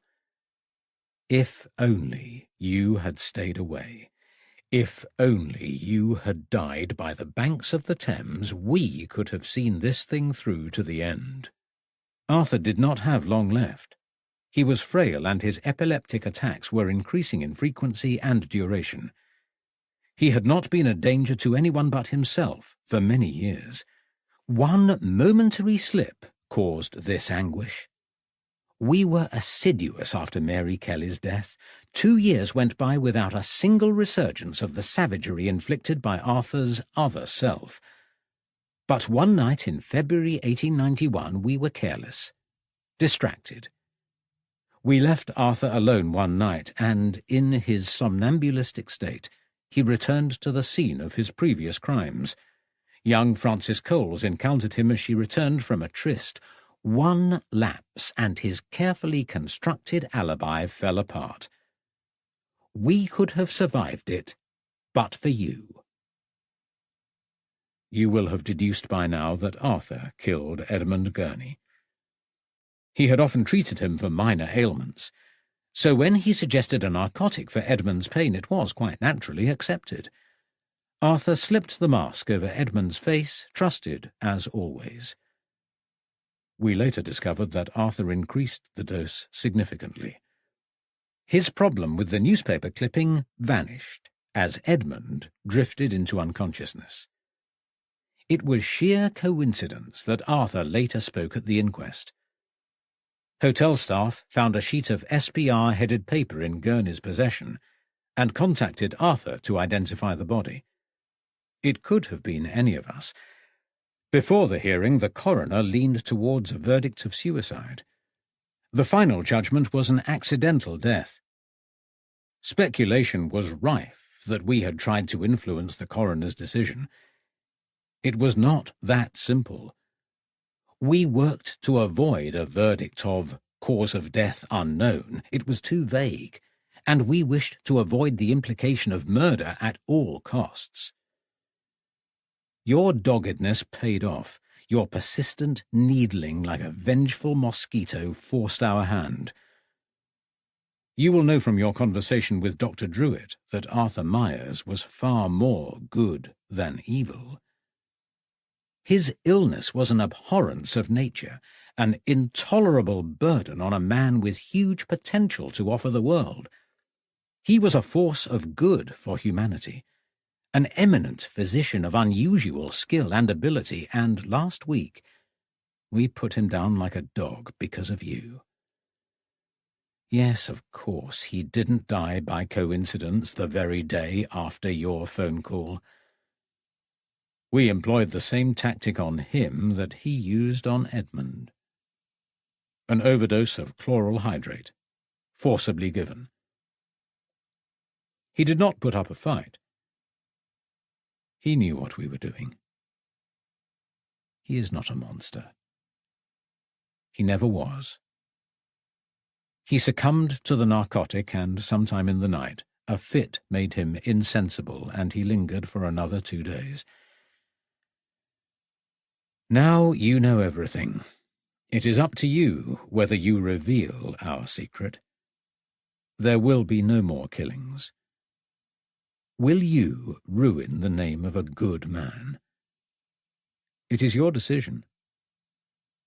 Our work will continue, and memories of Arthur will remain with us, unsullied, forever.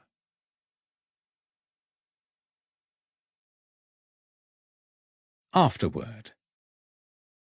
The Ripper Deception is a work of fiction based on the lives of real people. I am not a Ripperologist, and this is not an attempt to identify Jack the Ripper. Newspaper articles inspire me. I am drawn to accounts of real-life Victorian crimes, and they influence my writing. I am a keen genealogist, and my books often include my relatives, several of whom feature in minor roles in this novel. I generally set my books in East Anglia, and they involve local crimes. I ventured further afield on this occasion because the temptation to include Lawrence in the Ripper murders was too great to resist. I am mindful of the feelings of living descendants of the characters in my books and hope not to cause offence. It is not my intention to implicate eminent physician Dr. Myers or his brother in the real Ripper killings, and I am quite sure that historical records would prove it impossible. Jacqueline Beard, Cheltenham, 2019. You've been listening to The Ripper Deception by Jacqueline Beard, narrated by Andrew Cullum, published by Whole Story Quest Audiobooks, an imprint of W.F. Howes Limited. This work is copyrighted 2019 Jacqueline Beard. This recording is copyrighted 2020 W.F. Howes Limited.